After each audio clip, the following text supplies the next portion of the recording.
Hey guys, welcome to the channel.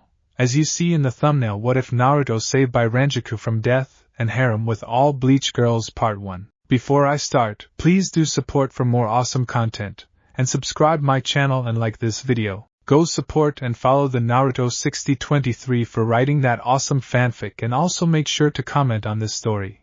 Link in the description. Hey old man, your hands itching for preparing some ramen? Asked a 12-year blonde as he popped his head through the curtains of Ichiraku ramen stand, a light grin on his face. Naruto-kun, a woman, possibly in her late teens, spoke with a bright smile on her beautiful face. If it isn't my favorite customer. Sure. So, the usual, right? The previously addressed old man asked with a fatherly smile. Yep, replied Naruto with a grin as he sat on the stool while the female teen was looking at him with a smile, a light blush on her face. So Naruto-kun, how was your day? She asked, her black shining eyes totally concentrated on him as he smiled a bit lazily at her. Fun as usual, I am Chan. Pranked several people, got those Umbu and Jounins trailing me, and again as usual, they couldn't catch me. He spoke with a grin while rubbing the back of his head as the old ramen chef, Tucci, prepared his ramen behind Ayam. A comfortable silence ensued between the trio when Tucci spoke while preparing the noodles. Naruto, I've noticed that generally you are quite hyperactive during the day, but when you come here at night it seems as though you aren't yourself. Oh come on Two-san. Give him a break. Ayam spoke while glaring at her father when Naruto spoke. It's wintertime, Aji-san. The breeze is chilly at night. I don't feel like goofing around. Besides, it's 10 p.m. You can't expect me to yell and keep running when the streets are empty and people are sleeping. A chuckle escaping his mouth as he rubbed his hands together to produce some warmth, while Tucci laughed out loud with Ayam giggling cutely. That's right, my boy. But you've got some stamina to evade all those Umbu and Jounins at such young age. I just can't fathom the fact that you can get lazy. The old ramen chef spoke with a smile as he set the steaming bowl of ramen on the counter. The heavenly set of miso ramen inhaling his nostrils, he grinned brightly before grabbing the chopsticks. Itadakimasu, he exclaimed out loudly before digging in. How's the academy going, Naruto-kun? Ayam asked with a smile as she watched him eat while Tucci was cleaning the cooking slab. A frown formed on his features, his oceanic blue eyes saddening a bit as he stopped eating. It would have been going fine if it wasn't for my chakra problem. It's been 3 years already and still I can't seem to get a hold of it, the blonde said as he sighed dejectedly while Ayam's expression saddened too. Still no progress, huh? I don't understand. If you can manipulate chakra like other shinobi, then why can't you do those simple techniques properly? She spoke while Tucci had a grim expression on his face. I just don't know. I can build large amounts of chakra, but it's so difficult to control. I don't know how to explain it, but it's like my chakra is unstable or something. I have to put so much effort to just do the kawarimi and henjutsus.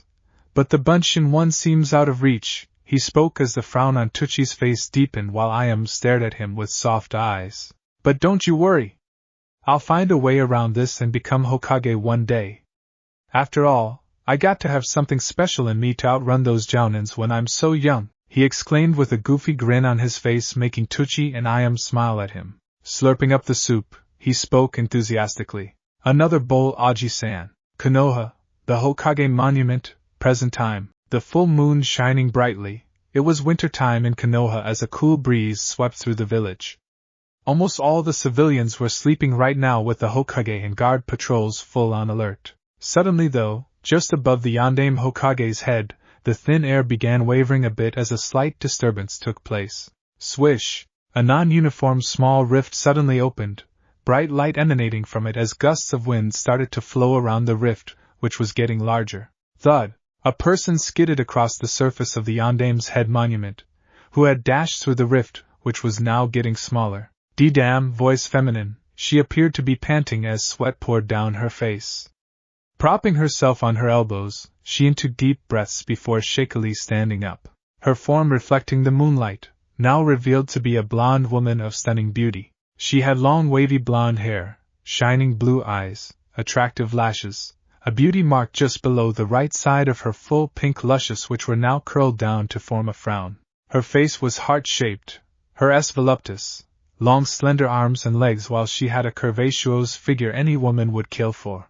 Coming to her attire, She was wearing a black garb, her robes hanging loosely for her ample bosom to be revealed. She was wearing a thin golden necklace tucked between her cleavage while there was a long pink scarf on her shoulders. There was also a strange armband on her uniform's obi sash. On her back was an average-sized sheathed katana which was tied to her. All in all, she was a woman of remarkable beauty standing at a height of 5'8". "Where am I?" she asked to herself softly, her eyes wide as she gazed upon the large village in front of her. "This isn't Karakura town. I can sense it. Booty's this even the right dimension?" She spoke to herself with a shocked expression. Taking out the Denryashinki, divine messenger machine, which looked like a cell phone, she activated it as its screen illuminated with a bright light. "Hello, Matsumoto Rangiku, Vice Captain of 10th Division speaking." "I repeat, Matsumoto Rangiku speaking." Requesting for dimensional coordinates, she spoke but got no response, only hazy sounds which made her sigh. "I guess there's no connection right now. I'll have to try again later." But what is this place? The now defined Rangiku wondered to herself as she stood on the Hokage monument. "I don't know where, but I'll have to say this is beautiful," she whispered in awe upon gazing at the large village. Her eyebrows though scrunched in concentration as she suddenly remembered what had happened for her to get here in the first place, a cute pout on her face. Damn them. Kuchiki-san was the one who was originally assigned to the Karakura town. Why did Yukitake Taicho had to get more ill at such point of time? She thought to herself when a frown formed on her delicate features. But then, even with the Jigakucho, Hell Butterfly, escorting me through the Senkamin, World Penetration Gate, I entered Dangai, which shouldn't have been possible. And then, most probably by coincidence, I happened to be there when the Kotatsu, resting surge, was on its weekly sweep. She thought before sighing. It was just probably one of those bad days. Though being chased by that bullet train in Dangai they call Kotatsu surely put her through some exercise, which explains why she was panting and all sweaty. She gulped at the thought of what could have happened if she would have been caught by the sweep. Suddenly her face again adopted an expression of immense confusion as she thought this through. Also, being chased by Kotatsu is said to create time distortion. According to that, I should have reached a dimension with a time gap of around 100 years and ultimately should have died because of my body not being able to keep up with the time skip. And here I'm standing completely fine without a scratch. Possibly in another dimension, she wondered while rubbing her temples. Activating the Denryashinki again, she again began scrambling her fingers on it when she sighed in relief. At least the GPS, Global Positioning System, is still working. This will help me keep track of hollows, pluses and other shinigami if there are present here, that is. And the limiter seems to be working fine too, she mumbled to herself as her hair flew with the breeze, a yawn escaping her. Oh well, I'm sure everything will be okay. I'll sort this out tomorrow, but now I'm going to sleep. I wonder if there is any sake here, or any bars like the human world has. But this world has humans too, she said to herself with a bright smile before adopting an expression of confusion, her easygoing personality now surfacing. Shrugging to herself, she stretched her arms as her ample bosom jiggled with her movements. Oh well, I'll think over this mess tomorrow. There must be a place here where I can sleep, she shrugged to herself before again yawning. Using Shuinpa, Flash Step, the Shinigami vanished from atop the monument, leaving only hovering in air. Streets of Konoha, present time. The moon's full today, muttered Naruto to himself with a smile as he gazed at the moon. He was currently walking through the streets. After apparently wolfing down 5 bowls of ramen, he had decided to take a walk around the village. The blonde was currently wearing a black civilian jacket underneath which was a dark blue shirt, followed by dark blue shinobi pants. He sighed, his hot breath visible due to the chilling cold. Hi no kuni my ass. I never understood why this country hosts such chilly winter every year. The name must have been kept by some noble idiot who sits by the fireplace masturbating while we ninja rot in this season, thought Naruto with a huff as he kicked a pebble, its sound echoing through the vacant streets. Not that I'm a ninja right now anyway, he murmured to himself with a pout as he turned his head to gaze at the Hokage monument behind him. Yeah, I'm gonna do something big one day. I will surpass you guys, he spoke inwardly with a determined stare. Naruto-kun, he snapped his head backwards to see a beautiful woman running towards him. Shiroi-san, the blonde spoke quietly with a smile as she stopped in front of him, a soft smile on her face. She was wearing a plain purple kimono with a black sash. A bit of her cleavage was revealed, making him blush a bit. She had long silver hair, a heart-shaped face. Her shining eyes were light green in color, while her skin was milk creamy. The young woman looked to be in her early 20s though, and most importantly, a black chain was protruding out of her which was hanging limply in front of her. "How are you?" she spoke with a soft smile, while he grinned back. "As usual," he replied with a thumbs up, making her giggle. Who was taller than him? True, he could see ghosts. These people who had died, he noticed that some of them had broken chains hanging by their s. Some had their chains connected to an object, or some had it attached to a particular location. People called him demon, an abomination, cursed him, ignored him, beat him, glared at him, and what not. These ghosts or spirits, who could not be seen by anyone else, were amongst the few ones which help him out of this solitude. Though strangely, most of the souls he sees would disappear after a day or two. He rarely saw any ghosts here in Konoha anyway. It may be because Konoha is now peaceful and not under war. Hence the number of casualties are very less and the death rate is low. Add to the fact that there have been great breakthroughs in the field of medical ninjutsu in the past several years, he thought, apparently having heard some lectures in the academy. But the one in front of him, Shiroa, strangely was an exception, who he remembered having met her 2 weeks ago. She was rude to him at first, seeing as he was the demon brat, but seeing that no one else could interact with her, they got to know each other. And boy was she surprised, he was like the cutest and nicest kid she had met in her life. He was nowhere near of what she thought him to be, and was really funny. However, he did remember when the first time he had seen a ghost several years ago. During the daytime, he had asked a guy about the strange chain on his. When he noticed that other people were just phasing through the guy, they couldn't see him. And he could speak with him, he could hear him, he could touch him. It made him freak out, but slowly he came around that. He came to accept that he was different, and that was it. No one would believe that he could see ghosts, not even Jig. It was just his little secret. And maybe that was the reason people called him a demon. "Come here, Naruto-kun," Shiroi spoke with a smile, snapping him out of his thoughts as he walked near her with some hesitancy. She gently hugged him, a smile on her face as she tenderly rubbed his back while he initially stiffened into the hug. "Relax, you baka," she spoke with a giggle while his face was pressed into her ample bosom, a furious blush on his face. "Damn, this feels good," he thought as he promptly closed his eyes and wrapped his arms around her back gently. "I'm sorry for treating you harshly, Naruto-kun. I shouldn't have listened to the villagers back then. Even though we had never met, I still hated you," she spoke with a sad expression when he pulled back from the hug. "It's okay, I guess. You don't hate me now, that makes me happy. At least I was able to change one person. Besides, you are among the few ghosts who at least talked to me and gave me a chance," the blonde said with a smile when he had shivered a bit. "And there's this another strange thing about me never getting sick like normal people do," he thought with a sigh when he felt a hand on his shoulder. "Let's go to your apartment, Naruto-kun. It must be chilling for you to be staying out here," she spoke softly as they started to walk towards his apartment. "It's not fair that you guys don't feel any cold."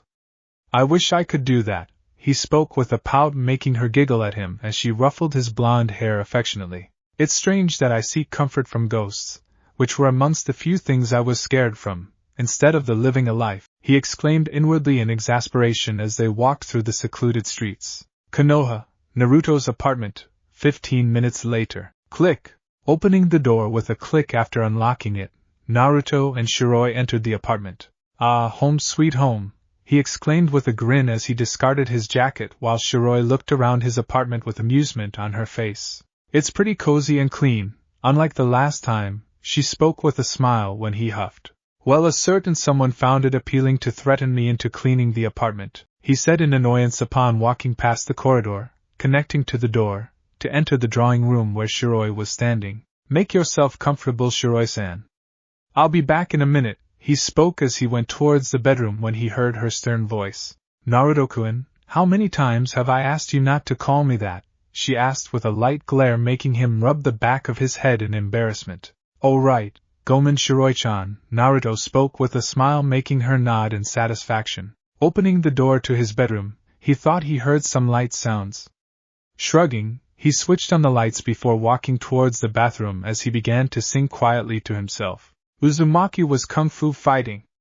Oh yo, he was as fast as lightning. Sasuke team was a little bitch trembling. Oh yeah, his duck-ass foliage burning. Oh my, opening the door, he continued singing, Ohahoho, why kung fu fighter, kick the team higher. He continued to sing in a quiet voice as he turned on the hot shower when suddenly he froze. Was that me bed sheets weren't black were they? He thought with wide eyes before dashing out of the bathroom. He slammed to a stop like he had been instantly fossilized while his breathing hitched in his. He immediately took out a kunai from a drawer beside him as quietly as possible. His eyes narrowed as he glared at the form laying on his bed comfortably. His brain was running a mile per minute as he thought over what he should do. Who's this woman? Did she come here to kill me? But then why is she sleeping on my bed so soundly? Could it be another trick to destroy my apartment? She isn't a ghost as there's no chain coming out of her? Could it be a shinobi using transformation jutsu? So many thoughts took birth in his head like a wildfire. Here in front of him was laying our busted Shinigami, Rangiku Matsumoto, who was snoring lightly with her dim blonde hair sprawled on the bed. Apparently, she was still wearing her Shinigami robes. Naruto though blushed when he noticed her voluptuous fall and rise with each breath, her revealed cleavage only increasing his blush when he shook his head to clear such thoughts. I can't waste time here. This is a serious situation. Though it at least gives me reference for my Y transformation jutsu, he thought with a small smirk as he slowly approached her. He suddenly stopped though upon noticing a sheathed katana laying by the side of the bed, opposite to the side he was standing in. Walking around the bed sneakily, he carefully leaned his right hand forward. First he had to get the weapon away from her, just in case she tried to kill him, which probably was the case here. Just when his hand had barely touched the hilt, thud, he stood frozen there, his hand grabbing thin air while he watched the woman standing on the floor, on the opposite side of the bed where Naruto had come from, with wide eyes. Ranjiku's eyes were initially narrowed at him, the katana in one hand while the hilt was in the other when suddenly her blue orbs widened. Meanwhile, Naruto had every muscle and bone locked tight in his body as they continued to stare at each other with widened eyes. He suddenly jumped back with a kunai in his hand, his eyes cold as he glared at her. Though inwardly, he was praying to Kami to spare his life today. He had seen the crazy display of speed and acrobatics by the woman, at least for him it was crazy. She had suddenly grabbed her sheathed katana out of the blue, before flipping back from the bed to land on the floor, all in a time frame of 1 second or even less. Hardening his expression, Naruto steeled his voice before speaking. He did not want to give her an impression of a scared child after all. What do you want? He mentally cursed himself for the stutter. Kunai held in a reverse grip in front of his face defensively while her blue orbs zoomed out in surprise even further. Rangiku though turned her head backwards, then sideways as if confirming that they were the only one present in the room. Naruto's eyes though began twitching as he watched the strange woman.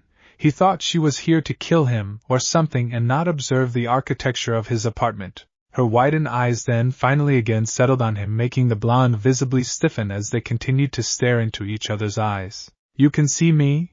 Rangiku asked with widened eyes, her finger pointing at herself to emphasize her question. Thud! Naruto fell face first on the floor, a groan escaping his buried face. Kid, are you alright? She asked while taking a step towards him when he sprang comically from the floor. What the hell do you mean if I can see you?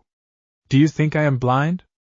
Who do you think I was talking to, lady? Screamed Naruto, his face burning red in anger as he pointed an index finger at her when her eyes widened again. She was just acting like that Sasuke team, all cool and mighty. Whoa, you can hear me too, she exclaimed while now Naruto's ears began to exhale steam as he took in a deep breath. Calm yourself, Naruto. Calm yourself. This crazy lady's just playing with you, he thought while taking deep breaths, the color of his face returning to normal now. Naruto-kun, what's wrong? I heard you yelling. His eyes widened when heard Shiroi's voice, the sound of her footsteps indicating that she was coming to the room. Meanwhile, Rangiku couldn't help but be flabbergasted. This child, who was a living human as there was no chain of fate attached to his, could see her, a Shinigami. Closing her eyes for a bit, she concentrated on her senses before opening them. Her eyes yet again widened in immense shock. No way! You mean to tell me this kid was the one who I earlier detected? Even with a physical body, he was releasing Riryoku, spiritual power, earlier. And now too, it seems he's subconsciously releasing a small amount of it. He must have huge innate spiritual energy reserves to release it without even him knowing. Being able to see us a bit hazily, even that is a rare phenomenon with a probability of 1 among millions of humans. But this boy, not only can he see me clearly, he can clearly hear me too. Add to fact that he was able to touch Hiniko, Ash Cat, means that he can touch us, beings who are made of Reisha, spirit particles. And I can also feel a tiny amount of Ryatsu, spiritual pressure, his Riryoku is producing. Just who is this kid? Thought Rangiku with a serious expression when she heard someone besides her. Naruto-kun, wa-dash. Shiroi stopped midway upon reaching the door to see a busta woman standing in the room, Naruto being on the further side, who was staring at her with wide eyes. Naruto-kun, who's she? Shiroi asked with a confused expression while the blonde just stared at her, as if silently telling her that he'll explain later. He couldn't be talking to ghosts when someone's here to kill him, right? The blonde-haired woman might make a scramble and start yelling that he's a freak or something. Who knows, another mob would be chasing him today then. Matsumoto though turned her head to see a woman, a bit shorter than. Her eyes did widen in realization though when she saw the chain of fate. So the boy must have befriended this soul. Or that she might be a relative of his, thought the vice captain. You can see me? Shiroi asked in surprise when she noticed that Matsumoto had looked at her. Ah yes. You're not alive anymore, I know, Rangiku said with a warm smile while Shiroi's eyes widened along with Naruto's. Why you can see ghosts too? Naruto stuttered, his mouth opened agape as he lowered his kunai a bit. Yes, I guess you can call them ghosts, said Matsumoto with a chuckle. See Naruto-kun. I told you there may be other people too who could see ghosts. You're not entirely different, Shiroi said with a smile, while Naruto curled up a bit. Matsumoto though was completely intrigued by this young kid. Normally kids his age in the other human world would cower in fear given the situation, and here he was standing with a brave front, his eyes cold. You can put that knife down, it's not like I'm gonna hurt you or anything, she said softly, a warm smile on her face. Usually she would be free-spirited and casual, but she had her soft and serious side too. Your katana first, Naruto spoke firmly as he tightened the grip on his kunai. Oh sorry, Matsumoto exclaimed as she quickly sheathed Hiniko before slinging it on her back. And this is a zanpakuto, not a katana, she spoke making Shiroi and Naruto look at her in confusion, but they just drank in their question about what she meant. What's your name, boy? Rangiku asked as he started to twirl the kunai absent-mindedly around his index fingers making her eyes widen. Naruto froze when he found his hand grabbed by Matsumoto, Shiroi having the same expression as they watched her literally vanish into thin air to appear behind him. Such speed! She must be a really strong kunoichi, though her dress code is strange I'll have to say, Shiroi thought as she entered the room now. Hey, you shouldn't play with such sharp objects like that, Rangiku said with a frown while Naruto blushed as he found her resting on his head. Grabbing the kunai off her hand he put one hand on the floor before flipping forwards, twirling himself in midair to stand in front of her, a frown on his face. Matsumoto's jaw though dropped, a kid like him moving with such speed and performing acrobatics like that with such ease. It was astounding. In the other human world, she had never seen any kid like the one in front of him. Though his speed was still painfully slow for Shinigami like them, it was fast for a human child. How did you do that, kid? Did you have training of some sorts? Rangiku asked with wide eyes while a vein popped on his forehead. I'm not a kid, lady. Shows some respect here. It's Uzumaki Naruto Databeo, he yelled making the two women blink while in Soul Society. A certain silver-haired captain sneezed.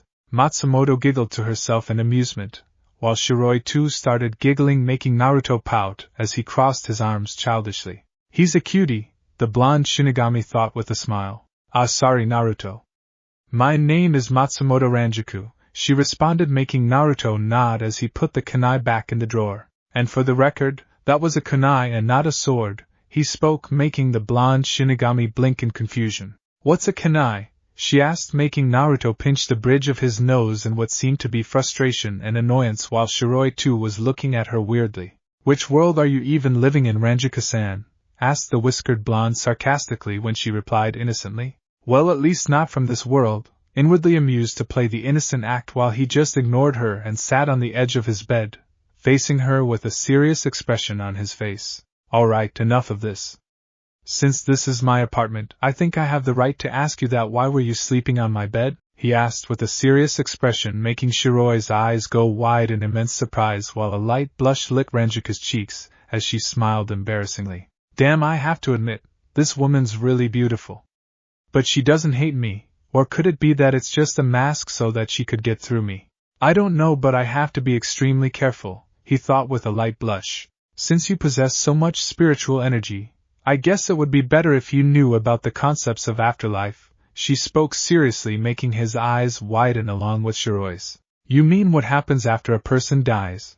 He asked with a shocked expression on his face, Shiroi just as surprised while the blonde Shinigami nodded seriously. For starters, I'm not a living human.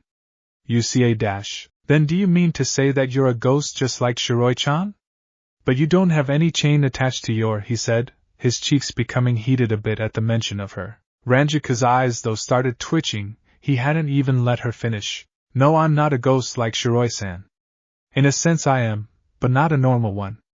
I have special powers, you know. She paused before taking a deep breath. This will blow the blonde away. I'm a Shinigami Naruto, she said with a serious expression on her face. Naruto's and Shiroi's faces though looked like the world had collapsed in front of them.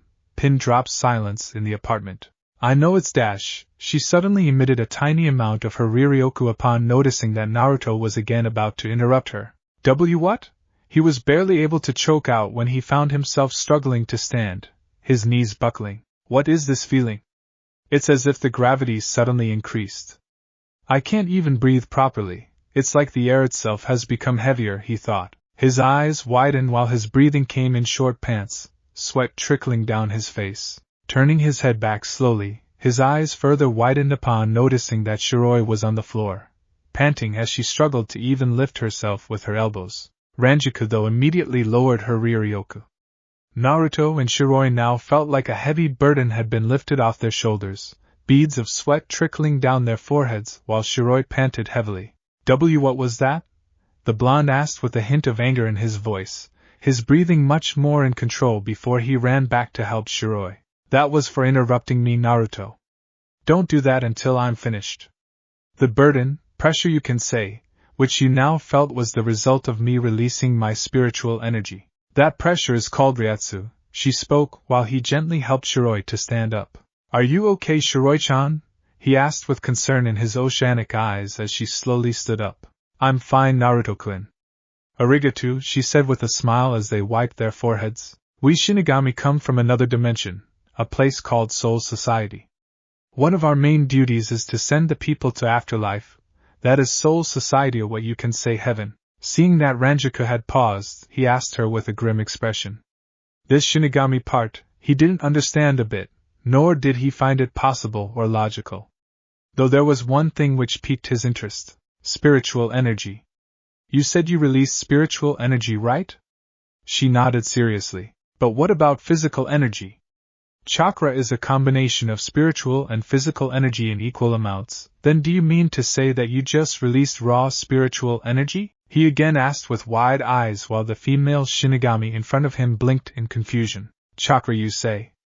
I've never heard of such thing, Matsumoto asked, making Naruto narrow his eyes while Shiroi too was having a difficult time accepting all of this. Did Rangiku mean that she would be sent to this Soul Society place? She had earlier thought this was all the afterlife had to offer. That she would just linger in this world forever like a ghost. It was like their whole world had been turned upside down in just a couple of minutes. Naruto too though was having so many thoughts running through his head. Like so many other people thought, he wasn't an idiot and actually had a decent IQ which could impress Shikamaru. He did have a goofy personality that made him look like an idiot, but he was not.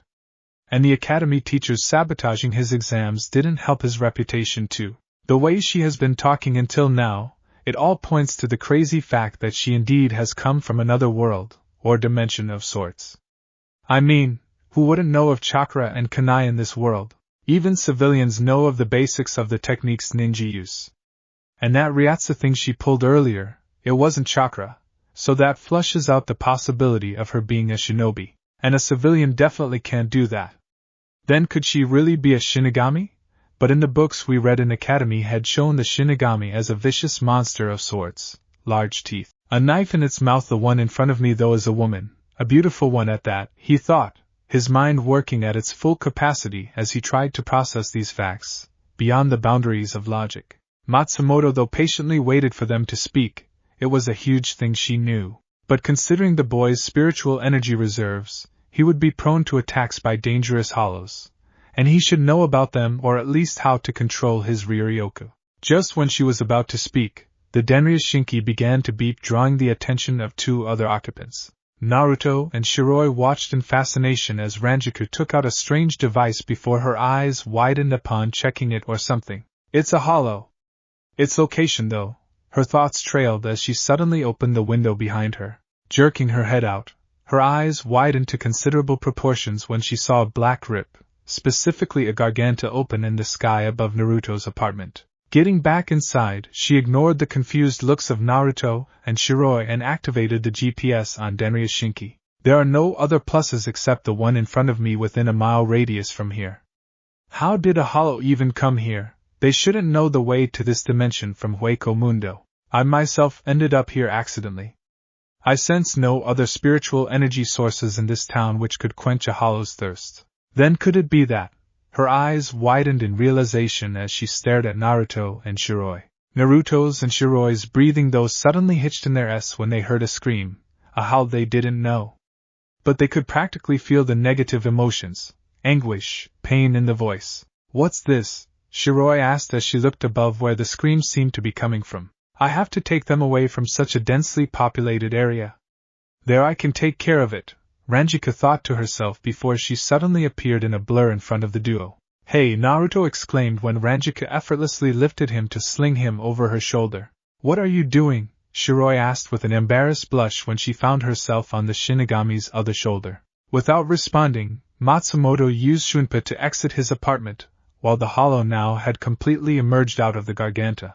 Outer forests of Konoha, quarter-mile away, a minute later. This far should be fine, Rangiku thought as she skidded to a halt in a large clearing of the forest. What's up with you? Naruto half yelled, half asked as he found himself shivering in the chilling cold, this time not even wearing his black jacket. Setting both of them down gently, Matsumoto glared at him while emitting some of her Riryoku again to shut him up. Quiet, Naruto. Your town would have been in danger had I not dragged you here. The blonde Shinigami spoke sternly as she turned to face the direction from where she had come. What's a town, Rangiku-san? The place we came from is called Konohagaku no Sato, Shiroi elaborated, making the Shinigami falter a bit. A village? She asked with surprise written all over her face. Is this some kind of medieval period going on this world? She thought before shrugging. Oh well, it didn't matter. So far, she found the place to be quite beautiful and peaceful. I'll go ahead and think that you don't know what a village is, Naruto spoke nonchalantly, making Shiroi giggle a bit while Matsumoto stared at him with amusement, a soft smile on her face. He acts far more mature than he looks. Though he has his childish moments, I can't help but compare him to Hitsugaya Taicho, and add to the fact that I have never come across a pair of such vibrant shade of blue eyes, and the spiky blonde whisker marks only accentuate his features. She mused before turning her head back when the ground they were standing on itself began to shake. It's near. Naruto, take Shiroi-san and get away from me, Rangiku said, making the duo look at her in confusion. What is dash? Please trust me, Naruto. She turned her head to smile at him, her eyes honest while Naruto blushed a bit as he gazed at her beautiful features before he nodded. Taking Shiroi's hand, he pulled her with him to run towards a large tree while Rangiku took out her sword, a deep sigh escaping her. I hope this hollow is not strong. Though considering that it tore its way through the Hueco Mundo to this unknown dimension like this, it must be strong.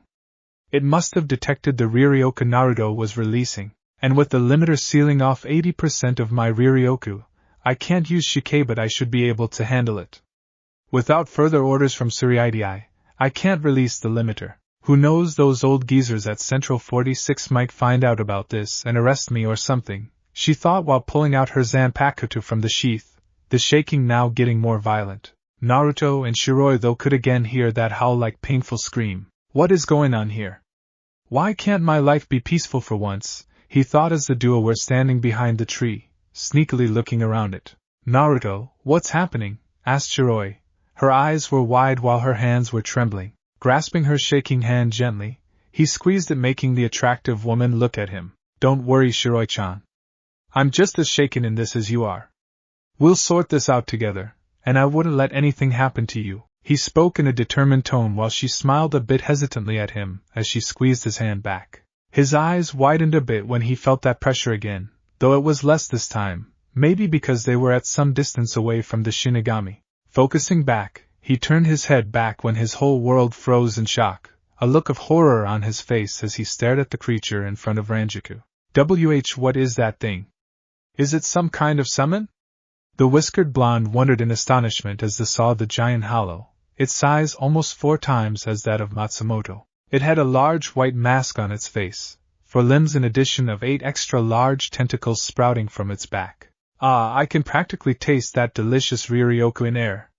Though it's not coming from you, Shinigami, the hollow said with a demonic-like voice while Rangiku gripped Haniko tighter. Damn, it's an evolved hollow. He would not be easy to deal with in my current situation, she thought before shunpying in front of his mask to finish this one blow. Haniko reared back as she plunged her Zanpakuto forwards at blurry speeds. Clang! He blocked it. Such speed!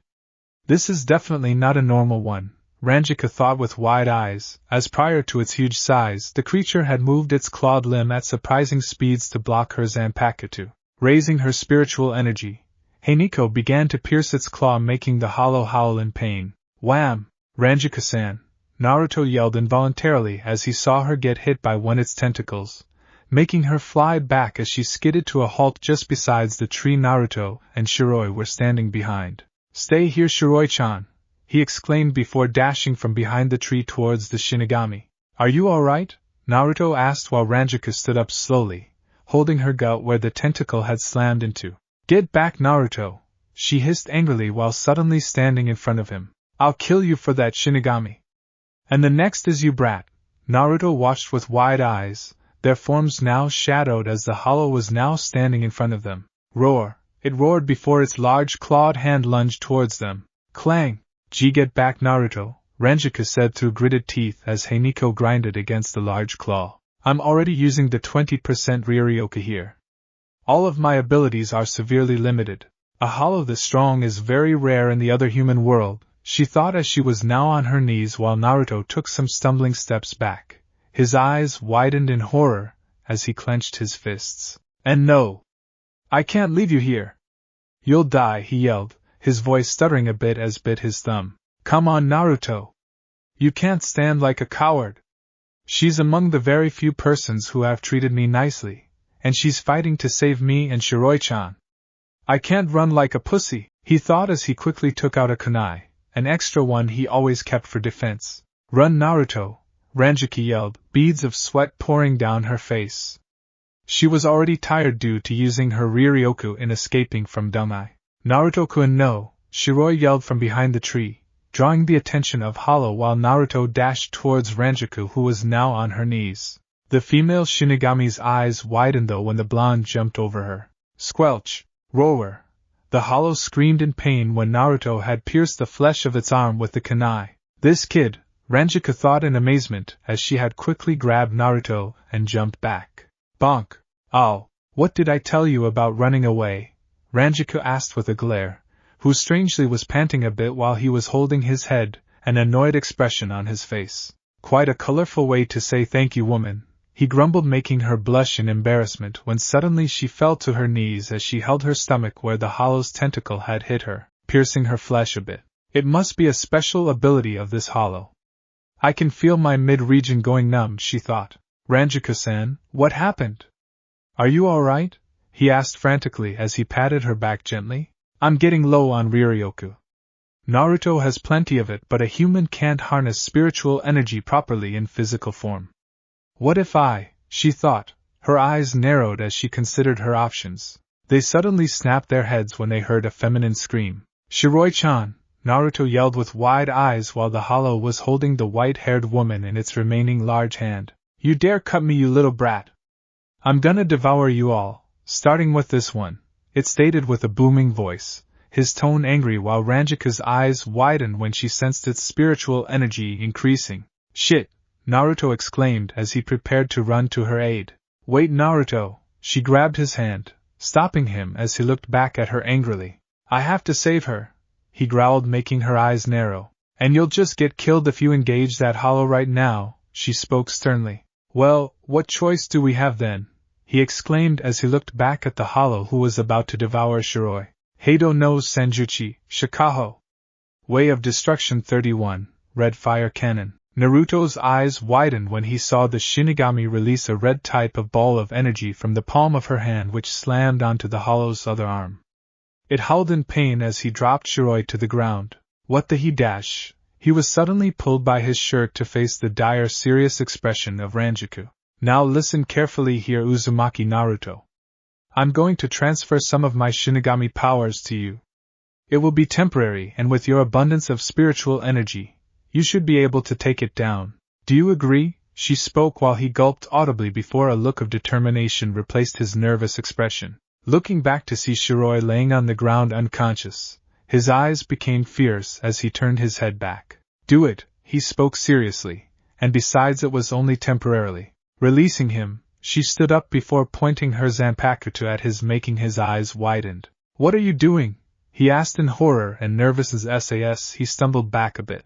This is the only way, she almost yelled, making him freeze, before he snapped his head at her. Then hurry up and get this over with, he said, a bit of desperation in his voice as he again gazed back at the laying form of Shiroi while the smoke from the blast was covering the hollow's form.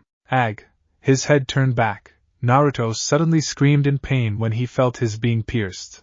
Looking back, he found her katana, which now was glowing white due to Ranjiku's Riryoku being channeled through it, completely piercing through his body. Strangely though, he didn't see any of his blood. Matsumoto Rangiku, he heard her voice. Lifting his head, he saw her smiling softly at him, while Hiniko continued to glow brighter and brighter with each second.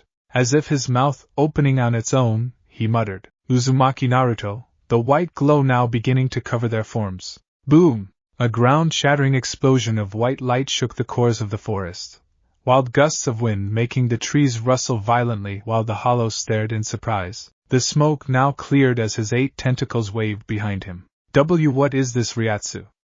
It's huge, it exclaimed as the resident of Hueco Mundo could feel the enormous pressure in the air. Increasing its own Ryatsu to the fullest, the burden it was feeling was released a bit, but the pressure was still affecting it. The white glowing light though quickly died down for the hollow to see the silhouette of 2 figures through the screen that had been induced around them. The strange thing was that both looked to be adults. The kid was nowhere to be found. What happened to me? The hollow heard a matured baritone voice from the smoke as opposed to the high-pitched voice of a child it was hearing before. Did the world suddenly become small? Again same voice came from the smoke, which now sounded confused. A soft breeze, which had been typical of these winter nights, blew across the area to clear the smoke. The obstruction completely gone now, we could see Rangiku standing in a completely plain white garb. Her eyes were as wide as they could get as she gazed at the form in front of her. In front of her, there was a tall young man reaching to the height of almost 6 foot, taller than her. He had wild spiky blonde hair reaching to his oceanic blue eyes, 3 whisker marks on each of his cheek. He was wearing a typical black Shinigami garb with a violet sash around his waist. And Naruto?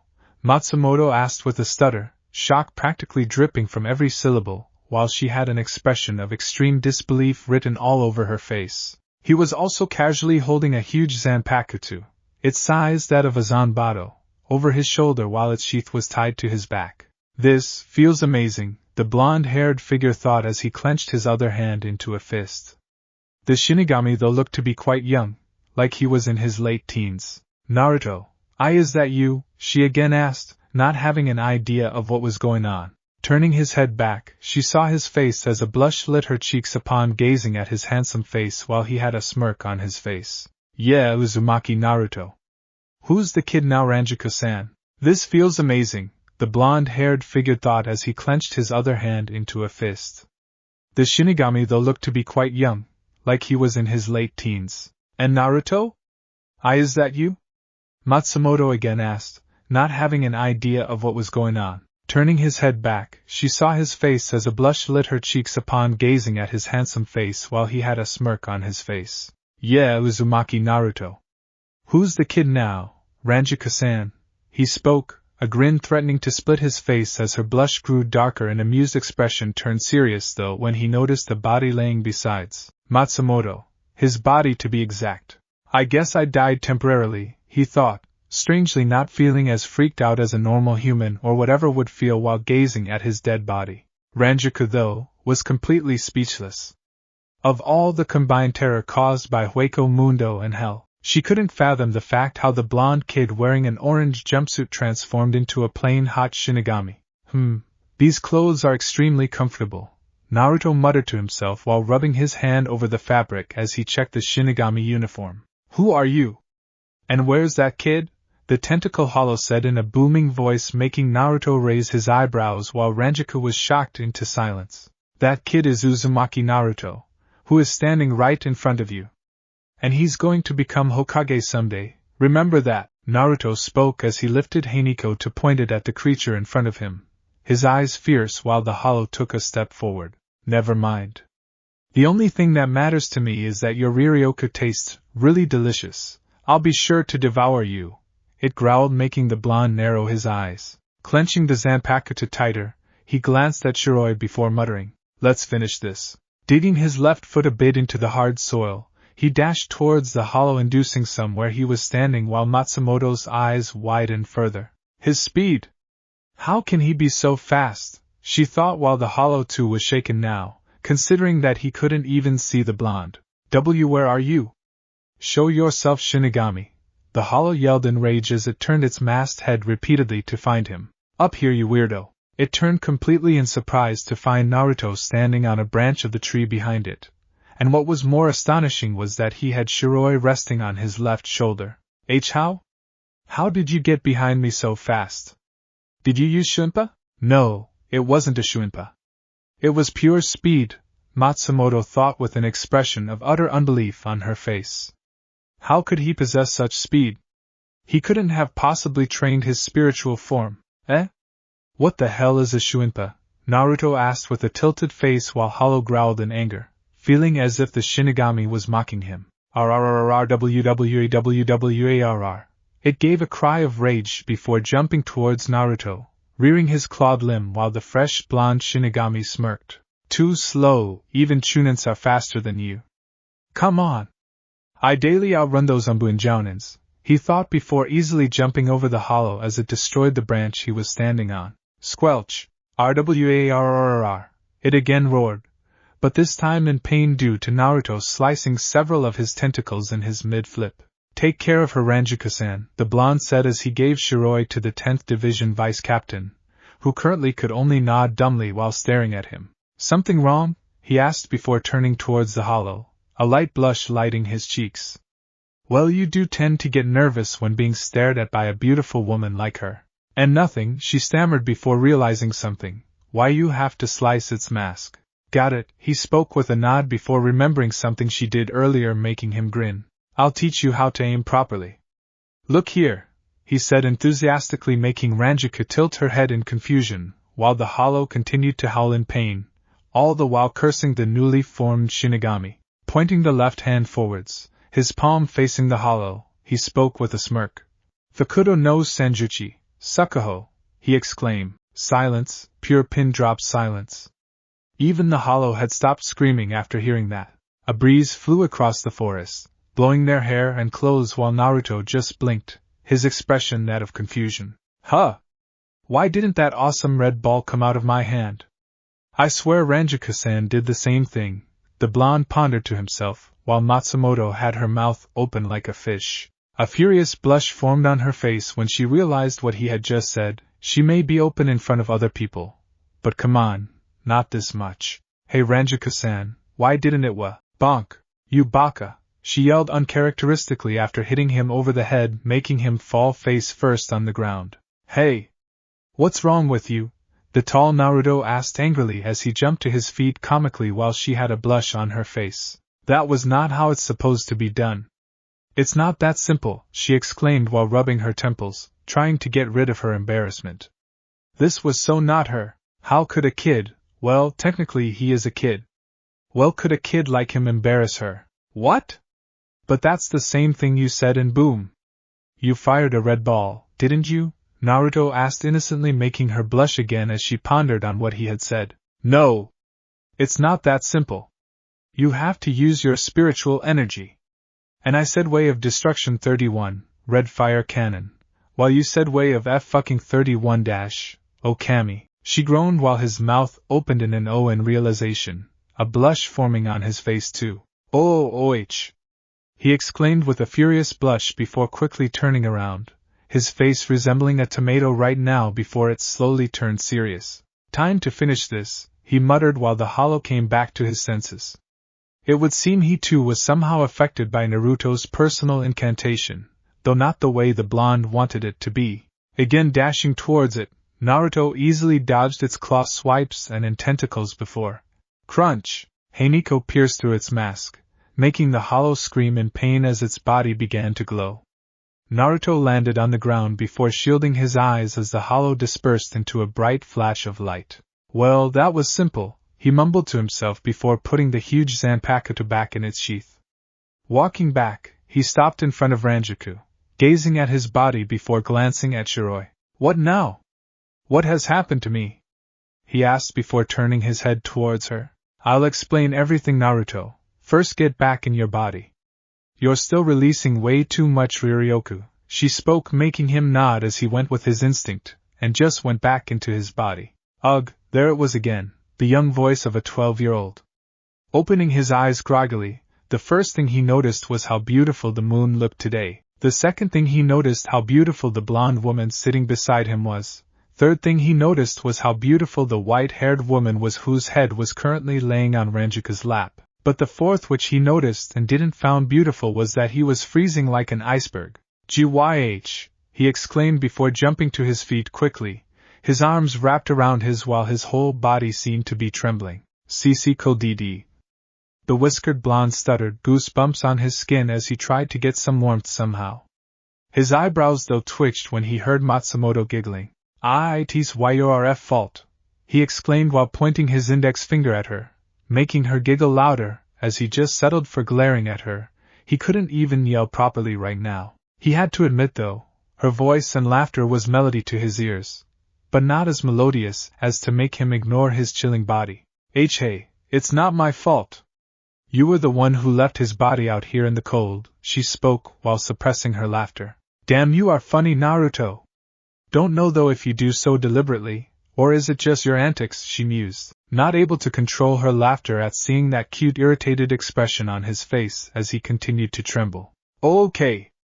I'm sorry, she exclaimed, her hands in front of her in a defensive manner, while she was biting her lower lip to control herself. Laying Shiroi's head gently on the grass, she stood before walking towards him. Seeing her coming, Naruto started to grow uncomfortable as he squirmed in his position a bit. But considering the cold, he didn't felt like moving from the place. Oh man, why is she looking at me like that? I don't like that look, he thought while staring into her shining blue eyes. Oh, come here, she spoke with a smirk before taking him in a tight hug, his face pressed into the valley of heavens. Oh my, you are cold, she spoke innocently while he tried to push her away, a furious blush on his face as heat rushed to his cheeks. Does it feel any better now? Naughty boy, she asked with a teasing smile when he finally pushed himself off her. Don't MSWW with me, lady, he spoke with a red face, making her giggle again. Naruto had to admit though, it did work. Not to mention she smells extremely good, he thought with a blush before shaking his head. For some reason his body was automatically getting warmer by each passing second, at least to tolerable levels. Ranjiku's face though suddenly turned serious when she turned her head towards where Konoha was, her body getting stiff as she took out her Dirin Shinki. I sense two spiritual signatures coming towards us, she thought before switching on the device. Activating the GPS, her eyes did widen upon looking at the map. They are Shinigami, she thought in surprise. Could it be that Tsurugi knew of this dimension all along then? Where else would the Shinigami come from? Or could they be the exiled ones who accidentally ended up here just like me? Hey, what's wrong? Naruto asked with a confused expression as he continued to tremble due to the cold. Stay on alert, Naruto. There are 2 Shinigami coming this way, she spoke with a grim expression. But why would a Shinigami harm another Shinigami? Aren't they your friends? He again asked, making her shake her head when 2 blurry figures landed in front of them. Here they are, Matsumoto spoke, a serious expression on her face while Naruto too turned serious, though his world froze when he saw who the 2 supposed Shinigami were. It can't be, he muttered to himself, his expression that of immeasurable shock as he kept staring at the 2 figures. Naruto, you know them? The vice captain asked with a surprised expression, while he just kept staring at the 2 figures who were now walking towards them. Don't worry, we aren't your enemies. Isn't that right, Naruto-kun? Asked the smiling black-haired female, making his eyes widen further. Guess that hollow's taken care of already. A man walking besides the female spoke, who looked quite old. I am Chan, Tituchi, he stuttered as he gazed at the 2 ramen stand owners, standing in front of him, wearing those Shinigami garbs. Naruto, you really know these Shinigami? Asked Matsumoto with a confused expression as the duo stopped in front of them. That seemed to snap him out of his shock. Shinigami? When were the 2 Ikaraku Shinigami? Walking forward, I am crouched just in front of him before taking him in a gentle hug, a smile on her face while he blinked owlishly. Are you alright, Naruto-kun? That hollow came to attack you after all, she spoke softly before releasing him from the hug, a very light blush on her face. Wow, how many beautiful women am I gonna meet today? He thought subconsciously as he returned a weak smile. So much was happening today, it was like his whole world had been turned upside down. He had so many questions waiting to burst forth his mouth, but he knew that the more he thought about it, the more he would get impatient and crazy just thinking about them. Ignorance was bliss, and currently he tended to follow that until he got some answers. Hi, he stuttered back, as if in trance while Rangiku too was confused about this. It seems you're hurt, miss. So you're the vice captain of the 10th Division of the Godian Suriidii?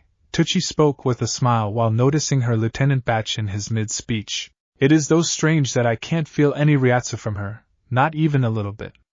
She can't be suppressing all of it. Add to the fact that she's wearing a plain white kimono, no zanpakuto, while on the other hand, I had sensed Naruto's Riryoku sky rocket several minutes ago. He thought with a grim expression before his eyes suddenly widened, as if in realization, making Tucci snap his head towards the blonde. I'm fine, it's just a little injury, nothing to be worried about, Matsumoto spoke with a smile. I am. Hi, Too-san, she replied before walking to Rangiku. Please stay still, this will only take a second. I spoke with a friendly smile as she put her hand just over her injured rib region. Green spiritual energy gradually completely covered her hand as began to heal her wounds. So she's a healer, Rangiku thought as she watched the black-haired female Shinigami use healing Kido on her. Naruto stared in unbelief as healed her wounds within seconds. They're all done. Arigato. No problem, my name is Ichiraku And this is my father, Ichiraku Tucci. She introduced herself and her father while Naruto absent-mindedly stared at both of their zanpakuto which was tied around their waist. Pleased to meet you, San, Tucci-san. My name is Matsumoto Rangiku. She formally introduced herself while bowing, making the ramen chef laugh, easing the tense atmosphere between them. No need to be formal, Rangiku-san. First let's get back to the village. I'm sure we have lots of things to talk about, he spoke when they heard Naruto's quiet, but strained voice. Owaji-san, what's going on? The whiskered blonde asked, making the old man's expression soften. He understood Naruto's plight. He was a 12-year-old whose life was already complicated enough when this had happened. It would be exhausting and crazy, it was too much for him to bear. But it would seem that fate had decided that now the time had come. It was time for the young Jinchuriki to know everything. I know what you're going through, Naruto-kun. Stay calm, spoke softly after kneeling in front of him with a smile. He couldn't help but admire her open long brown hair, which were usually covered by the bright bandana she often wore during her work hours. The black Shinigami garb seemed to be accentuating her figure, and fair skin too. Overall, gazing at her face did calm him down while her hand grazed his cheek slightly, making him blush a bit. Don't worry, Naruto-kun. Everything will be alright, she spoke soothingly again, making all his worries slip as he nodded slowly while Rangiku and Tucci had smiles on their faces as they watched the teenage girl comfort the boy. Her hand slowly moved to his forehead, brushing his bangs aside when her hand again started to glow green, making his eyes close before he slumped against her. Time skip, Konoha, Ichiraku's apartment, 30 minutes later. He could faintly hear several people talking, he could faintly feel someone caressing his forehead, and strangely, felt warm as opposed to the chilling cold he was feeling before. Hey, he's waking up! He heard a feminine voice just above him. Oh, so his head was in someone's lap. Recognizing the voice, Shiroi to be exact. Opening his eyes slowly, silence ensuing around him, he could practically feel those present staring at him like he was a dead mummy being reincarnated. Oi kid, you alright? Adjusting his vision to the brightness, his eyes fluttered a few times when he heard giggling around him. The first thing he saw was Shiroi's beautiful face. She was smiling at him, making him smile back. Slowly sitting up, he noticed that he was laying on a couch with the silver-haired female sitting on it. Noticing his surroundings, he could tell that this was the Ichiraku's apartment, which was connected to the back of their ramen stand. Finally he caught Tucci and Rangiku sitting on a table, both of them staring at him, while he could hear someone humming in the kitchen, which was situated further away from the dining table. They continued to stare at him, as if waiting for something he would say while he too stared at them and finally opened his mouth. I want some ramen, followed by a growl making Tucci's face fall flat on the table while Rangiku just blinked before bursting into giggles making him pout. His eyes though widened when he felt Shiroi's hand on his shoulder, her hands shaking due to her fits of laughter. Shiroi-chan. Are you alright? He suddenly turned to grab her shoulder, a worried expression on his face. Of course, she spoke with a smile, a light blush on her face while she found herself touched by his concern. Thank Kami! He exclaimed in relief before jumping off the couch to walk towards the dining table. Good morning, sleepyhead. Your ramen will be ready shortly. He turned his head to see Ayam back in her usual clothes. She was smiling brightly at him as he grinned back at her. Good morning, Ayam-chan, he greeted before his eyes widened as if he came to a realization. Oh hell! What time is it? Am I late for the academy? I swear Irika-sensei's gonna give it to me this time. He started to panic as he stretched his blonde locks in frustration when he again heard everyone laugh. Rangiku though was laughing for different reasons. She didn't know what an academy was, or who this Irika was, but the way he was fretting was cute and funny. Hey, stop laughing. He's really gonna sue me this time, the blonde yelled comically when Ayam spoke. Look out the window, Naruto-kun, it's still night time. You were only unconscious for about half an hour, making him sigh in relief as he held his heart dramatically. Finally saved. Thanks Ayam-chan, you're a lifesaver, he spoke, making them further burst out laughing while he had a cheeky smile on his face himself, which Rangiku had noticed. So, you enjoy making people laugh, and Naruto? She thought with a smile while Ayam's laughter too subsided as she smiled at him fondly. Alright Naruto, take a seat.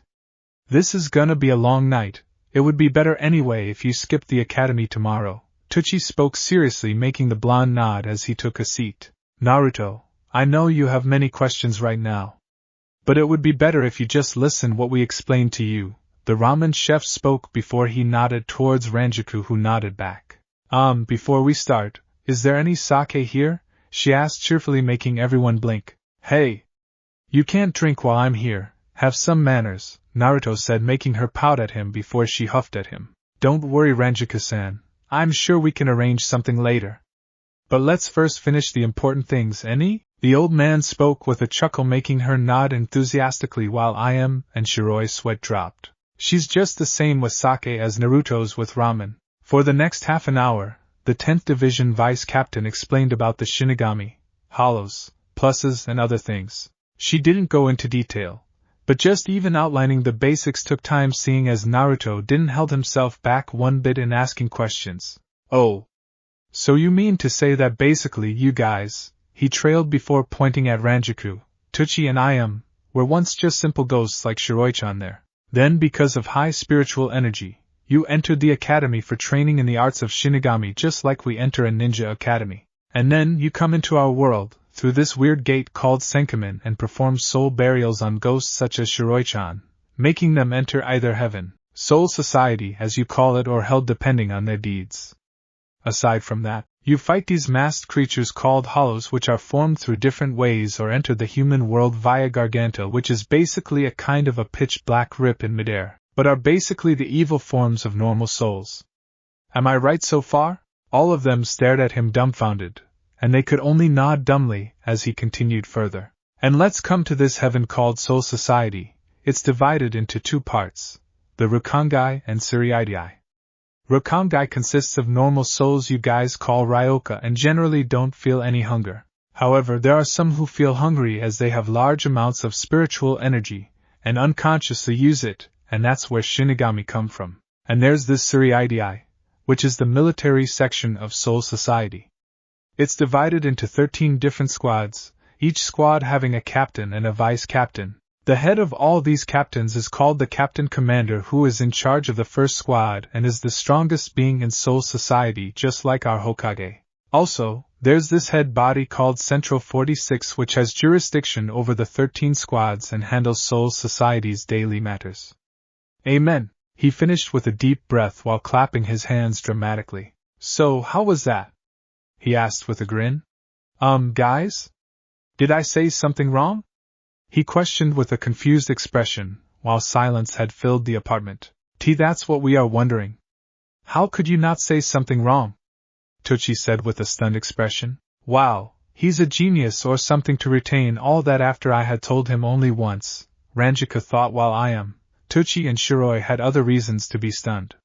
Where did their blonde knucklehead go? However, he was playing the unpredictable part flawlessly here. Yes, you are right, Naruto. That's how basically things work, though there are many things that are left to be explained, but that would be enough for today. Matsumoto spoke with a smile, making him grin back proudly. Surprised, Aji-san? Naruto asked with a smirk, while Tochi regained his composure, whereas Shiroi walked towards them to sit on the fourth chair of the table. Nope, not that much. I knew you always hid things, knew that there was something under that goofy grin of yours, kid, the old man said after gaining his composure. That's how I am, goofy, but ain't your predictable idiot. Guess one of my parents must be like this, or it could be that I'm the mixture of both. Either way, both of them must have been great persons. I just know it. He spoke with an eye-closed grin, making Tochi's smile sadden along with Shiroi and Iam's expression. What do mean have been, Naruto? Where are your parents? Rangiku asked with a confused expression on her face, while Tochi cursed inwardly for not warning her before. Don't know, probably in Soul Society, he said, keeping the closed grin on his face, making the blonde Shinigami's eyes widen. Deciding to change the subject, Tochi spoke when Iam started to serve the ramen bowls. Naruto, there was something that I need to correct for you. I was once a researcher in Tsuruidai and was exiled for reasons I don't feel discussing now. But Iam here doesn't belong to Soul Society. You see, she's my biological daughter and her mother was a living human, instead of a Shinigami or Ryoka, he explained, making Naruto nod as he picked up his chopsticks. But if she's a human, how come she's a Shinigami? The blonde Jinchuriki asked with a confused expression as he quietly muttered Itadakimasu along with others, except Shiroi. Because of me, she had her own Shinigami powers from the beginning, and with time they only grew along with her spiritual energy. So I had to teach her to control them. She could see ghosts like you, Naruto. What? You mean to say that you could see ghosts just like me, Iam-chan? The blonde asked, making the ramen waitress, who was now sitting beside him, nod with a smile. So does this mean that I have Shinigami powers too? That is not necessary, Naruto. The chance of a human possessing Shinigami powers is very rare. In case of Iam, her father was a Shinigami, so unless one of your parents were a Shinigami, it shouldn't be possible. But due to your extremely high amount of spiritual energy, you might have developed one. This time Rangiku spoke, making him nod before his eyes widened as he suddenly stopped eating. Then, you mean spiritual energy is the basic thing you need as a Shinigami, just like we shinobi need chakra? He asked, making them nod when Matsumoto spoke with a pout. Okay, what is this chakra, Yuka? So that's why. Naruto suddenly yelled after abruptly standing from his seat, while everyone stared at him. Noticing the silence that suddenly filled the room, he blushed in embarrassment before sitting down quietly. What happened, Naruto-kun?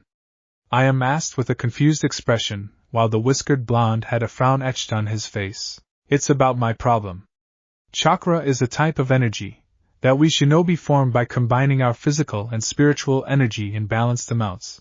But since, as stated by Rangiku-san, I've a high amount of spiritual energy, the chakra I form is unstable due to higher amount of spiritual energy in it as compared to the physical part. He spoke with his frown getting deeper while Tucci had a smirk on his face. What are you talking about? Is that even possible? You mean to say that you combine these basic forms of energy to convert into another form? The Shinigami vice captain asked flabbergasted. What they were telling was, well, something unheard of. Yeah, and it's pretty simple. Look, here's an example, Naruto spoke before he walked a bit away from the table. Holding his hand in a ram's seal, his face scrunched up in extreme concentration as a faint blue aura now surrounded his body. Matsumoto's eyes widened when she felt his Ryatsu increasing as he increased his chakra levels. How can he increase his Ryatsu and Riryoku in a human body? It is extremely difficult to do so, and in the other human world, people aren't capable of such feats. But this blue aura he's releasing, it's not Riryoku, it's something else. He's releasing two types of energy at the same time, she thought with an astonished expression before Naruto exclaimed. Henj no Jutsu. Poof! Tucci, Ayam and Shiroi watched Ranjiku's face with an amused expression as they waited for the smoke to clear. Whoa, the vice captain almost fell off her chair when she found herself gazing at, well, herself. How did you do that? She asked with what looked to be a mixture of horrified and stunned expression. Meh, it was nothing. This is one of the most basic techniques we are taught at the academy, and still I have much difficulty in doing so, Naruto spoke with a bitter tone as he released the technique. Have you ever wondered why you get hungry so much, Naruto-kun? Ayam spoke this time seriously, making the blonde shrug. It's all because of your Riryoku. Since you have higher spiritual energy, your body's natural defense or mechanism is to make your physical energy equal to spiritual one. But since your spiritual energy has been increasing at an abrupt rate these past few years, your body has been struggling to catch up to it. This phase, you can say, is kinda like puberty, she explained, making him nod while Matsumoto herself couldn't believe that humans in this world had evolved so much. Their technology may seem backward, but surely this was a huge breakthrough. But now that I know what the problem has been, what should I do? He pondered when Tucci spoke. It's simple. You have to learn to control your Riryoku, Naruto. Only then will you be able to even use chakra. Following that, you'll have to learn chakra control because of your huge chakra reserves.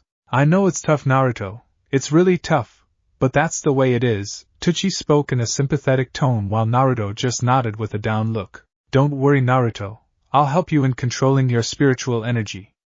But we can temporarily solve this problem, Rangiku spoke with a smile. Somehow, she couldn't stand seeing the boy, or man, being sad like that. Really?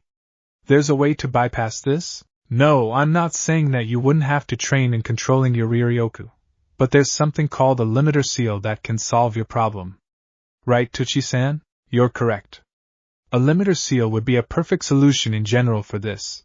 But, Tucci trailed as he gazed at Ayam, who too had a grim expression on her face. But what? Naruto asked with a confused expression, while Ayam sighed softly to herself, a sad expression on her face. Let's just say the limiter seal would not work in your case, Naruto, and that's that. Believe me, when time comes, you'll know about it, Tucci said sternly while Rangiku and Naruto were utterly confused, but nevertheless nodded. The old man was a researcher, and if he had some qualms with applying the seal to Naruto, then he must have a valid reason. You still have 1 month before the graduation exams, Naruto. I'm sure that under a vice captain's tutelage, you can suppress your Riryoku to the required level so that you can build up stable chakra. Ayam spoke with an encouraging smile while Naruto nodded with a determined expression. Now I believe that before we get any further, I should explain to you how things for Shinigami work here in this world, Rangiku-san. Tucci spoke with a serious expression, making Matsumoto's eyes wide. She had been waiting eagerly to ask him this, what was happening here before she came. Yeah, I was wondering about that too. If suppose you guys take care of Konoha, then who takes care of other parts of the world? Naruto asked as he sat back on the chair and pouted upon noticing that his ramen was now cold. Nevertheless, his principles couldn't allow him to waste such a heavenly gift. You see, before I came here in Konoha, there were Shinigami of course who took care of performing soul burials and slaying hollows. But the fact is that those Shinigami were not from Soul Society, he said while Ranjiku's eyes widened in surprise along with Naruto's and Shiroi's. If they were not from Soul Society, then where? The vice captain trailed in realization, while her face held an expression of impossibility. You can't be serious, she exclaimed while Naruto and Shiroi just blinked. Hi, those Shinigami came from the Spirit King's realm, also called guardians or messengers of the Spirit King. Matsumoto was sporting a stunned expression on her face while Naruto and Shiroi were confused. You don't know about Spirit King Naruto-kun, Shiroi-san, right? I am asked, making them nod dumbly. The Spirit King, or simply the King of all Shinigami, is possibly the most powerful existence in all the dimensions and is the one who created Suriidai, and then the Central 46. It lives in the entirely different dimension than that of Soul Society. The place where the key to that dimension is kept is only known by the current captain commander of the Soul Society and is passed on verbally to the next one each time. So basically, it is the head of all known Shinigami and generally his dimension doesn't interfere in the general duties of the Shinigami. She took a deep breath while Naruto and Shiroi nodded in concentration, soaking all the information in. But our world, you see, is different and special. The Spirit King, it seems, gave the other human dimension to the Soul Society, while this dimension is under its direct control. The King's guardians come from that realm to this dimension to perform the rituals of afterlife and slaying hollows, though the number of hollows entering this dimension used to be very few. Why were they few? In the other world, especially around spiritually enriched areas, they kept popping out after every few hours. Rangiku spoke with a confused expression when Tucci replied. That's because most of the people here in this world use chakra, meaning they combine their physical and spiritual energy, and release chakra instead of Riryoku. So there's not much spiritual energy to attract them here. Another reason is that the hollows, which reside in Hueco Mundo, do not know how to create the special garganta you require to enter this dimension. But the extremely strong hollows of the level of Minos Grande, or above, seem to be able to track this dimension if they found enough spiritual energy here, which is rare in itself. So you see, hollows getting here was extremely rare, and even if they did get here, they would be extremely strong. And I've heard in the academy that those guardian Shinigami are extremely strong and that even the weakest of them would be that of a captain's level. Rangiku spoke, making Tucci nod. But you said were. Do you mean that now they don't come here? She asked while Naruto and Shiroi had lost expressions on their faces. They come here, but in the past few years, their numbers have been increasing at a steady rate, in proportion with Naruto's spiritual energy here actually. We always managed to slay them before they even made their appearance to Naruto, but today it seems we couldn't make it.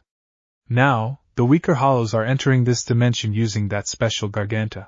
It seems they are able to track this dimension due to Naruto's increasing Riryoku, and their appearances are mainly concentrated here in Konoha. So, it's because of me that they are coming here and threatening souls like Shiroi-chan too? Naruto asked with a pained expression when I.M. replied sternly with a frown. Don't talk like that, Naruto-kun.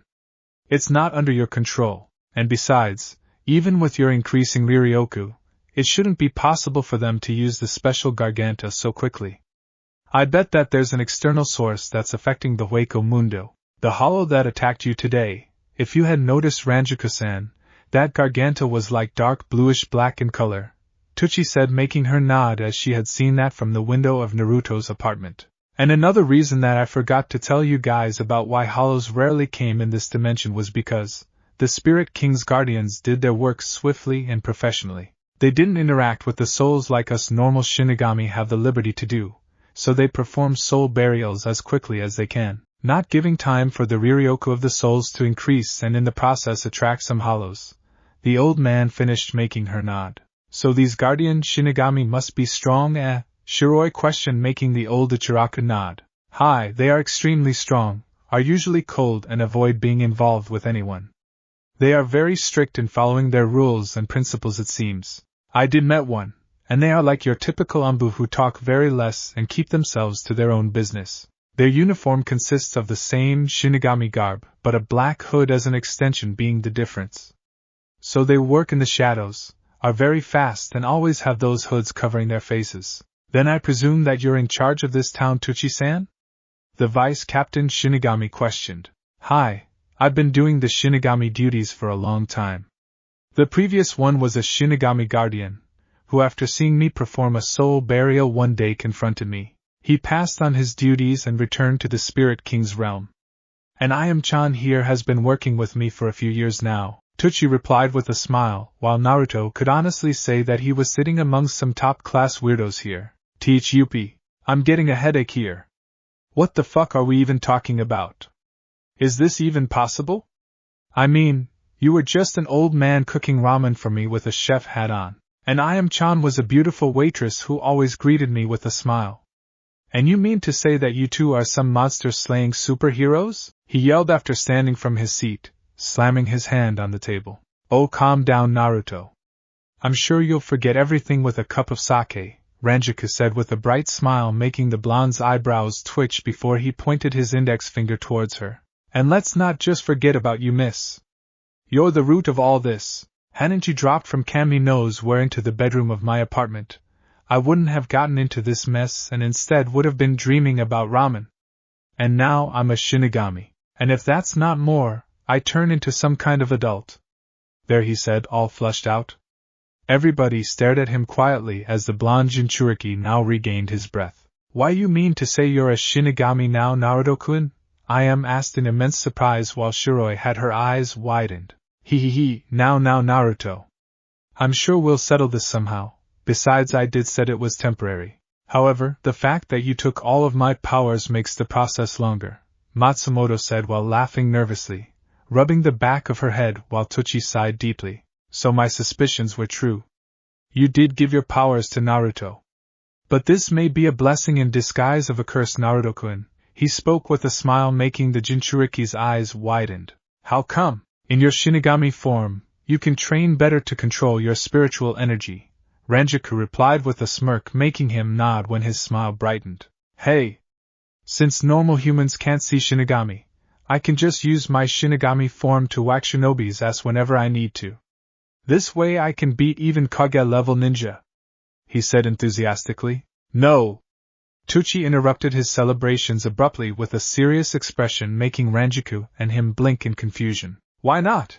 That's because they can see us, Naruto. The old chef spoke with narrowed eyes, making everybody except Ayam freeze on their spots. What? But Rangiku-san said, she said right? But, our world is different, Naruto. Tuchi-san, what are you talking about? Matsumoto asked, having lost all her light mood upon hearing this spine-breaking news. It's all chakra, Rangiku-san.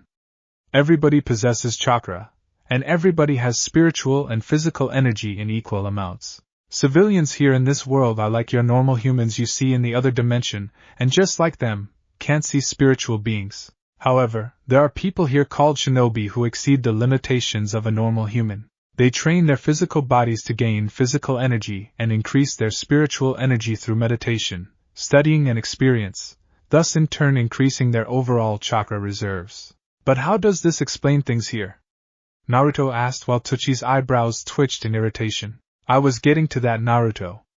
Well, anyway, as I was saying, to mold chakra for their techniques, they extract physical energy from their body's cells and spiritual energy from the mind's consciousness, or what you can call our soul. What I mean to say is that they keep their spiritual energy, which we are concerned about here, compressed along with their physical energy. In this state, they can't see us and are just like any other normal human. But the state in which they build chakra to increase their chakra levels, they increase their spiritual energy levels and in the process pass the limit of a normal human, and are hence able to see us in this state.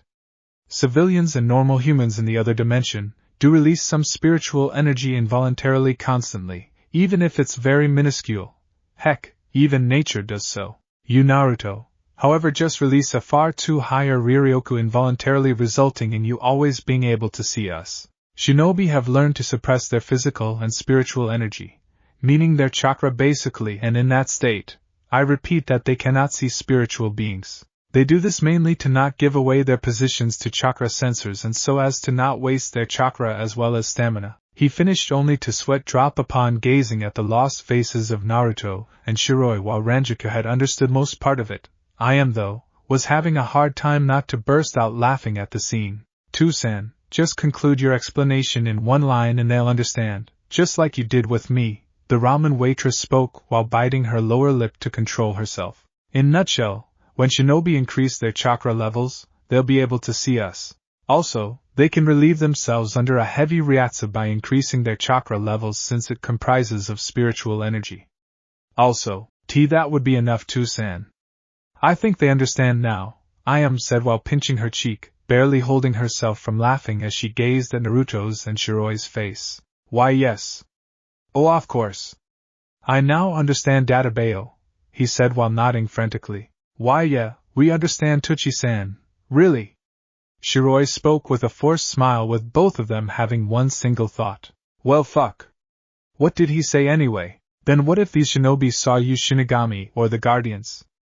Rangiku asked in exasperation. She really wanted some sake right now. That's the reason these Guardian Shinigami are so quick in their work. So that not many shinobi, if they are fighting and have their chakra levels high, notice them. Even if they do, they including us, just use Kakanshinki, a count-replacing spirit device. This is used to replace the memories of those who saw us. Ayam spoke this time while Naruto could feel himself on the verge of fainting. This is torture.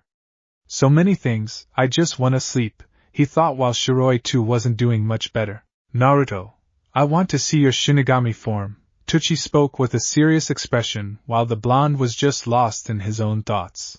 Let the old man ramble about the afterlife shit, he was tired of this anyway. He had plenty of years to life, and when he dies then he'll think about all this. I wonder if beef ramen tastes better than miso. Oh, I have yet to decide on what will be my prank Tomo. His important thoughts were interrupted upon feeling something impact his forehead, as he found himself falling back. The last thing he saw was a black glove with a white skull on it before he fell back with the chair. Thud. Hey! Watch it, old man. Ayam's and Shiroi's eyes widened when they heard a baritone voice of Naruto. Rangiku though had that same blush on her face while the other two females could feel heat rushing to their cheeks as they stared at the man before them. Tuchi though had a grim expression on his face as he stared at Naruto. What? The whiskered blonde asked as he found everybody staring at him when Tuchi finally spoke. I knew it. Hey! Watch it, old man. Ayam's and Shiroi's eyes widened when they heard a baritone voice of Naruto. Rangiku though had that same blush adorning her face when she saw Naruto's transformed form while the other two females could feel heat rushing to their cheeks as they stared at the man before them. Tuchi though had a grim expression on his face as he stared at Naruto. What? The whiskered blonde asked as he found everybody staring at him when Tuchi finally spoke. I knew it. Huh? You know? Naruto asked with a confused expression as he carefully picked up his body. Ayam and Shiroi though had blushes on their faces as they stared at him, their thoughts blank as their minds struggled to come to terms with this jaw-breaking sight. Damn, he's gone from a cutie to hottie in just a matter of seconds, Ayam thought, a light shade of pink still present on her face as she stared at his matured facial features. The spiky blonde bangs were reaching his eyebrows while his cerulean blue eyes were more intense. They held more depth to them. It was like staring in the endless sea. The fact that you're a Shinigami, the old chef spoke, making others fall face first on the table while Naruto's eyebrows started twitching in irritation. I think we already told you that. What I mean to ask you is why I'm grown up in this form? He asked, making Tuchi laugh lightly. Relax, kid, I was only messing with you. Well, according to Meth, reason that you look physically grown up in your spiritual form is mainly because of how you were treated. He spoke seriously while Blonde narrowed his eyes. What are you implying, Aji-san? He asked with some coldness seeping through his voice, snapping Ayam and Shiroi out of their trance-like states while Rangiku had a confused expression on her face. What did they mean how he was treated? I think you yourself know, Naruto, that you're far more mature than anyone from your generation. The way you lived your childhood forced you to grow mentally at astounding rates. With your growing spiritual energy, I think that spiritually you matured too, hence the reason your spiritual form looks matured. I'm not sure that this is the exact reason, but those are my thoughts on this. Actually, this shouldn't even be possible in a normal case considering that a spiritual body ages far slower than a physical form. There have to be other external factors which cause this. Strangely though, I already had a hunch that you would look a bit older in this form, but I was not expecting such a difference. Teuchi finished, making Naruto sigh as he entered his younger form again. Wait, Teuchi-san, what do you mean by how Naruto was treated? Rangiku asked, making Ayam clench her hands into fists, while Teuchi could see Naruto visibly stiffen at the question. Silence reigned over the group as Teuchi struggled to find an answer to this, not wanting to say anything in front of Naruto. But he knew that he had to tell Rangiku everything. Considering that she had just given her powers to a human, she had broken a critical law of society, and couldn't return to Tsuruidia in such a state. All in all, she will be staying here until she gets her powers back, which I think will take quite some time. I'll have to talk with him straight away, as it seems, he thought when everybody turned their heads upon hearing the sound of a chair sliding on the floor. To think that's about how much I can take in today, Aji-san. I'm going to sleep for now. To need some time to sort this out, Naruto said in a stressed voice, giving the old Shinigami a forced smile as he was now standing with his hands on the table. Before Teuchi could have said anything, Ayam replied with a smile. Sure, Naruto-kun. I understand, and if you have any problem with anything, remember that our door is always open for you, she spoke with a loving smile, making the blonde smile back gratefully. Arigato, Ayam-chan. See you later, everyone, he spoke, giving everyone a small smile before leaving the apartment. Teuchi, though, had lowered the Kido barrier temporarily to let Naruto leave before again activating it. Matsumoto, though, just couldn't understand what was going on, but whatever it was, she knew that it was extremely serious. The brief flash of pain that crossed the whiskered blonde's eyes, she hadn't missed that. Teuchi-san, what's going on? What's his story?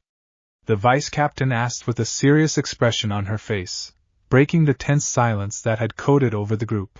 Gazing towards his daughter, getting a nod from her, Teuchi sighed before speaking. Sit tight then, Rangiku-san, because to explain Naruto's life, I'll have to tell you about this world from the beginning. Too-san, didn't you tell Naruto-kun about the Kyuubi? Ayam asked with a frown while Shiroi's eyes widened.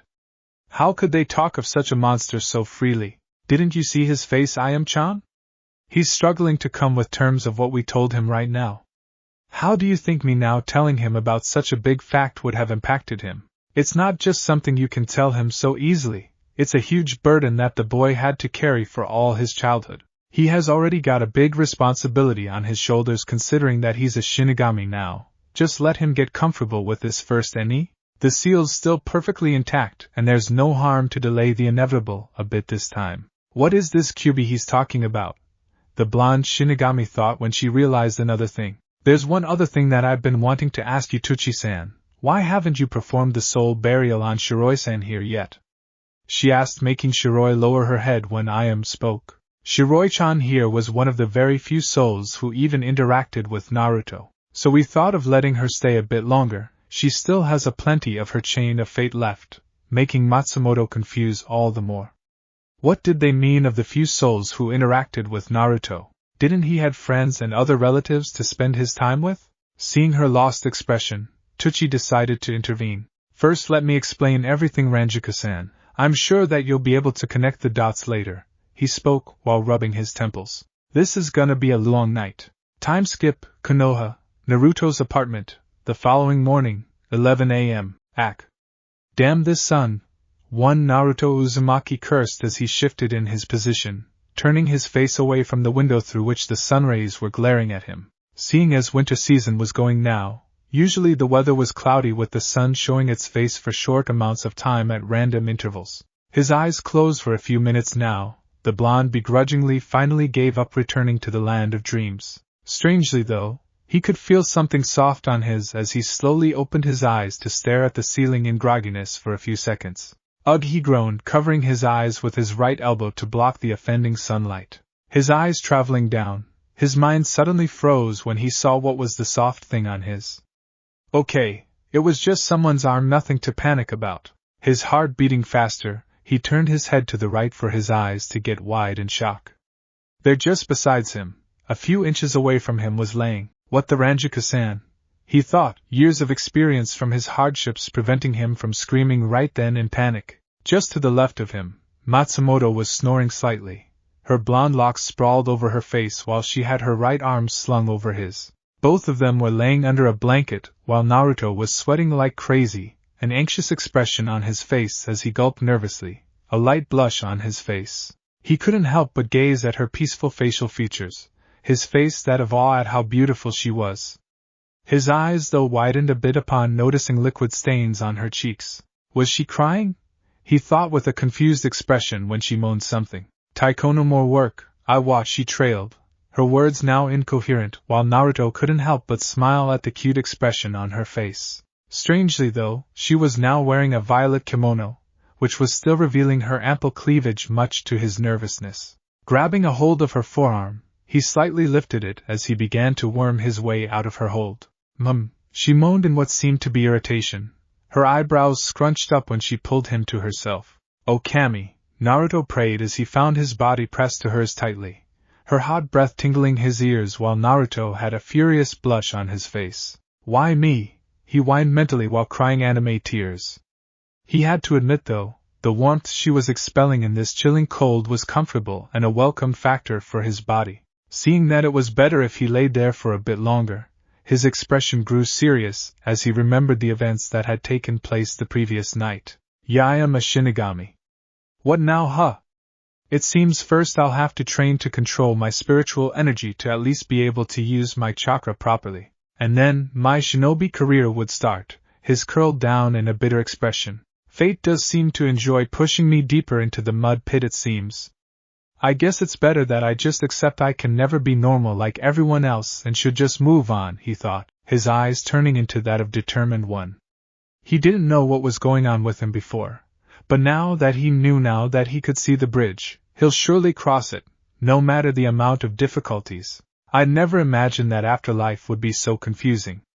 But never mind, I already went through this the last night, it's best that I meet Tsuchiyaji and Ayam-chan again. The whiskered blonde thought as he continued to stare up at the ceiling, planning on what he would be doing next. Last night when he had returned to his apartment, he couldn't sleep for some time as his mind had slowly came to terms with what had happened. One thing he knew was that his life would be changing drastically from now on. It would never be the same. But Rangiku-san doesn't seem to hate me like the other villagers. Of course she wouldn't, she's from another world, you baka.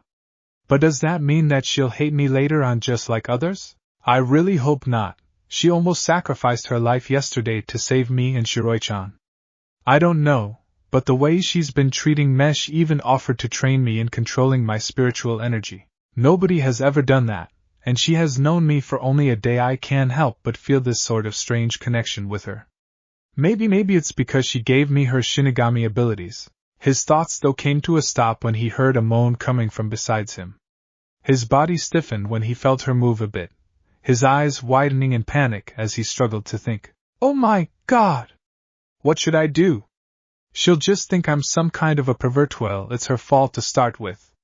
Couldn't she have just slept at the Ichiraku's house? He thought before closing his eyes suddenly, acting like he was sleeping while Matsumoto slowly opened her eyes groggily. Naruto though was concentrating on executing his plan flawlessly. Okay, so I have to relax my body completely.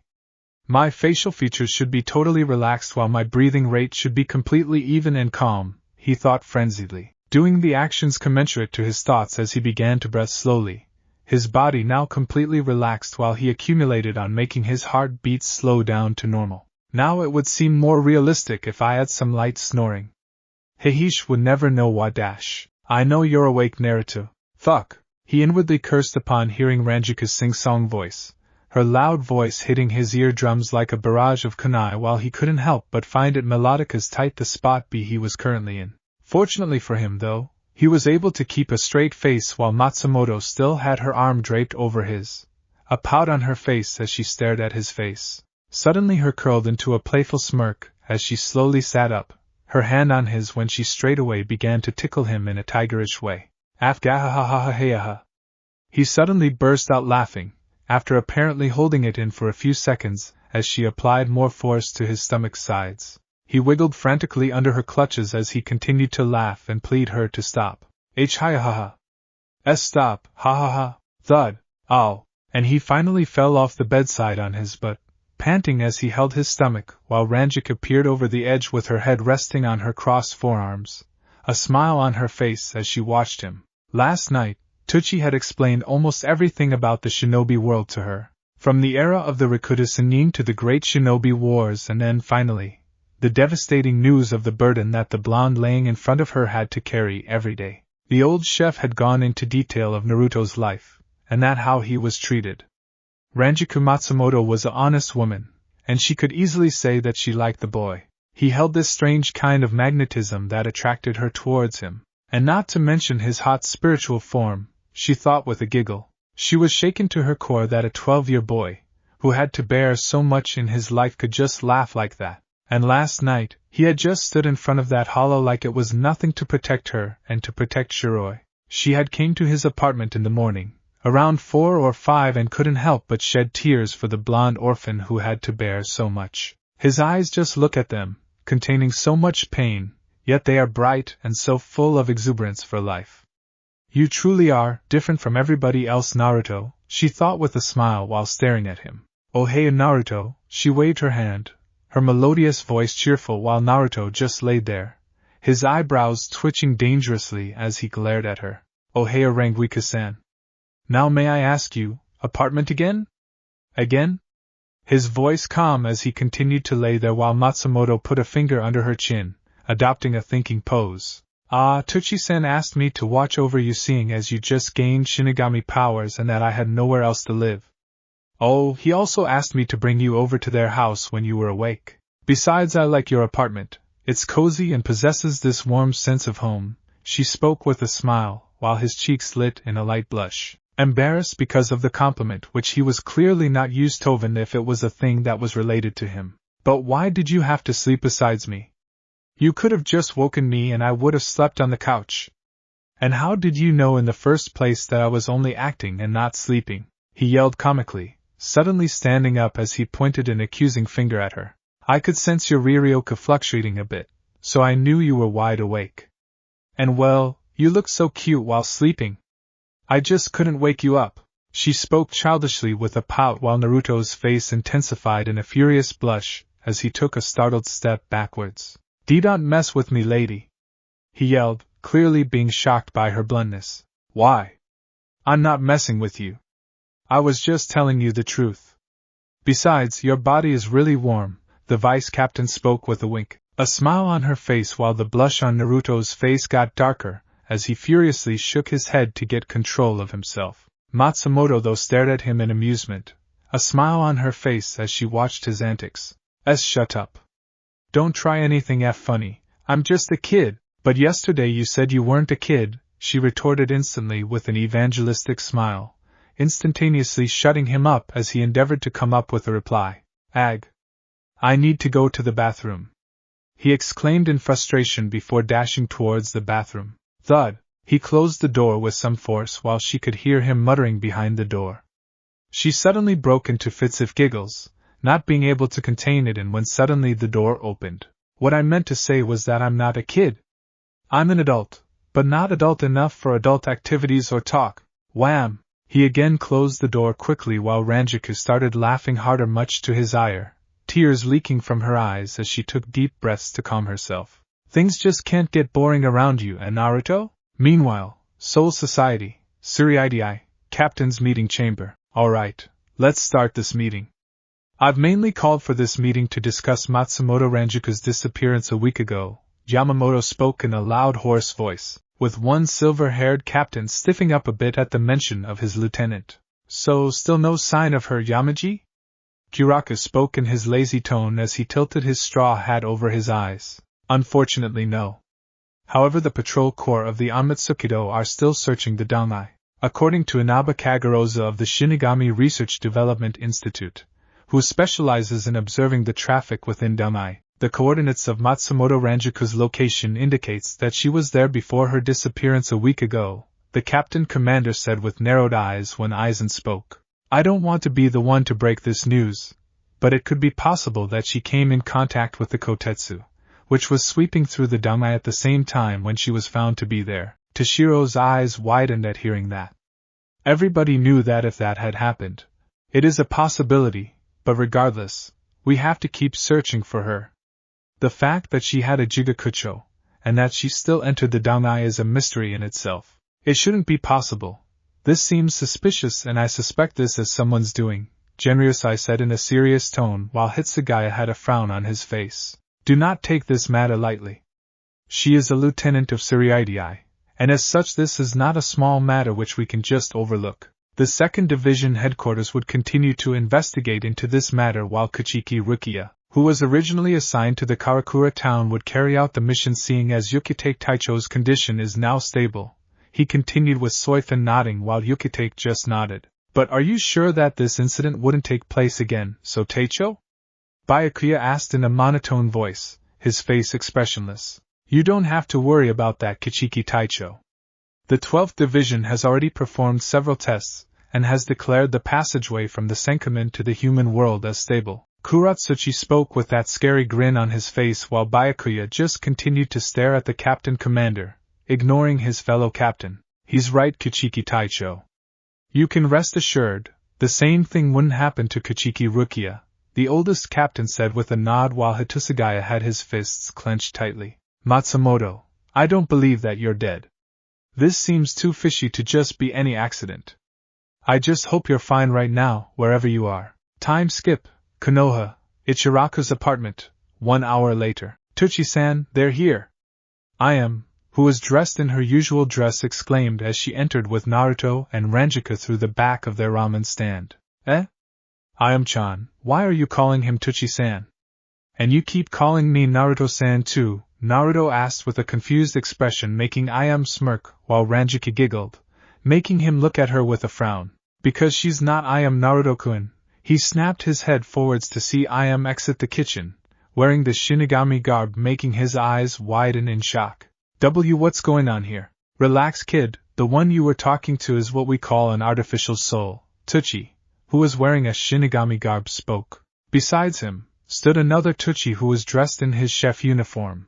Both of them had came out of what Naruto thought as his bedroom. What was he doing inside the bedroom with an artificial soul? Maybe he was no. I don't think Iji-san leans that way. Ayam-chan wouldn't have been born then, thought Naruto while nodding to himself. It's something which was invented by the Shinigami Research and Development Institute of Suriidii. Tuchi-san here probably uses the artificial soul pill to do his everyday duties when he's in his Shinigami form, Rangiku replied, making the blonde nod, pulling him out of his thoughts. It's just like the clone technique. Only this is solid, he muttered to himself with a nod. And that they don't dispel too, the real Ayam said with a smirk, making his mouth open in an O, nodding at her. Alright, you two can go now, Tuchi spoke as the two artificial souls nodded before they went to serve the waiting customers. But if they are the artificial souls, then surely they wouldn't know how to prepare the super ramen like you guys. They shouldn't possess the skills you guys have developed over the years. The whiskered blonde spoke with a confused expression, making Matsumoto's eyes widen a bit in realization, while Tuchi smirked at him. Yeah, he's not the idiot that everyone thinks of him so much. The old chef smirked as he smiled at Naruto, a proud smile on his face while rubbing the underside of his nose with his index finger in pride. That, my boy, is my personal invention. These souls are not ordinary souls. Instead of using the ordinary artificial soul pills, I created something called the replicating soul pills. Ayam just sighed at her father. The old guy never backed down from boasting about his inventions, and how great a researcher he was. You don't mean? Matsumoto spoke with widened eyes. Just the name was enough for her to understand what those pills did. Yeah. Those pills copy the traits of one's soul down to the smallest detail, and creates an exact replica of the user's soul. Yeah, he really became enthusiastic like a child on high sugar when it came to his inventions. Wow! That's so cool, Aji-san. You can do something like that? What are the other things you've invented? Naruto asked with double sprightliness, his eyes shining brightly as he was in front of the old chef in a flash. Oh no! Ayam thought with a dreadful expression on her face pale as she watched that fire ignite in her father's eyes. She knew they had to do something quick, or it was time for another one of his boring science lectures. My boy Naruto! I knew there was something special in you. Come on, let me show. Atu-san! Didn't we call Naruto-kun here to begin his training? Ayam held her jaw tight from laughing outright. She knew how much big of a sucker Naruto was when it came to training. What? Training? Are you going to train me, Ayam-chan? He asked with a confused expression, getting a nod from her.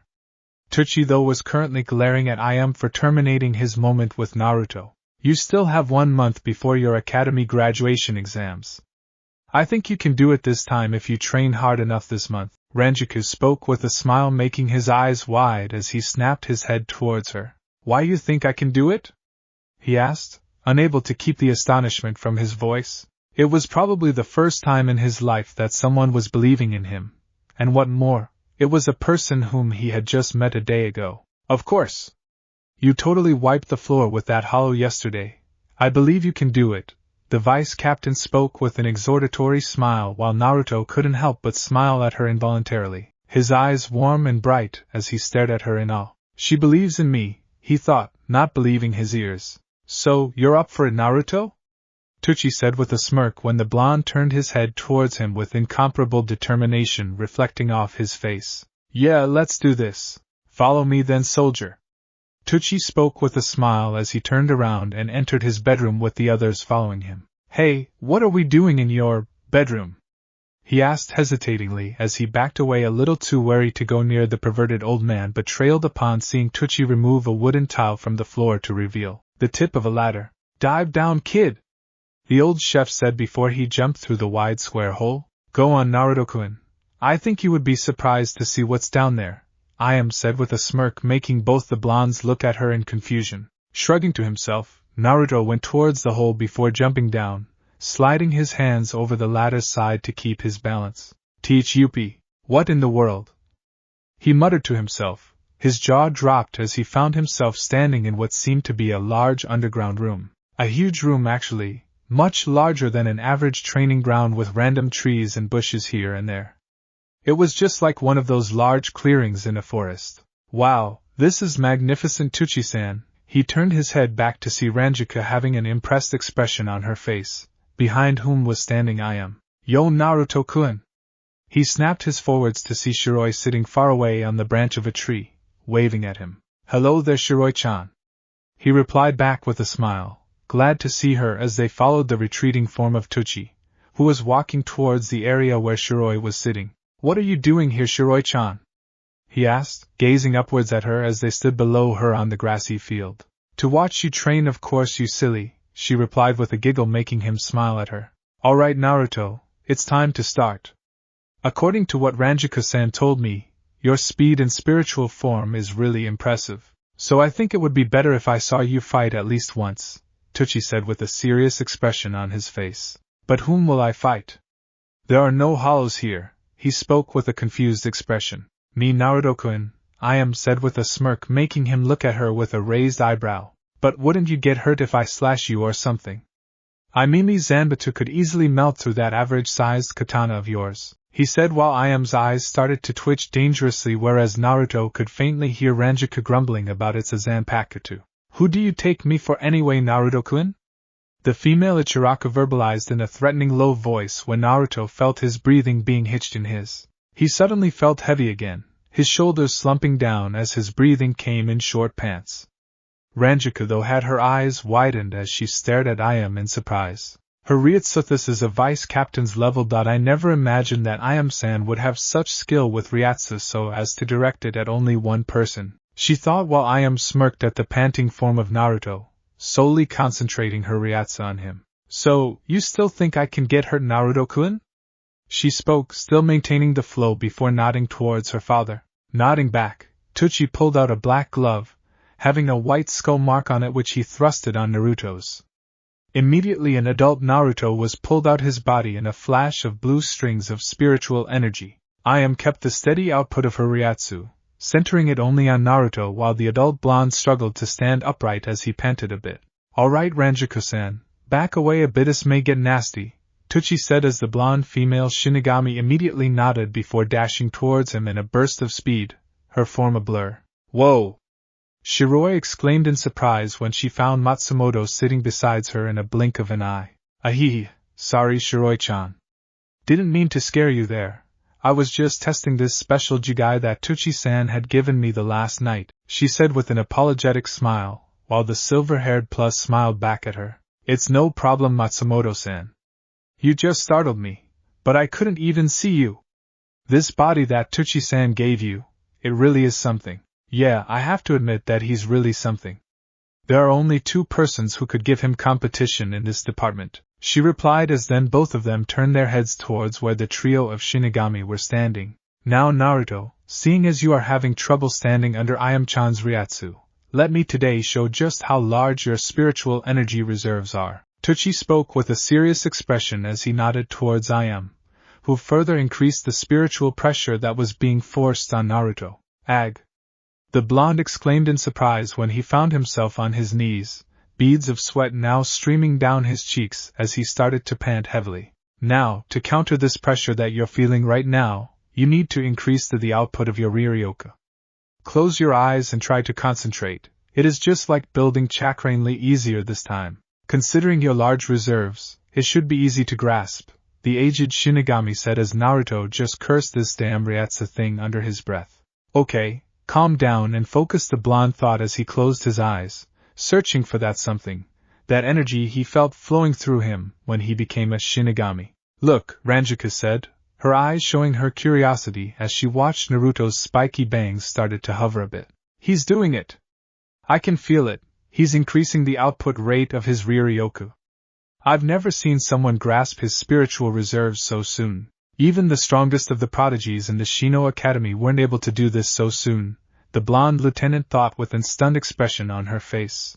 Ayam too stared at him, sensing his growing Riryoku as she increased her Ryatsu more, wanting him to relinquish more of his spiritual energy. Naruto's face though scrunched up in an expression of struggle as he kept his concentration, his body and the air around feeling heavier than before. Come on, a little more there. Everyone's eyes widened when they felt a huge shift in the air pressure. Whoa! Ayam exclaimed in surprise when suddenly Naruto's body lit up in a flash of violet spiritual energy, becoming a violet-colored tower of raw energy as it reached to the artificial sky that was the ceiling of this underground compound. What raw power! Tsuchi thought, his elbows in front of his eyes as had covered the area around him. Waves of raw Riryoku swept over the area violently as wind picked up around the trio. Ayam was shocked. The Ryatsu he was ejecting was already that of a captain's level, but she could tell that it was wild and untamed. It was clear that Naruto had huge spiritual energy reserves, but no control whatsoever. So just to stand under the crazy amount of spiritual pressure, she had to release all of her Riryoku. Matsumoto too couldn't believe her eyes, so much Riryoku. She too had increased her now decreased Riryoku because they could feel the effects even at this distance. Naruto slowly opened his eyes, never having felt so at ease and powerful. Slowly his spiritual energy output began to decrease. Tsuchi, however, had noticed another strange thing about his spiritual energy which was currently visible. It had random lightning streaks which were surrounding his Riryoku as well in the air around him. That lightning, does this mean that his Ryatsu is of elemental type just like Yamamoto Genryusai? But it clearly isn't complete. This is a mixture of an ordinary one and an elemental one. It does seem though that his Ryatsu might develop at a later stage into a lightning type one, he thought as now Naruto's Riryoku levels had returned to normal levels, only covering the clearing. Shiroi-san, are you alright? Rangiku asked as she held the plus carefully. Yeah, I'm fine, Rangiku-san, she replied while panting. Her chain of fatigue, it seems she has a maximum time of around 2 or 3 weeks. See, Naruto have huge spiritual energy reserves but lack control over it, just like the case with your chakra. But you'll see that it is easier to control your Riryoku than chakra, Ayam said while coughing a bit under the. Not much to Tsuchi's surprise though, Naruto had an expression of awe on his face as small random flashes of lightning were now hovering over every part of his body. Tu never knew I had such power. I felt so much, I just can't describe this, the blonde said as he gazed at his palms, clenching them as blue lightning streaked around them which slowly died down. Don't get carried away, Naruto. Just like in the shinobi world, if you can't control your Riryoku then you are practically useless in battle, the aged Ichiraku said, making Naruto look at him with a serious expression, nodding back at him. It seems Naruto-kun isn't an ordinary human after all. That lightning, it can't be a result of Rangiku-san transferring her powers to him, Ayam thought to herself as she stared at him before taking out her Zanpakuto. I think it's time we see what you can do, Naruto-kun, she spoke with a challenging smirk, making him look back at her with his own confident smirk. Alright, create some distance you two. Let's start, these guests would be arriving soon, Tucci said with a smirk, making Naruto shrug as he pulled out Hiniko. Oh, this should be good. Matsumoto spoke with an ecstatic smile as Shiroi too looked on with curiosity. Both of the teens jumped back to create some distance while Tucci too walked back. Alright, Tuchiaji told us that Ayam-chan's been working with him for some years, so she should be strong. Though she doesn't look intimidating at all, but so is the case with Rangiku-san, he thought as clenched the hilt of Hiniko tighter, both of them staring down each other with serious expressions on their faces. Okay Naruto, attack Ayam-chan with everything you've got. And remember, don't hold back. The elder Ichiraki yelled, making Naruto look at him like he was crazy. Are you serious? Do you not see the size of my katana? She can get injured seriously. That baka, Rangiku mumbled as she face-palmed herself. Ayam-too sighed along with Tucci. They should have known that he would state things like these. Fine then, kid. Don't say I didn't warn you. Ayam-chan, just 1 week strike and make sure that he can see you, he said, making her nod while Naruto too readied himself with a smirk. Here I come, Naruto-kun, she muttered before dashing towards the blonde, majorly holding back on her speed. Clang! Ag! He exclaimed in surprise as he found himself flying back. Wham! Before he crashed into a large tree trunk violently.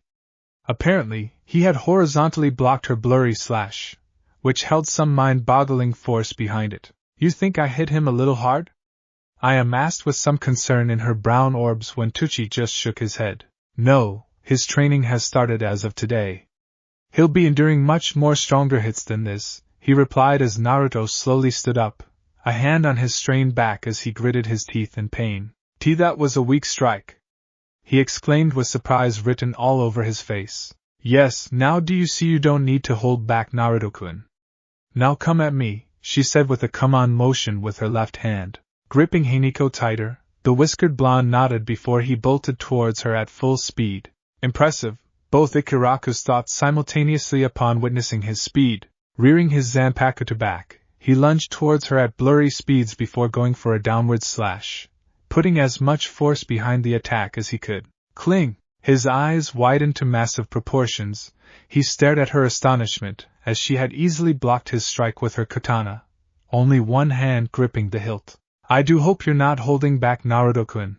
Ayam spoke with an amused smile on her face while he gritted his teeth as he tried to overpower her, but to no avail. Jumping back, he skidded back to a halt. How can she be so strong?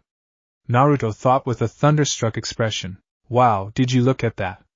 She's freakishly strong, Shiroi said with an amazed expression, while Rangiku too had to say she was impressed. I don't know if she has unlocked her Shurikai, but in other areas clearly at a lieutenant's level. Alright, if can't overpower her then I'll just go for one after another strikes, Naruto thought before he again jolted at her. He clearly possesses that raw instinct for battle. Wonder if it is because of the Kyuubi, Tucci pondered as he watched the blonde go for one slash after another, with Ayam easily dodging each one of them with practiced ease, her movements fluid while it looked like she was toying with the blonde. Stay, he gasped in between one of his missed whips when he again reared his sword behind him, stretching his arms to the max before going for a downward slash at thundering speeds. Still! Quing! Ugh! He grunted through gritted teeth after she had blocked his Zanpakuto again, this time however using both of her hands.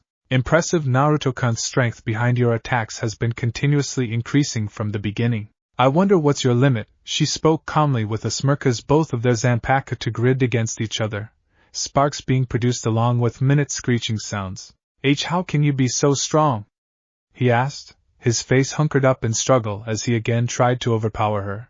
Don't know, she trailed, a smile on her face while Naruto's eyes widened when he felt himself being overpowered. KGH! He exclaimed, Hiniko slipping out of his hand as it went sailing upwards in air, courtesy of a strong upward slash by Ayam. His eyes were widened as the blonde took several startled steps backwards while she stood with a smirk on her face. What? Maybe because I've training myself into the past these past several years. Her smirking face now only inches away from his, she spoke in a low tone while her blade was poised at his. She was so fast. I couldn't even see her, he thought in astonishment as Ayam had just blurred from his vision to appear in front of him. Well, Naruto-kun, Already started training, huh? That voice, Naruto thought in surprise as he snapped his head towards the entrance of the compound. Why? He trailed in neck-breaking shock upon seeing the figure walking towards them. Ah, Hokage Dano, it's nice to see you, Tsuchi said with a smile. Ayam though sheathed her zanpakuto, giggling at Naruto's dumbstruck expression as she ruffled his hair tenderly off course with her cheeks being decorated by a light blush. Sorry for being late, Tsuchi-san's paperwork just wouldn't leave me. JGG? Naruto stuttered with wide eyes, with his pupils zooming out in shock as he stared at the old man in his Hokage robes, walking towards them. You've grown, Naruto-kun, or should I say Shinigami. Sorry for being late, Tsuchi-san's paperwork just wouldn't leave me. JGG? Naruto stuttered with wide eyes, his pupils zooming out in shock as he stared at the old man in his Hokage robes, walking towards them. You've grown, Naruto-kun, or should I say Shinigami, an amused smile on his slightly wrinkled face while Naruto just stared at him shock. Why, you can see me? He asked while Tsuchi and Ayam were smirking at his flabbergasted expression. If you mean a young man with blonde hair, blue eyes, 3 whisker marks, holding a large zanpakuto and sporting an expression like his ramen was stolen, then yes, I can see you. Hiruzen replied with a chuckle, making Ayam giggle while Naruto just huffed in annoyance as he placed Haniko on his shoulders, catching it in mid-air. Noticing Rangiku and Shiroi walking towards them, Tsuchi spoke. Ah, there's our guest, Hokage Dano. Turning his head to the right, he saw a blonde-haired woman coming towards them along with Shiroi.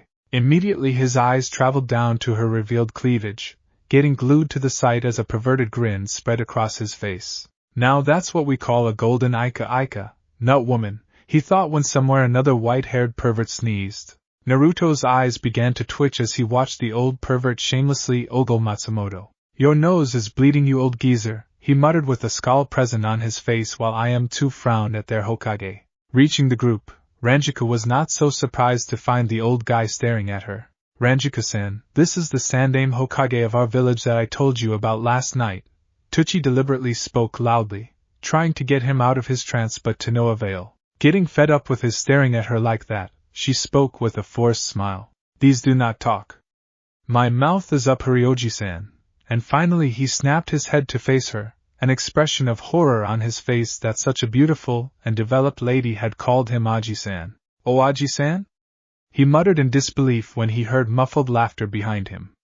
Turning his head back, he saw Naruto and Ayam quietly laughing to themselves as he glared at them. Serves you right, Erojiji, the blonde thought when his eyes fell on Rangiku, who too was staring at him. She had that unknown look in her eyes as she smiled at him, her cheeks a light shade of red while he stopped laughing abruptly, his cheeks red when she winked at him. His blush deepened before he averted his gaze. Why was she staring at me like that?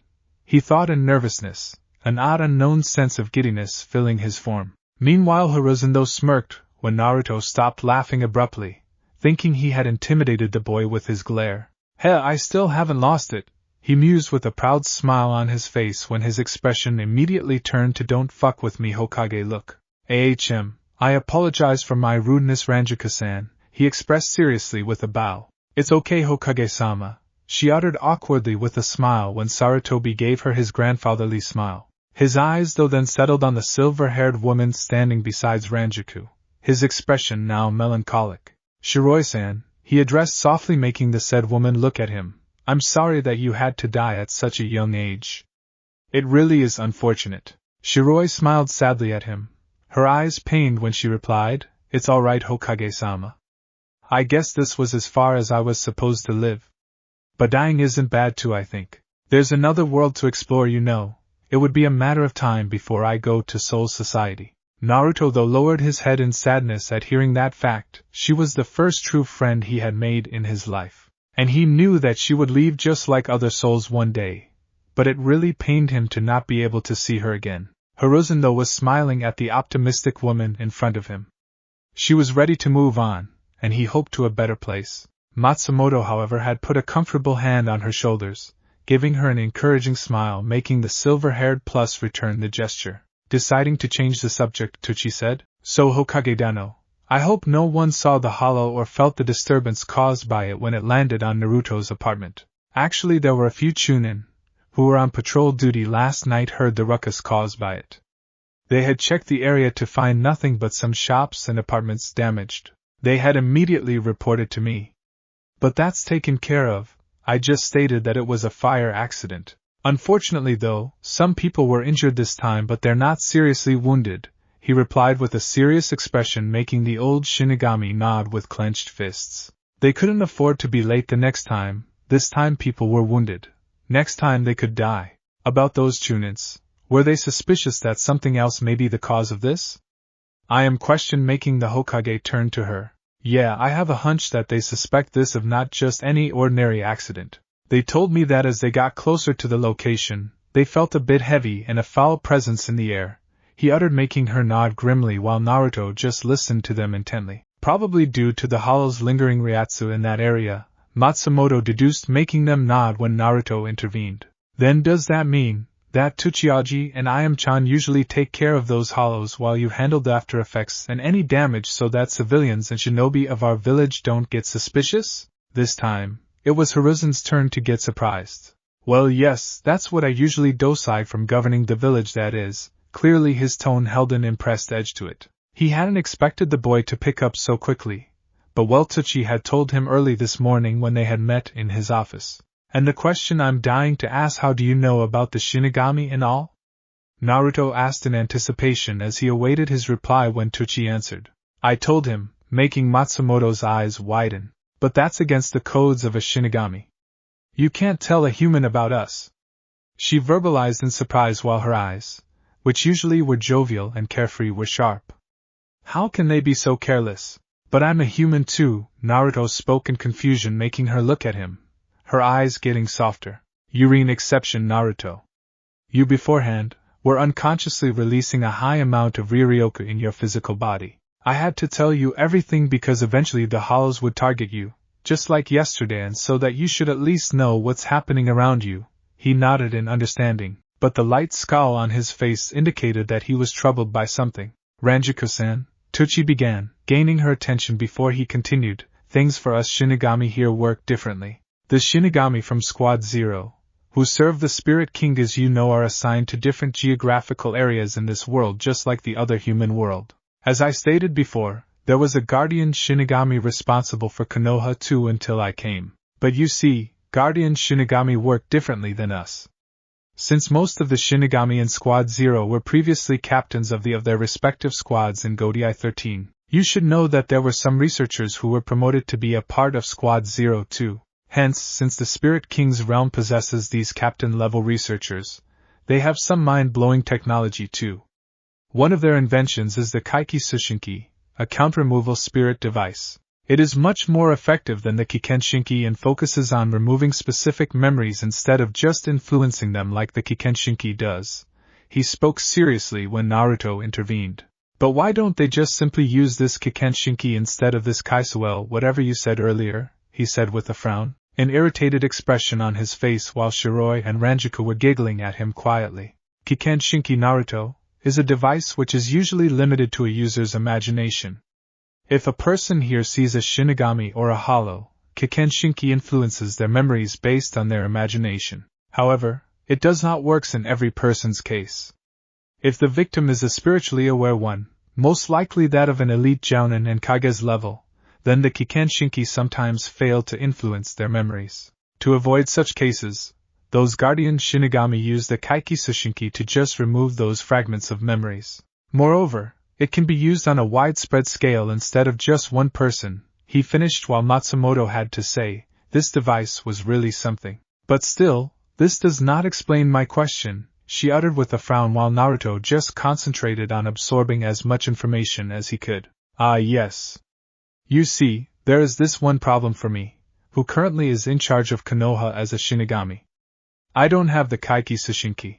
I did ask the previous guardian to lend it to me so that I could analyze the technology used and possibly create one for myself. But as I told before, they are extremely strict in following their rules and hence he didn't give it to me. All of them just remind of that stuck-up Hyuga clan, the old chef grumbled at the end before he continued. So as you see, this created a problem for me. I knew that whenever a hollow would attack, even if it is rare, it would cause ruckus leading to the shinobi here reaching the site. And obviously they would feel threatened and would be able to at least see the silhouette of the hollow, or mine. Then, obviously they would throw jutsu at the hollow or maybe even me and in the process raise their chakra levels which would make it visible to the jounins. And Hokage Dano here obviously. To solve this problem, I needed some help. So who better than the village leader itself, the one who could just claim it as some form of an enemy attack or an accident, Rangiku sighed. Really matters here were much complex than in the other human world. But she understood Tuchi's position, and it was risky, but a smart move to tell the village leader about this. And you immediately believed all this, Gigi? Naruto asked in mild surprise when Hiruzen, who had been quiet before, replied. Well, it was not like I haven't seen a Shinigami before. The Shiki Fujin, dead demon-consuming seal, of the Yondaime Hokage did summon a Shinigami after all, he said when Naruto interjected. He could summon a Shinigami? A shocked expression on his face making Sarutobi nod when Tuchi spoke. Yeah, and that Shinigami was most probably from the Spirit King's realm. Not much is known about it actually. Rangiku was not surprised though considering the elder Ichiraka had told her the previous night. So Gigi, not that I'm complaining or anything, but why did you come here? The whiskered blonde asked. I came to check on you, Naruto-kun. You are now a Shinigami, so a big responsibility rests on your shoulders too, any? And the graduation exams are in 1 month. You'll have to train hard this time, and I think Tuchi-san can help you in more ways than just one, he verbalized with that mysterious smirk while Tuchi too smirked back as he nodded back at him. Naruto though could only watch the exchange in confusion. Have these old geezers gone senile? He pondered with a sweat drop.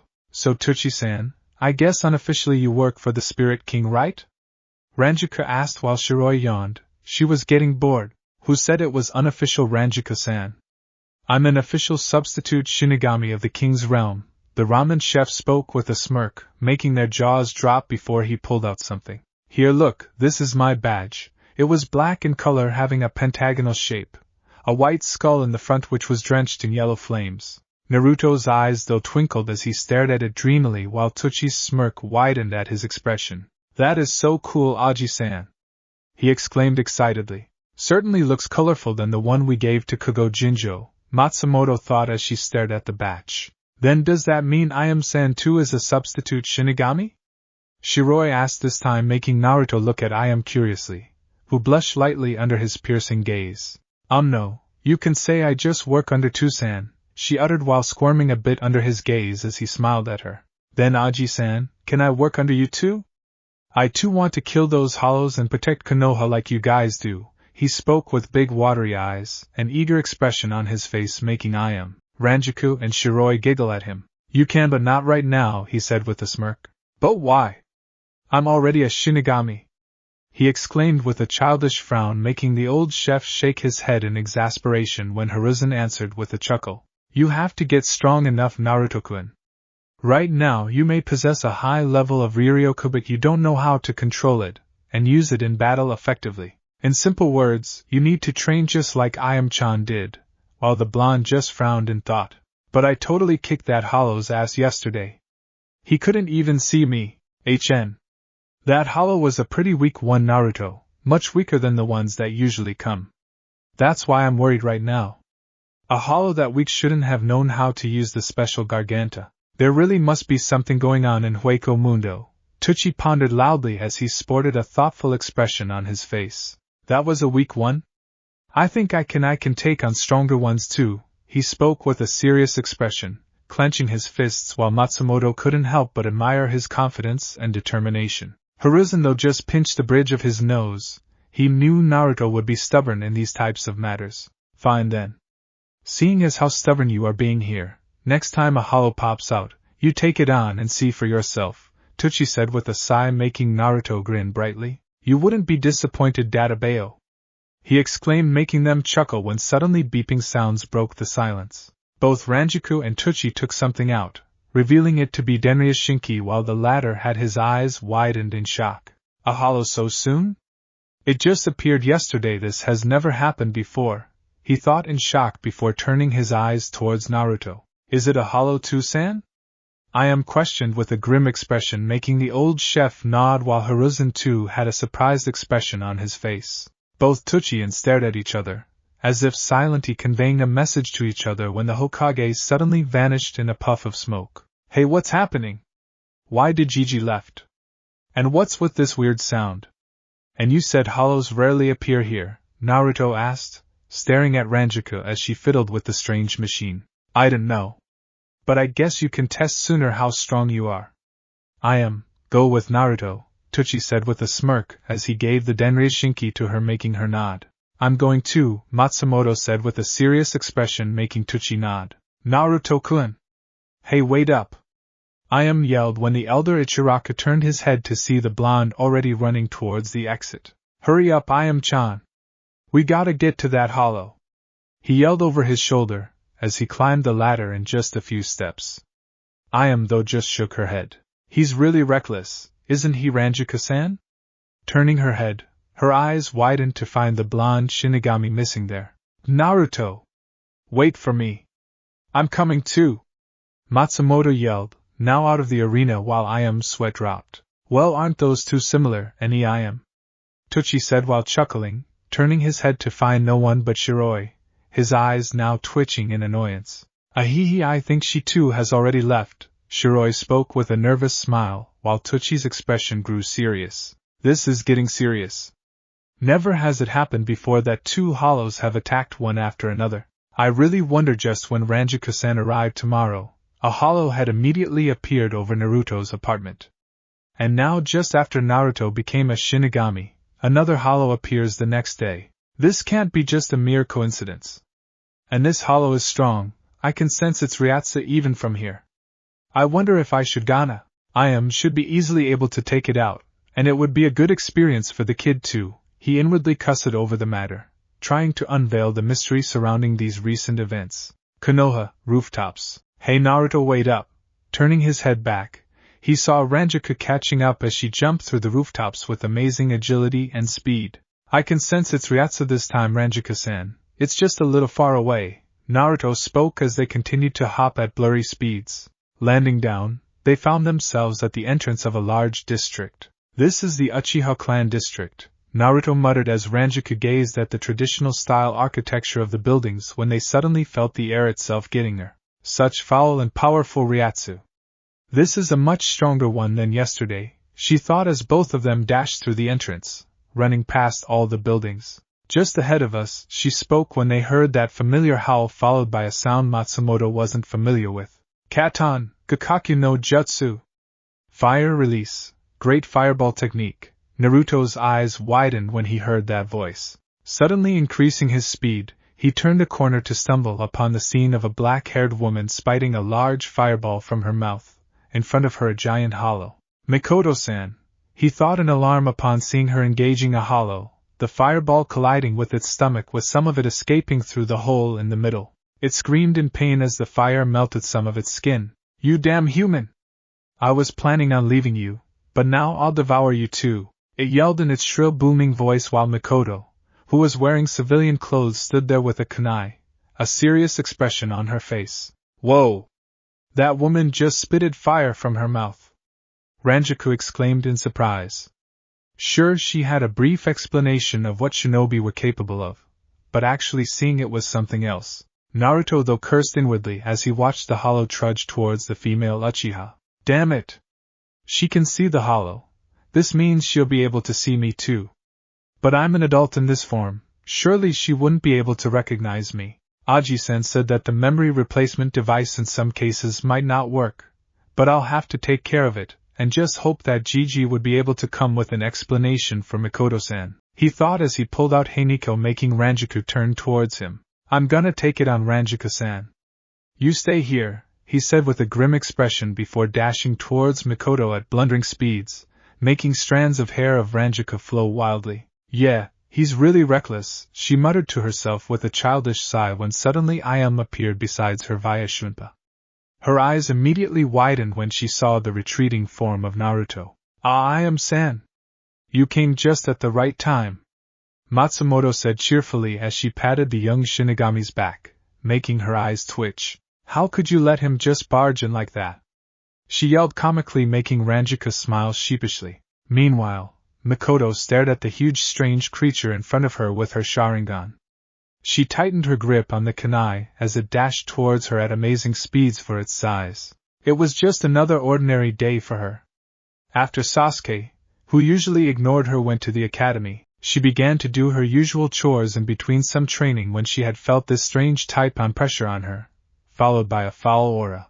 Following it, she was greeted to the huge hollow coming out of a strange bluish-black hole just in front of her house. I have to send a signal for Hokage-sama. Even though I can kill this one, we may get some valuable information about why it just suddenly popped out of nowhere. From what I know, this must be some kind of a summon who can use space-time ninjutsu. But the question is, who could be the user? She thought when suddenly her eyes widened upon noticing a black blur by the corner of her eyes. Clang! Her eyes widened further when the same black figure had suddenly appeared in front of her, his sword now in between the hollow's large teeth as the blonde figure continued to stand there while holding back the creature. Who's this now? She thought, staring at the tall blonde figure who now began to slide back under the force that the hollow was putting in. Stay still, the blonde muttered in a strained voice. Well, this one is much stronger than the previous one, all right, Naruto thought as he gritted his teeth, his feet dragging over the concrete as he pushed with as much force as he could. Who are you? He heard her speak, not turning his head for he didn't want to risk revealing himself. Grunting under the force, his knees began to buckle when the hollow pulled back suddenly. Naruto's eyes widened when he saw its large clawed hand approaching his form at amazing speeds. Barely any time left to dodge, he could only lift Haniko just in time again to catch the strike with the metal of his large blade. Whoosh! Ack! Mikoto exclaimed as she caught Naruto's body, which was sailing towards her because of the attack. Both of them skidded backwards at high velocity, inducing beneath their feet as she held to him tightly. What power! Naruto, though in awe, his one eye closed in struggle as he pierced the concrete with his Zanpakuto, effectively reducing their speed drastically before they came to a stop just in front of a house. Lifting his head, all he could see was the destroyed concrete because of Haniko with black sliding marks following it to where the large hollow was standing. If I can't win this battle with power, then I'll use my speed, Naruto decided mentally when he felt Mikoto behind him groan. He couldn't help but turn back to check on her. She was apparently alright, but her eyes were still closed as she was still clutching to his form tightly. Naruto blushed crimson red upon the close contact, and at that moment couldn't help but notice how beautiful she looked, just like always. Her eyes slowly fluttered open, and the first thing she was greeted to was the sight of concerned intense blue eyes staring back at her. Are you alright, Mikoto-san? He immediately cursed himself for calling her by her name. Mikoto's eyes though widened when she heard the stranger say her name, and the tone with which he had spoken, she was familiar with it. Her vision then got cleared enough to notice his features: sun-kissed blonde hair, electric blue eyes, whisker marks, a large kata. Wait. Whisker marks? There's only one person with those, she thought, her cheeks a light shade of pink, as she gazed at his handsome features, his wild untamed spiky blonde hair only adding to the ferocity of his looks. But this man looks much her thoughts were interrupted when suddenly her eyes widened. Naruto too stared at the figure behind Mikoto who had hit her at the back of her head, while the female Uchiha slowly entered the world of unconsciousness. Her limp body now fell in Naruto's arms to reveal a hooded Shinigami standing behind her, her face hidden while the hilt of her Zanpakuto was in midair where Mikoto's head was a moment ago. Are you crazy, Naruto-kun? From the familiar feminine voice, he immediately deduced it was I am, who exclaimed with some anger seeping into her voice as she gave him a stern gaze. I am Chanwa. First, you have nothing to cover your face, and secondly, you are staring at her up so close like you were just ready to kiss her. Even though you are an adult in your Shinigami form, your whisker marks are a dead giveaway of your identity. She scolded him when suddenly they were interrupted by an explosion. Naruto turned his head back to see the hollow clutching his face, which was covered in black smoke with Rangiku standing in front of it, her hand extended towards the hollow from which smoke was emanating too. Never mind. First I'll just take care of this hollow, she spoke with a sigh before suddenly vanishing, blurring out of his vision, making his eyes go wide. How did she just vanished, he thought in astonishment. Placing his Zanpakuto back in its sheath, he picked up an unconscious Mikoto bridal style before turning around to see the battle. Thanks for holding it, Rangiku-san. I had to make sure that she didn't see anything more, I said, pulling her hood back after appearing beside Matsumoto, who smiled at her in return. No problem, san. Besides, it was my fault for letting Naruto run in like that, she said with a grin, making nod back at her with a smile before she turned towards the hollow, some of whose mask was damaged as it growled demonically at them. So, 2 Shinigami have come to be my food today. I'm sure you'll taste much better than ordinary humans' other insignificant hollows. But who I'm really interested in is that Shinigami over there, it spoke while pointing towards Naruto with its clawed hand. Its body pale brown in color except its white mask, while a large tail waved behind the creature. And Ranjika's eyes widened while the whiskered blonde just narrowed his eyes. So these hollows are targeting me, and coming here because of me, he thought, his curling down into a frown, with and Ranjika sharing the same thought processes. Enough of this, muttered with a frown as she lifted her hand. Heido no Gojushi, Heian.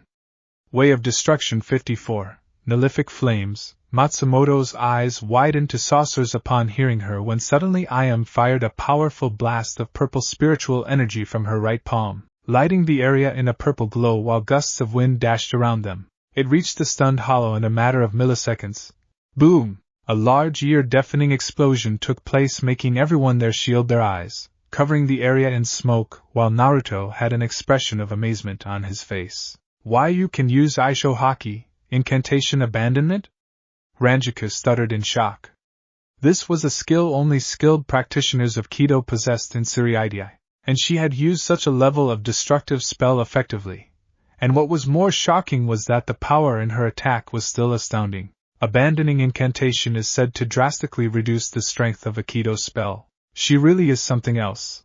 With the age of around only 18 human years, she's a genius to achieve this feat so soon, she thought with a stunned expression on her face. Well, I'm naturally good with Kido, you see, and can control my Riryoku really well, spoke with an embarrassed smile. Chan. She turned her head to see Naruto skid to a halt just beside her, Mikoto sapphittly tucked in his arms while he held an expression of excitement on his face. That was so cool, Chan. How did you do that? Can you please teach me? He asked with his eyes literally shining like the blazing sun, while Iam's cheeks flushed upon hearing him compliment her. Well, of course, Naruto-kun, she said with a cute smile, making him grin foxily as he tightened his hold on Mikoto. Not being able to contain his joy, he spoke. I would have hugged you if it were not for Mikoto-san.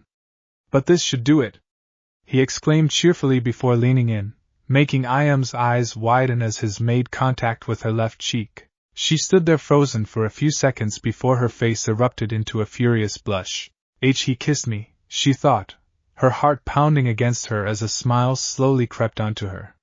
She touched her cheek with her hand, the blush still not going away. Rangiku, though, giggled at her face. Her cheeks were themselves pink, as she thought of her receiving the same treatment. You're the greatest, Chan, he exclaimed loudly, making her squirm in her position, her gaze lowered while he grinned obliviously. But I want a kiss too, Naruto-kun, Matsumoto said childishly, her lower lip swelling cutely as she pouted at him. Naruto's face flushed crimson red as he stumbled back a bit. Don't mess with me, lady, he half stuttered, half yelled, feeling this urge to not just kiss her on the cheeks, but claim her. And he was horrified of this, her look so, What's happening to me? He thought while feeling this another urge to bang his head on a wall repeatedly. Amazing, such a level of Shinigami. Truly this new world is interesting. Their eyes widened upon hearing that voice, the smoke now clearing to show its damaged form. Most of its body was tarred black due to the explosion, its mask somehow still unharmed. But what was just in front of him, in between his clawed hands, was what made Iam and Rangiku lose their breath. Impossible! That's Iam's thoughts themselves trailed in shock. That's a cumin. Air gate, Rangiku exclaimed in immense surprise as she watched the hollow's clawed hands ripping open something black in midair. Iam, though, frowned as the black rips slowly decreased in size until it was nothing but air itself. So he must have used the cumin to suck my attack. But it seems he was not able to react in time, she thought while tightening her grip around her Zanpakuto's hilt. Was careless.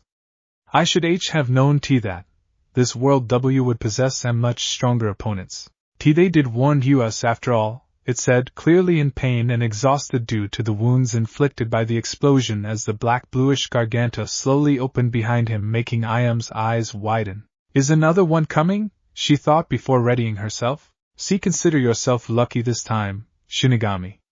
Why you got me by surprise this tea time, it said as Ayam waited for something to happen while the garganta continued to expand. You Shinigami, why you're special, it said while pointing towards Naruto, whose eyes widened while Ayam too lifted her eyebrows in shock. Did he sense it? Does he know of it? She thought while glancing nervously towards the whiskered blonde. What do you mean? Naruto asked, his eyes indicating maturity beyond his years as he stared at the hollow right into its red glowing eyes. In time, you'll see. But I'll remember, next time I'll be much stronger and prepared. And why you would be my key target, Shinigami.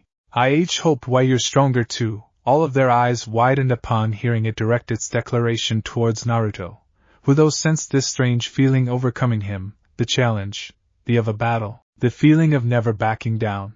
I remember it Shinigami, my name is Vachio Oscuro, it said, its red glowing stare never leaving Naruto's cold blue eyes, who hardened his gaze. Though gritted her teeth, she couldn't allow this hollow to leave. If he could use and control the human like that, then surely he would pose a big threat in the future, not to mention that his eyes were set on Naruto now for some reason. Clearly this hollow had surpassed all the limits of a normal mindless hollow, who only crazed for high Riryoku souls. This one had a mind for battle and would become much stronger if it was left as it is, not that she knew the limits of its strength even now. I've had it! She exclaimed before using Shunpa to dash towards him. Her Zanpakuto reared back as her eyes grew cold. Naruto though could practically feel Oscuro grinning at them. Heads up, Shinigami! It exclaimed when Ayam and Rangiku's eyes widened upon sensing something powerful above them. Boom! Ayam suddenly stopped when a bright pillar of square yellow light fell on them, specifically on Vachio Oscuro. She skidded to a stop, having been blown away by the impact along with others. Shit! She cursed. Her eyes narrowed as she gazed towards the sky. Naruto, seeing Ayam and Rangiku staring at something in the sky, looked upwards. Holy shit! He cursed loudly, his eyes widened to the maximum as he stared at a huge black rip in the sky, protruding out of which was a giant black creature, its mask white while its nose was pointed and lengthy. What is that thing? He exclaimed, his heart beating mile a minute as he stared at the intimidating sight. The yellow pillar of light flashing out of the black rip which now was covering the hollow in front of them as a form of square protective cover. BP prepared and next time, Shinigami, Oscuro spoke as his body began to lift in the pillar towards the sky while Naruto turned his head to stare at him with a serious expression. I can't let it escape. Have to use Shurikai now. Ayam thought as she held her Zanpakuto horizontally, tilting it downwards a bit before she lightly slid her 2 fingers over its flat metal. Zofuk, it wouldn't work Ayam, she was interrupted upon feeling a hand on her shoulder, turning back to see Tucci staring towards the sky with a frown on his face. It's a negation, countermembrane. This is impenetrable, even the most powerful of my attacks wouldn't put a dent on it. It practically isolates their target from the current dimension. It's no use now, he said while Ayam sighed, closing her eyes in frustration as she took deep breaths to calm herself. Naruto, though, who had been staring at the hollow which was slowly ascending towards the black rib, spoke loudly. I'll be prepared, Vachio Oscuro. And remember my name, the one to defeat you will be, Shinigami, Uzumaki Naruto, he loudly verbalized, the blonde bangs covering his forehead as he gave the creature his most serious look. It seemed to grin maniacally before being engulfed by the large cumin which began to decrease in size quickly. Rangiku, though, to say the least, was flabbergasted. Naruto, the 12-year-old man, was open accepting the challenge of a hollow, and Kami knows how strong it could be, and considering the way he had manipulated a cumin to its advantage so skillfully, she somehow doubted Naruto's decision. But seeing those eyes, that expression, he really does want this. Does this come from the need to be acknowledged, to prove himself to us, or is it this the battle instinct that he showed last night? It seems, he really does enjoy fighting, but I can't help but admire his confidence, his determination, his stubbornness. she thought while staring at him as he continued to gaze at the spot where the Cuman had been moments ago. Slowly her curled into a smirk. Well damn, we have to train him seriously now, I guess. He can't survive alone on just his instincts, after all. I'll be prepared, Vachio Oscuro. And remember my name, the one to defeat you will be Shinigami Uzumaki Naruto, he loudly verbalized, the blonde bangs covering his forehead as he gave the creature his most serious look. It seemed to grin maniacally before being engulfed by the large Cuman, which began to decrease in size quickly. Rangiku, though, to say the least, was flabbergasted. Naruto, the 12-year-old man, was open accepting the challenge of a hollow, and Kami knows how strong it could be, and considering the way he had manipulated a Cuman to its advantage so skillfully, she somehow doubted Naruto's decision. But seeing those eyes, that expression, he really does want this. Does this come from the need to be acknowledged, to prove himself to us, or is it this the battle instinct that he showed last night? It seems, he really does enjoy fighting, but I can't help but admire his confidence, his determination, his stubbornness, she thought while staring at him as he continued to gaze at the spot where the Cuman had been moments ago. Slowly her curled into a smirk. Well damn, we have to train him seriously now, I guess. He can't survive alone on just his instincts, after all. Meanwhile, Tucci was staring at Naruto curiously, observing the blonde who was gazing up at the sky while Ayam was lost in her own thoughts as to how to cope up with this new problem. So Vachio Oscuro, time for me to prove myself.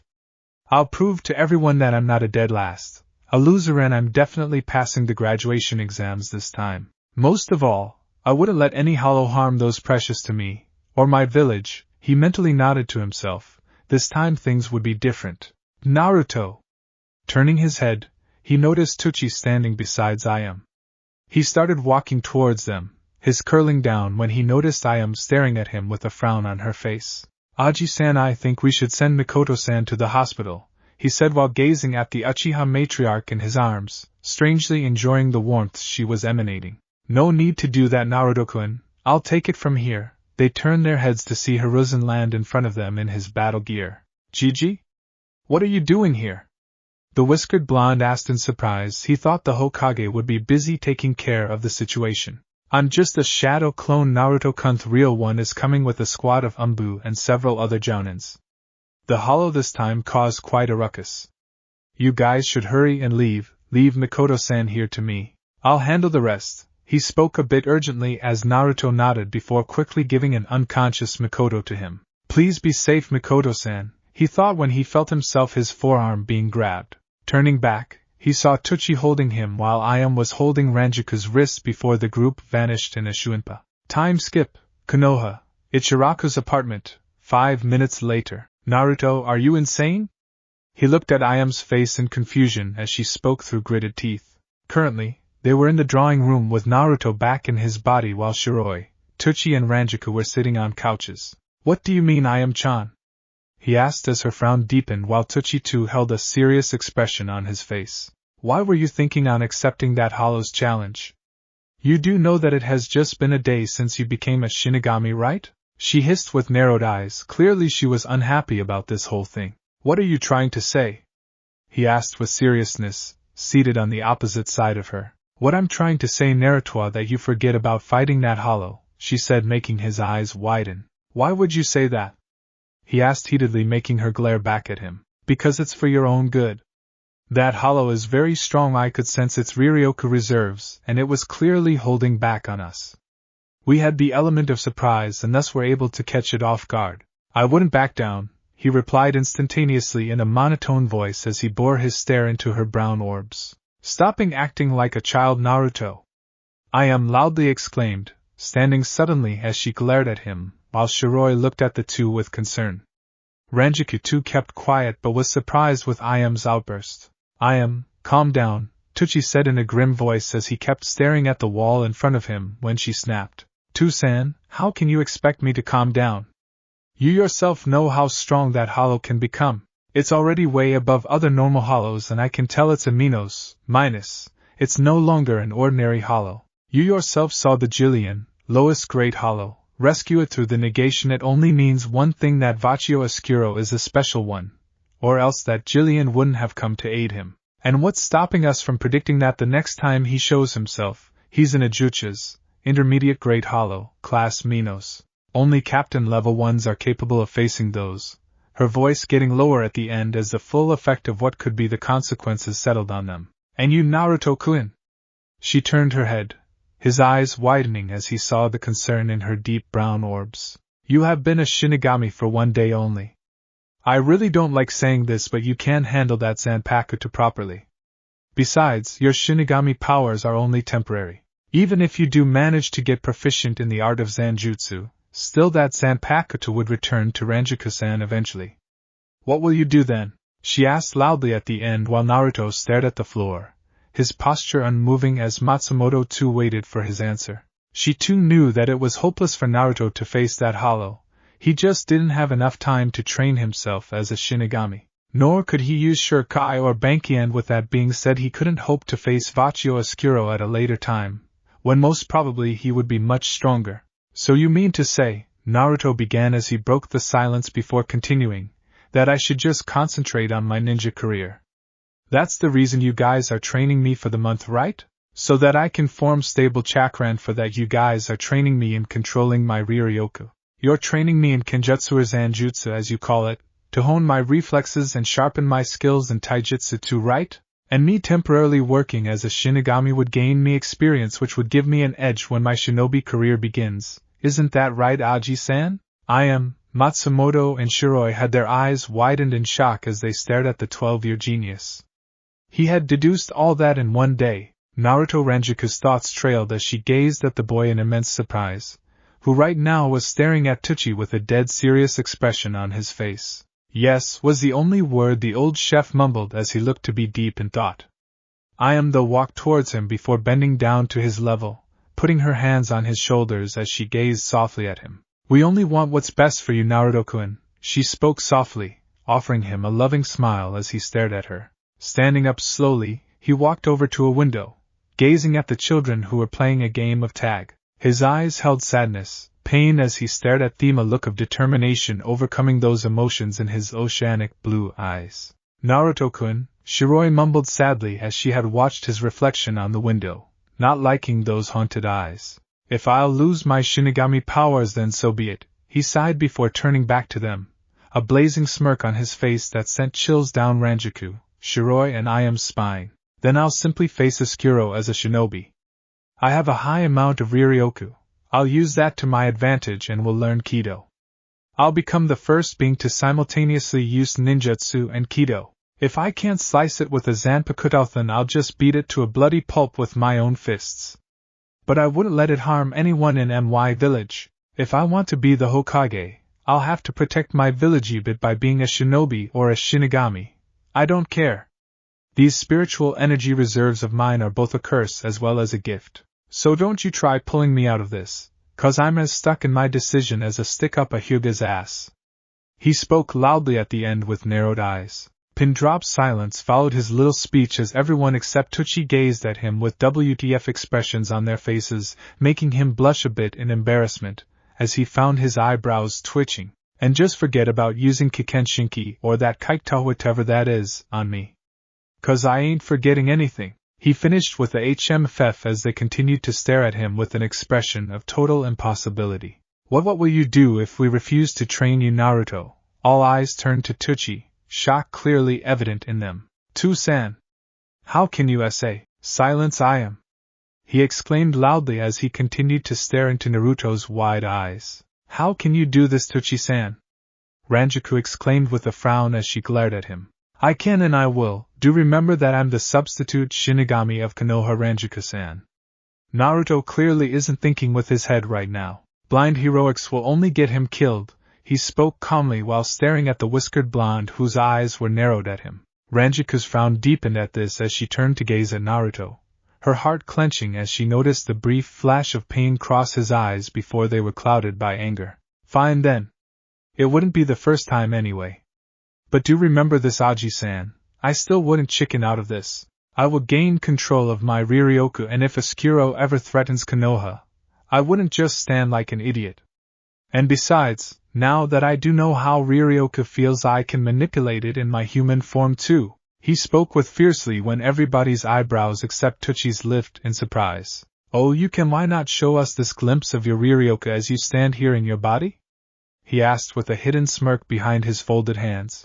I'm not an idiot, old man, Naruto muttered with a frown as he closed his eyes while Shiroi and Matsumoto watched him intently. Tuchi's smirk widened when he felt the familiar abrupt increase in Naruto's Ryatsu, while the other three's eyes widened upon noticing minute sparks of electricity crackle around his body. Shiroi immediately found herself gasping for air when moved in front of her, and increased her own Ryatsu, making her take a deep breath in relief. Is that lightning? Both Rangiku and thought in surprise as they saw the purple-bluish glow reflecting off his form due to the current sparks. See? I can increase my spiritual pressure at will, he said with a smirk, gradually decreasing the output when a look of confusion replaced that upon noticing the wide-eyed expressions of Rangiku, Shiroi and What? Naruto, is that lightning? Matsumoto stuttered as she pointed her index finger at him. He looked down as a look of realization dawned on his face. Oh, this has happened to me in the past too, he spoke, making Tuchi's eyes widen. What do you mean it has happened before? Well, I don't know how to explain, but whenever I got super angry or something, this lightning would come out.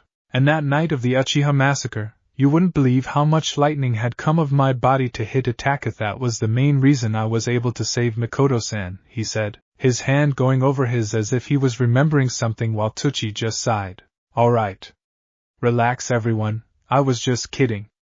Of course I'm gonna train Naruto. He spoke with a chuckle, making and Shiroi sigh in relief. Of course I knew you were acting, Tuchi-san. Did you really think you could fool me? Rangiku spoke cheerfully as she nodded to herself. You were the one who had the most animated response, Rangiku-san. Naruto deadpan, making her blush in embarrassment as others chuckled at the two. That was so mean, Naruto-kun. I was only defending you, she said childishly, giving him a cute pout, making him blush a bit. Yeah, come to think of it, has been doing nothing but encouraging me since yesterday, he thought before giving her his rare true smile. Thanks, Rangiku-san, he muttered in a low tone while Matsumoto was caught off guard as she found herself unable to avert her gaze from him. A blush her cheeks. That smile. Her heart strangely skipped a bit at that when she finally averted her gaze. Naruto, though, was oblivious to her thoughts as he turned to Tuchi while looked at the exchange with a light frown. Does Naruto-kun like her? She thought, biting her lower lip. Aji-san, I'm sure you're up to something. I know you have some plan, so spill it, Naruto said while pointing at the old chef. Well, it's simple, Naruto. You see, besides the powers Rangiku-san gave to you, you have your own Shinigami powers. His eyes widened upon hearing that. Of all the things, he definitely hadn't expected Tuchi to say that. I have my own powers? He asked hesitantly, not sure of what the old man was saying. Yeah, the fact that your Ryatsu produces lightning element is definitely not one of my abilities. It comes from your own soul, Matsumoto spoke to him, suddenly serious, making him nod enthusiastically. So I can have my own Zanpakuto then? He said hopefully, making them nod. Yeah. He pumped his fist in the air, an ecstatic expression on his face. I'm awesome. I'm so gonna rub Oscuro's face in the mud. Tuchi sighed while the three females giggled at his antics. Can it, kid? You're jumping the gun, it's not that simple. First we'll have to wait for Rangiku-san's powers to return to her, and only then we can explore your own powers, he verbalized, making Naruto nod. In the meantime, during the month, we're gonna train you into the ground. And it will be like this, will teach you Zanjutsu and Kido, while Rangiku-san will mainly aid you in what shinobi call taijutsu. Also, he stopped abruptly when a black butterfly flew in through the window to land on his finger. That's a Jigakucho, the blonde lieutenant thought in surprise. Rangiku-san, Hokage Dano is calling for you. It seems he wants to instate you as a shinobi of the leaf, he spoke, making Naruto and Matsumoto look at him in surprise. Me? Her? They both exclaimed, making Tuchi nod before he answered. Since you'll be staying here for quite some time, Rangiku-san, it would be better if you become a shinobi. Besides, the special Jiga I gave you allows you to move at amazing speed, so you'll be quite formidable in taijutsu. Besides, you can use Kido and state it as another branch of ninjutsu, so most probably you'll become a jounin. I know the action and thrill of being a shinobi would be inviting to say the least. Ooh, I really do want to try this shinobi thing, she spoke before clasping her hands in excitement. Naruto, show the way! Teuchi exclaimed with a devious grin. What? Why me? He whined when he found Ranjiku's arms slung over his shoulder. Oh come on Naruto-kun! Can't you show this poor lady where to go? She asked sensually, batting her eyelashes cutely, making him blush furiously. Her noticeable bust was pressed against his arm while he could see her cleavage. Which straight guy could resist this? Why me? He thought while inwardly crying anime tears. Fine then. He suddenly exclaimed with a frown as he started walking towards the door, pulling himself out of her grip, while she followed him with a bright smile on her face. Those two are really something, Teuchi muttered to himself with a sigh while Ayame had a saddened expression on her face as she had her own set of thoughts lingering in her troubled mind. Konoha, outside Ichiraku's apartment. What took you so long? Naruto exclaimed with an angry expression, not that he was actually. But he couldn't help but feel strangely hot under the collar whenever she was a hem close to him. Why are you always angry with me? She asked while faking a sad expression on her face. Naruto's eyes widened as he saw her sad. But I'm not angry with you, he exclaimed frantically, waving his arms in defense. You're lying, she exclaimed with a down look on her face. I don't like that look on her beautiful face. Wait.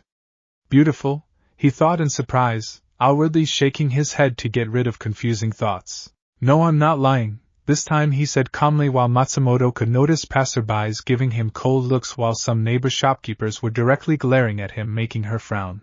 On the other hand, she was getting looks of confusion along with lecherous stares. Yeah, this was something she was used to.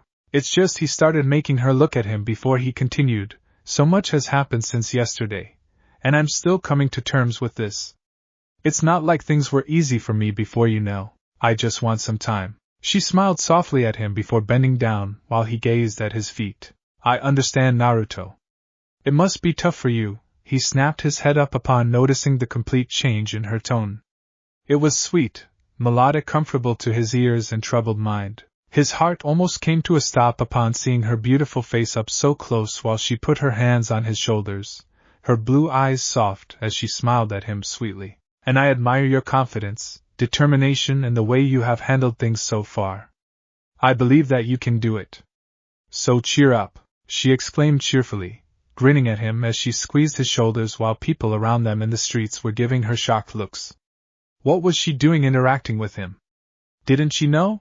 They began to murmur amongst each other while Matsumoto and Naruto remained oblivious to the surroundings around them. Naruto, however, was deeply touched that she believed in him, that she was comforting him. She admired him. She was smiling at him, and so he couldn't help but grin foxily at her while her cheeks flushed as she gazed at his features. Thanks, Rangiku-chan, he exclaimed with his heart leaping with joy while she blushed furiously and probably for the first time in her life. He was totally alright, and ready to fight. Rangiku-chan, she thought in surprise before slowly a warm smile crept up her face. And strangely, she was feeling all warm and fuzzy inside. Yash! Let's go! She chirped before standing up. Just as they were about to jump, Rangiku felt a hand on her shoulder, and she immediately knew what was going on. Hey miss, why are you talking with this thing? Don't you know him?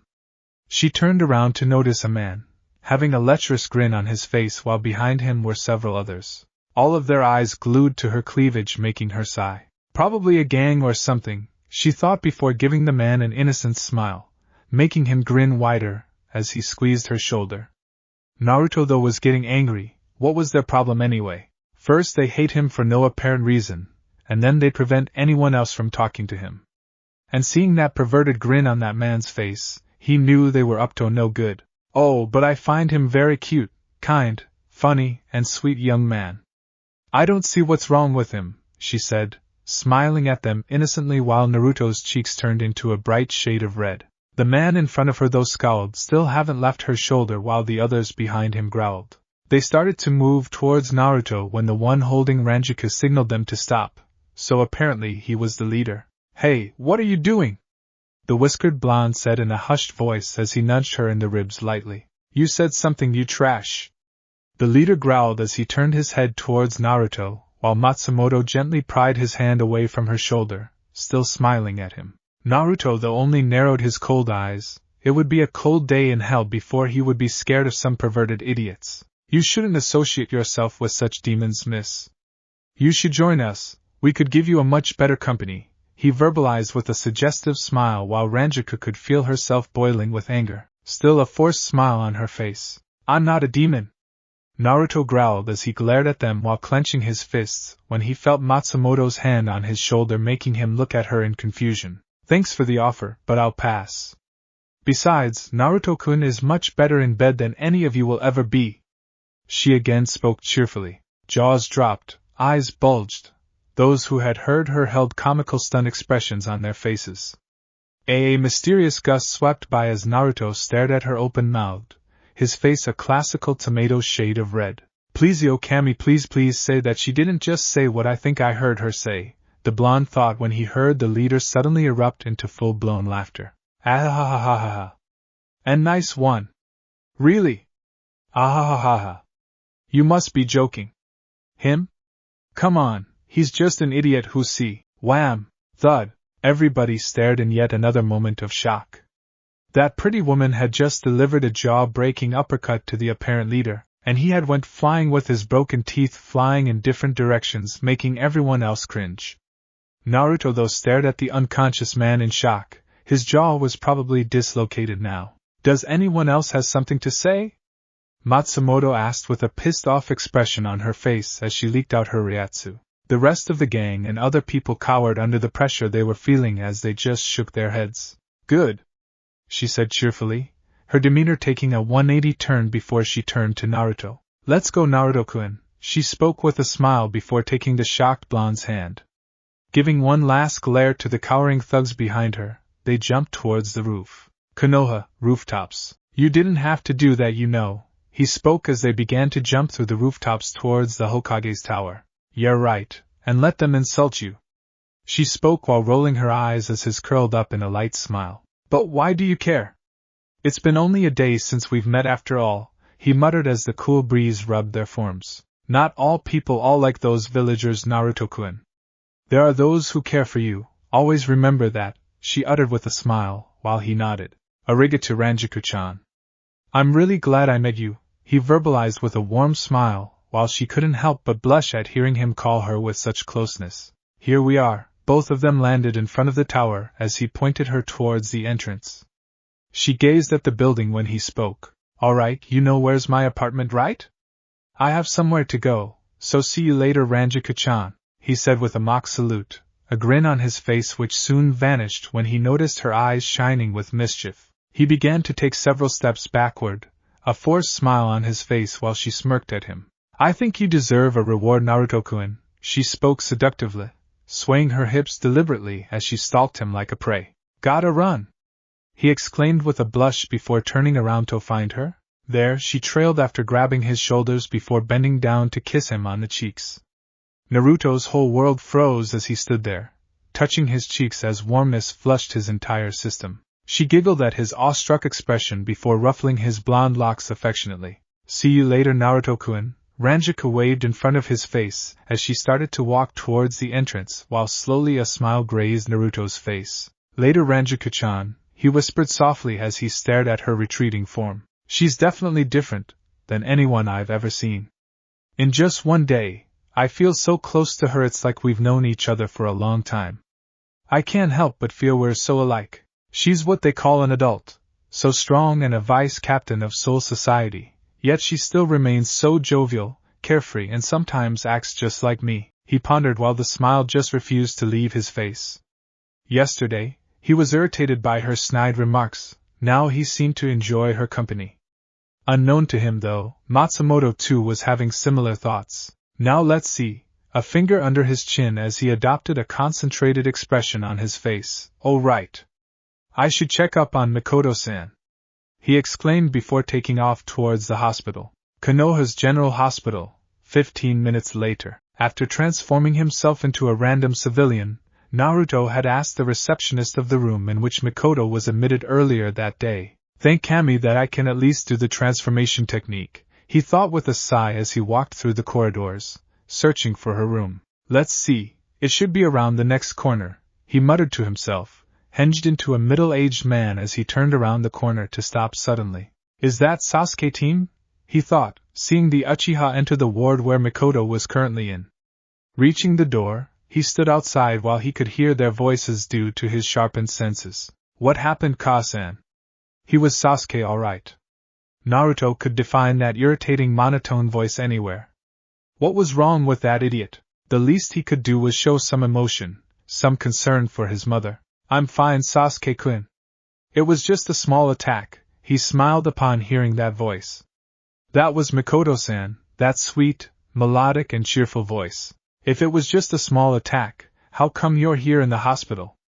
You're a jounin while they say that you were found unconscious by Hokage-sama, Naruto heard Sasuke say in a cold voice, making him clench his fists in anger at his stuck-up behavior. Being a jounin doesn't mean that you can take on anybody, Sasuke-kun, she replied calmly while Naruto could sense a tinge of sadness in her voice. Stop making excuses, Ka-san. You're weak, just like Itachi said. You yourself said that it was a small attack. Probably a thug or a thief, and yet you are here in the hospital. Admitted, Ka-san, you're weak. Just forget it. I'm going to train. It seems you only want to spend your remaining life crying over that night instead of helping me in killing that traitor. Naruto could feel himself losing it. He could feel his ryatsu leaking out if the uncomfortable faces of the other people around him was any indication. That bastard, he thought with gritted teeth as he stood on the right side of the door, his back on the wall when the door opened. He felt this primal urge to just kill this nuisance of a human being once and for all as Sasuke walked in the opposite direction with a scowl on his face. Alright, Naruto, just calm down. Take deep breaths, yeah. Just like that, he calmed himself, taking deep breaths to calm himself before he nodded. Putting on a smile, he pushed himself off the wall before entering the room through the open door. The sight that greeted him immediately wiped the fake smile off his face. There she was, her palms on her face as she quietly sobbed to herself. His heart constricted painfully as he noticed tears streaming down her chin. Ever since that night, when Naruto had taken the hit meant for her, saving her in the process obviously, things had went downhill for the two Uchihas. Sasuke had gone cold and reserved, just like Itachi, while Mikoto herself tried to pull herself out of those painful memories. All her relatives, her husband murdered in one night, had put a deep scar on her heart. Sasuke was the only one left to her, and seeing the way he just behaved must be painful for the Uchiha matriarch. Not so surprisingly, Naruto and her had created a deep bond between themselves. Seeing that Sasuke was being a jerk, he had taken matter into his hands and often went to meet her in secret, with that explaining his usual sudden disappearances from the academy. They both enjoyed each other's comapanies, laughing in each other's presence. Naruto didn't know what kind of bond or relationship he shared with her, if it was a mother-son one or just friendship. But he sure as hell wasn't going to abandon her in these times of turmoil. She was very precious to him and often comforted him whenever he was feeling down. Turning back, he quietly closed the door, locking it before releasing the hinge as he sighed to himself. Mikoto-san, he muttered in a low tone when she snapped her head up. Her eyes widened while her tears went flying. Who, she exclaimed while wiping her eyes, clearing her blurry vision due to the tears. And Naruto-kun? She spoke in surprise while frantically wiping her remaining tears as the blonde walked towards her. When did you? She trailed when he had suddenly hugged her, surprising her as he had his arms around her neck. It's alright, Mikoto-san, I know what you're going through, he whispered softly in her ear when more tears brimmed at the corner of her eyes. He began to gently rub her back as she burst into sobs, clutching onto his form tightly. Naruto could feel the warm liquid staining his jumpsuit as she cried on his shoulders. Moisture itself gathered in his cerulean blue eyes as he tightened his hold on her. No one was there to comfort me when I needed it, but I wouldn't let you go through the same, Mikoto-san. I know how it feels, he pondered as she continued to sob, her cries of anguish and emotional torment being muffled by the fabric.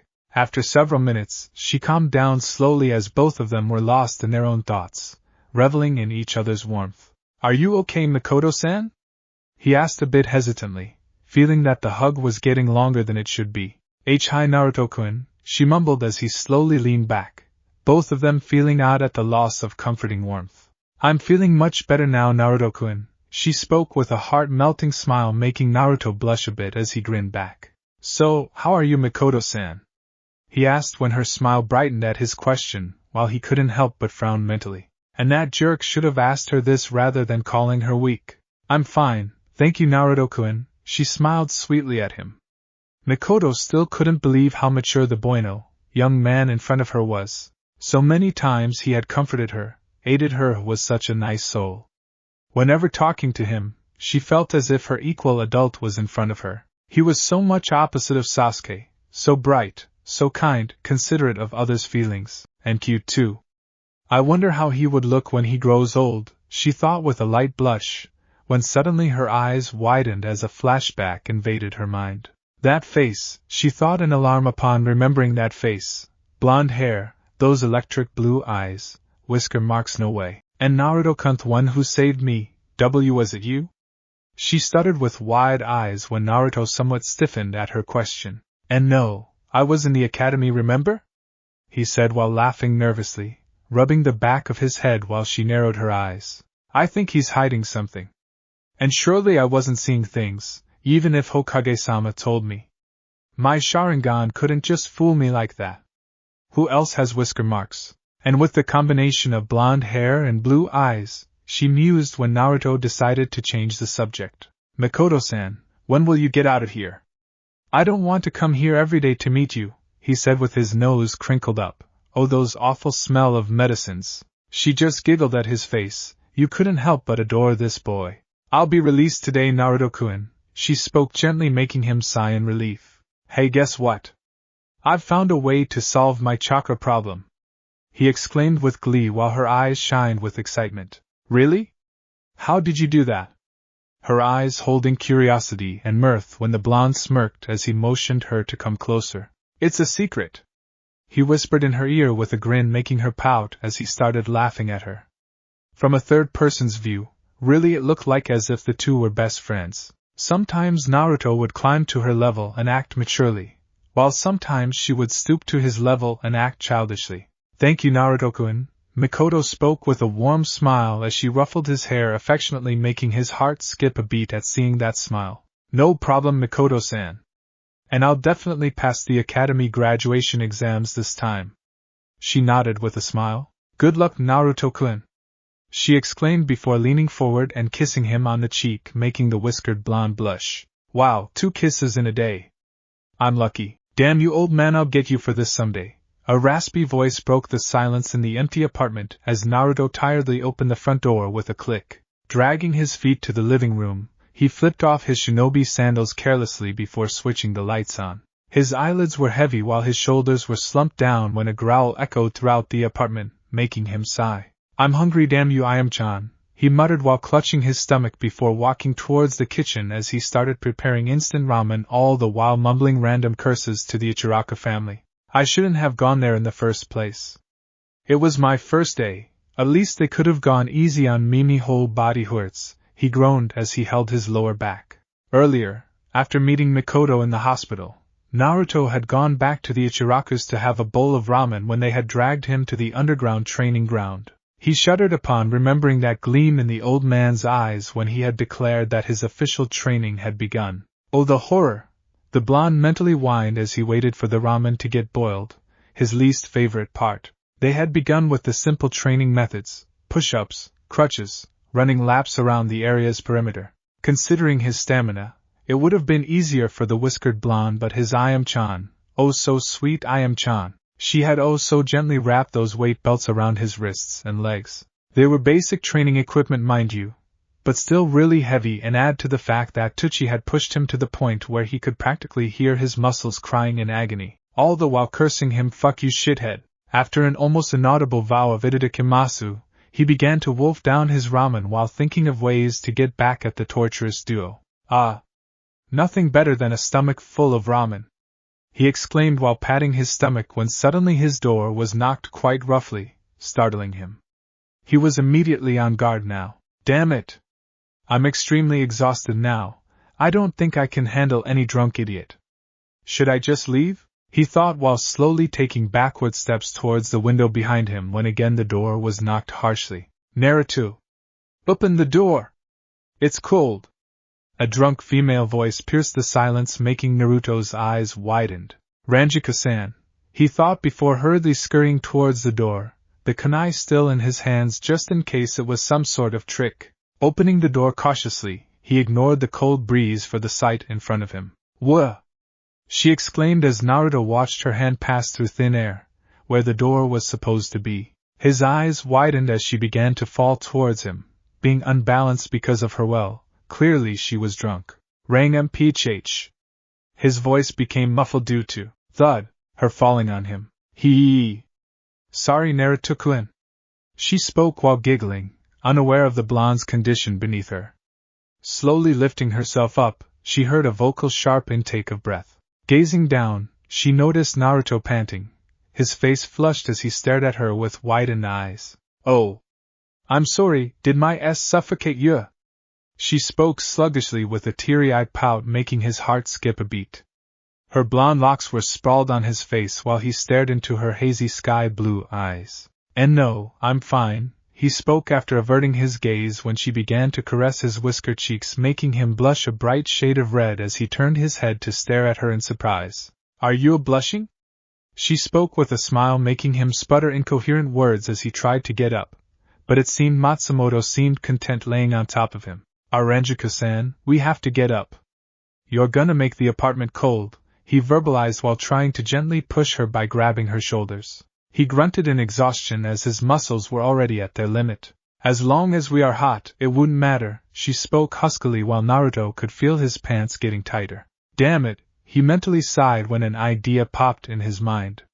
Putting his hands in his pants pockets, he took out a black glove with a white skull before pressing it to his body. "There, let's get you up," his voice now baritone. Matsumoto's cheeks turned red when she found herself being lifted gently by Naruto's spiritual form. Slinging her arm over his shoulder, he walked her to the living room before making her sit on the couch when she again giggled. Walking back, he reached the open door to find several bulky bags laying on the floor. What has she been doing anyway? The blonde thought before entering his body. Picking up the bags, he closed the door before carrying those heavy bags to the living room, all the while ignoring his screaming muscles.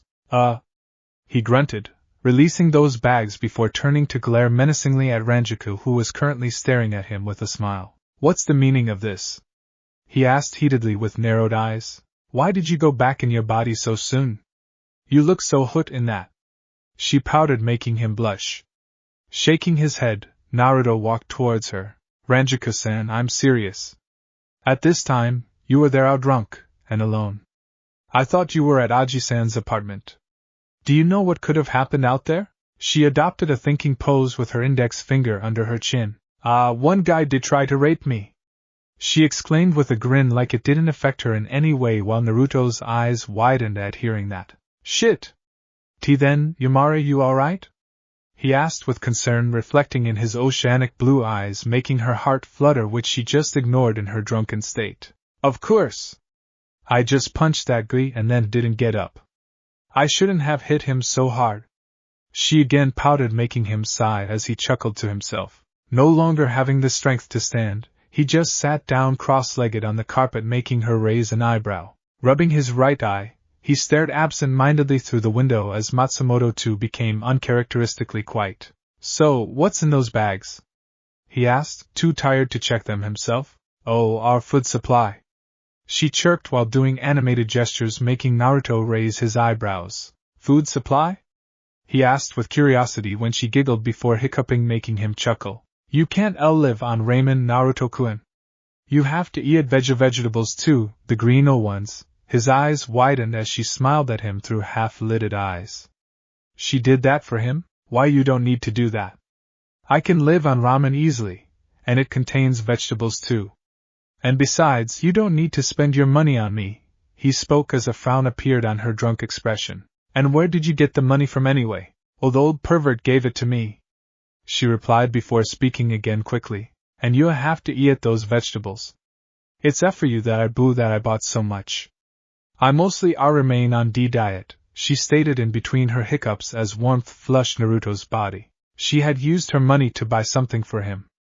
It had been only 1 day since he had met her and still she does something like he's close to her. He had to survive on ramen considering the shopkeepers would sell him vegetables and fruits at extremely high prices. Thanks Rangiku-chan, he spoke in a low tone, giving her a true warm smile as a pink hue covered her cheeks. She nodded with a smile when he asked her, "Have you eaten something?" "Nope. I'm hungry." Naruto sighed as she pouted like a child. Standing up lazily, he started walking towards the kitchen. "No more sake for you from now on, Rangiku-chan." Timeskip, 15 days later, Konoha, Ichiraku's apartment. No more, I can't push any further, I am-chan. Come on Naruto-kun, harder man, push. Push harder. We have been doing this for an hour now. I see can't go on any further. Noi can do it. Try harder, that's my tiger, come on. Go deeper. And no more I. Thud. Here we find in the underground training area, I am and Naruto doing a hem actually. Hey Shiroi-san, if you had closed your eyes and just listened, then you would have thought that they were having. Rangiku, who along with Shiroi were sitting far away, spoke, making her blush. Rangiku-san. Shiroi exclaimed with a blush, making the blonde lieutenant, who was right now eating popcorn, look at her innocently. Away from them were both Iam and Naruto, the latter right now laying flat on the ground as he panted to regain his breath. Alright, now that's 3 sets of push-ups today. From tomorrow, we're gonna make it 4, she spoke while signifying 4 with her fingers, making Naruto groan.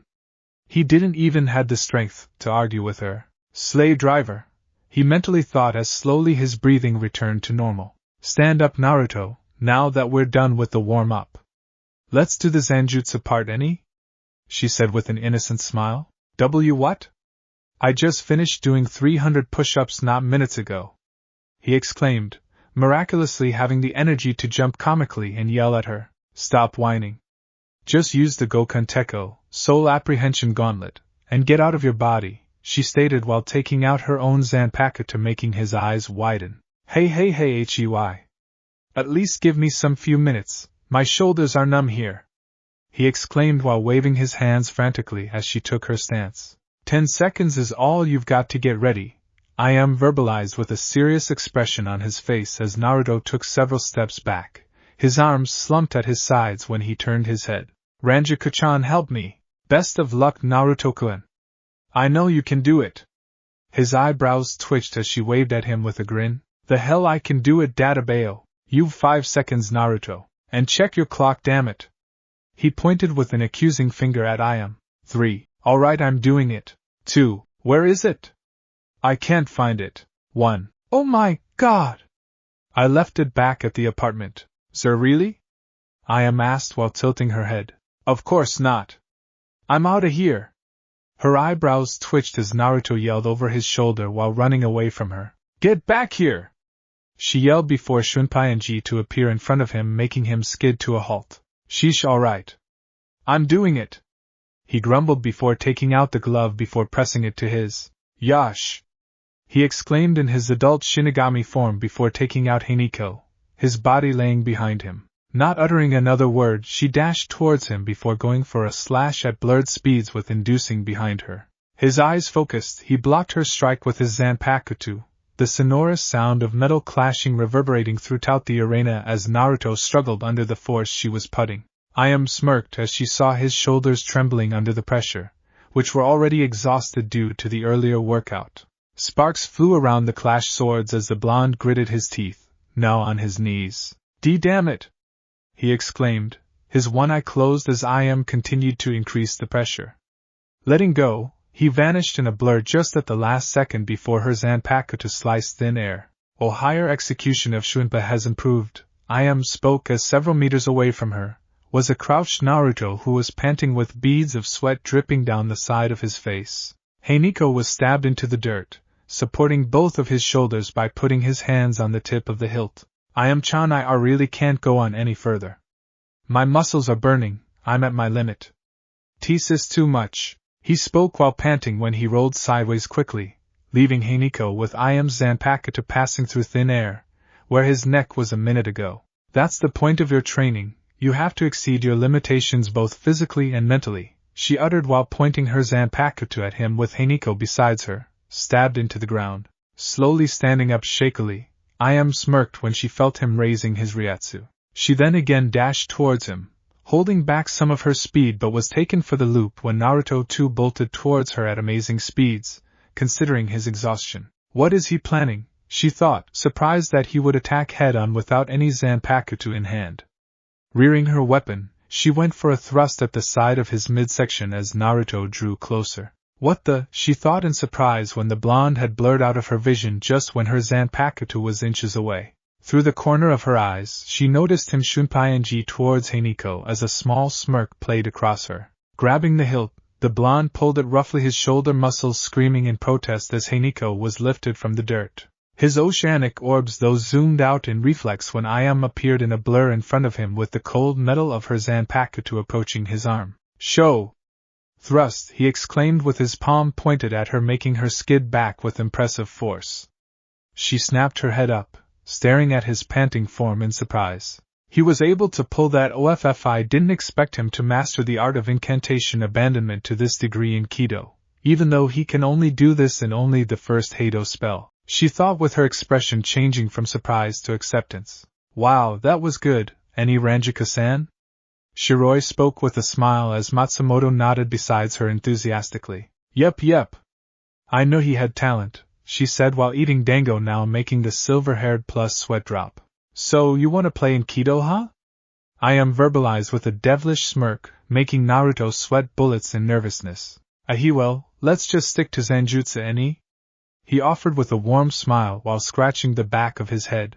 Heido no Senjuni, Okasen, Way of Destruction 32, Yellow Fire Flash. Damn you! Her Zanpakuto held horizontally. A yellow orb formed in front of the katana before it widened along the length of the metal. Naruto's eyes widened when he saw the yellow energy glowing brighter with each passing second before it fired off a yellow blast of energy in the form of a wide horizontal arc at him. Seeing the destructive attack approach him at lightning speeds, he spurted in the opposite direction as the attack chased him with Ayam in tow. Using several flash steps, he darted towards a large tree before running up its trunk using his momentum. Using the wooden bark as a springboard, he jumped backwards higher into the air just in time to avoid the energy blast which had completely decimated the tree. Ayam watched in amusement as the blonde tossed Haniko higher into the air, himself being in midair. Heido no sure, Byakurai. Way of Destruction 4, White Lightning.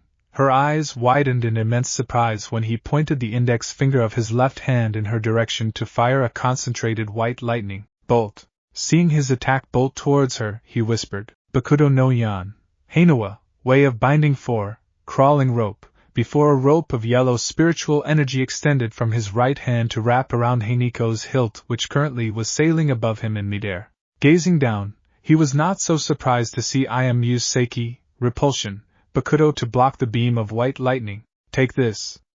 He exclaimed while pulling the yellow rope with all his strength, making Haniko sail towards Ayam at thundering speeds before he released the rope. Using the crawling rope Bakudo to pull his Zanpakuto instead of its common use of binding, he sure is tweaky, Matsumoto thought with a smirk as she saw Haniko descend towards Ayam. Having just blocked his previous attack using Seiki, Ayam barely had time to use another Kido as she flash-stepped just in time to avoid the sharp projectile. Oh come on! Naruto exclaimed in a raspy voice as he landed on his unstable feet, panting heavily in exhaustion before falling backwards to lay on the ground. I didn't taught you any Bakudo spell, then I suppose Rangiku-san was the one. Opening his eyes, he saw Ayam's amused face. Yeah, Rangiku-chan taught me that, a real handy one, he muttered while wiping the sweat off his forehead. Bending down, Ayam placed her hands over his body as she started to heal him. Naruto though realized something as he noticed her healing his body. Hey Ayam-chan, I wanted to ask this before, but when you heal may also feel my Ryatsu getting replenished besides healing my wounds, of course. Why is that? He asked with a confused expression. Well, that's because in healing Kido, the user first replenishes the patient's Ryatsu, and then using his own Ryatsu in combination with the user's one, his body is healed. Matsumoto spoke as he turned his head to see her, and Shiroi walking towards them. You did great today, Naruto-kun. The silver-haired plus exclaimed with a smile as Naruto turned his eyes towards her, a sad expression coating his face as he gazed at her. Shiroi-chan, he muttered quietly before smiling weakly at her while I am healed. Yeah, tonight we performed the soul burial. It's her last day in the living world, I am thought with her curled down. All of their eyes though suddenly widened when they heard the similar sounds of the Dirinshinki. Another hollow, huh? The last one appeared the day before yesterday. The rate of their occurrences has been increasing constantly, Rangiku said seriously with Shiroi nodding with her. Otosan's currently busy with something else, I thought as she continued to heal Naruto. Chan, are you done? Naruto asked as he tried to get up while withdrew the green Riryoku. You're not completely healed, but this should be enough. We gotta hurry, she uttered before placing the hood over the head, with Naruto doing the same as he slowly stood up. Alright, I'm gonna head to the location and make sure civilians are safe, Matsumoto said as she sped off towards the exit, with vanishing in a flash step. Tool, see you later Shiroi-chan, he muttered with a weak smile, making her smile back at him warmly before the blonde followed Konoha, Kokoro District. Damn it! Not again! We were attacked just 2 days ago. Hey, you inform any Chunin or higher ranking shinobi you find that there's another hollow attack here, a Jounin yelled, commanding a Chunin who too happened to be near the area. Both of them were standing on a roof as they watched a huge hollow, its head reaching the roofs. Its body shape resembled like that of a tiger with a large white mask, covering most of its face, the skin being violet in color with black stripes. Right now, it had just entered through a garganta and was standing on all fours with its tail swishing madly behind it. Hi!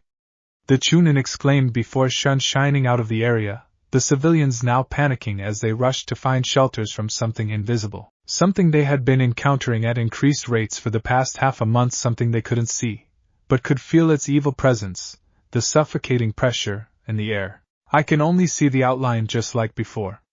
I still really don't have any idea of how those 2 mercenaries that Hokage-sama hired could see these creatures and dispose off creatures like these, whose size rivals that of boss summons, the Jounin thought as he watched a building being destroyed, gritting his teeth as he waited for the 2 mercenaries to do their job. Well, it's not like I can see those 2 clearly too.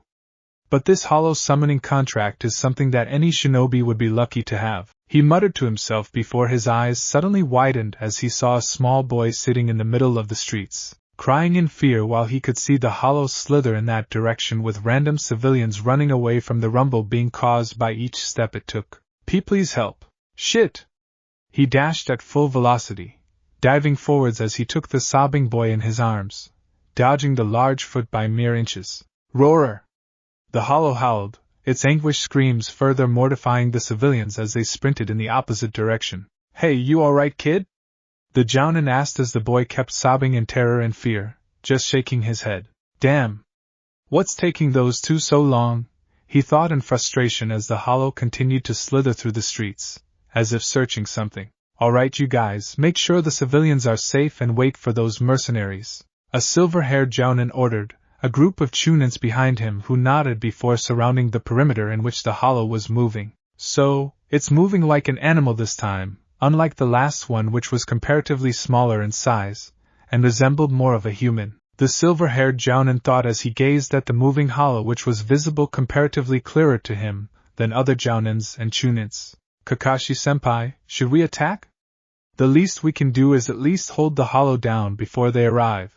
The same Jounin from before spoke frantically after appearing beside the crouched figure of one Hatake Kakashi. No, we can't.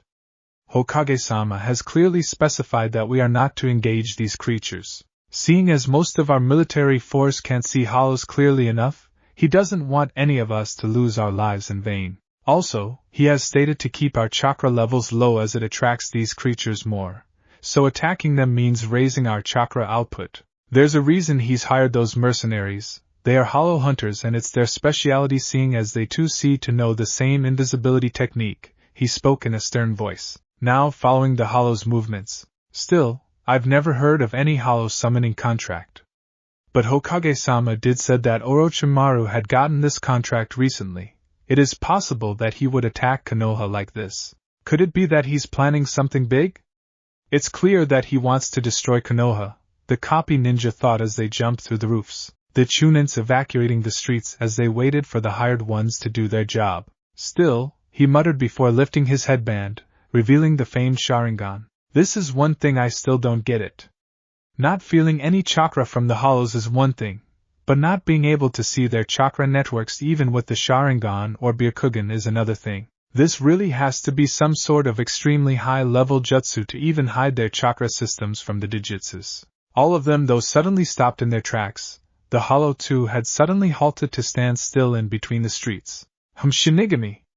It exclaimed in a demonic voice while the other Chunins and Jounins present there could only hear hazy sounds coming from the creature. Looks like we're a little late this time. Next time, I'll have to be more careful, Ayam muttered as she stood on a roof several meters away, her hooded Shinigami garb flowing with the light breeze. Asari Ayam-chan. Got a little held up back there. This pressure, they are here, Kakashi thought while he turned his head, Sharingan out as he searched for them. There they are. From the eye, they are just blurry black outlined figures but with my Sharingan, just like the hollow. One of them is empty while strangely I can see a tiny amount of red chakra flowing through the other one's coils. Could it be that he or she has not been able to master this invisibility technique yet? He does seem to follow the lead of the other one every time, the silver-haired Jounin thought as he stared at the two blurry figures, keeping his chakra level low. Let's go! Naruto exclaimed, his face covered by the black hood as both a flash stepped to appear in front of the large hollow. That technique seems similar to the body flicker one, but again I don't feel them using any chakra. This whole thing about the hollows and these hunters is a mystery to me, but one that I definitely want to solve. Kakashi pondered with a serious expression as he watched the two hired shinobi vanish in a blur to appear in front of the hollow. Quite the big one, aren't you? Naruto whistled with Ayam standing beside him, while the hollow's huge body shadowed their forms. Well, two Shinigami, huh? It exclaimed as both the death gods took out their Zanpakuto. I was an X. Squelch. Wayarhar. The hollow suddenly screamed in pain as the blonde Shinigami had flash stepped to appear behind it, and slice its tail off, blood gushing out violently. Yeah, the same old dialogue. I wasn't expecting you.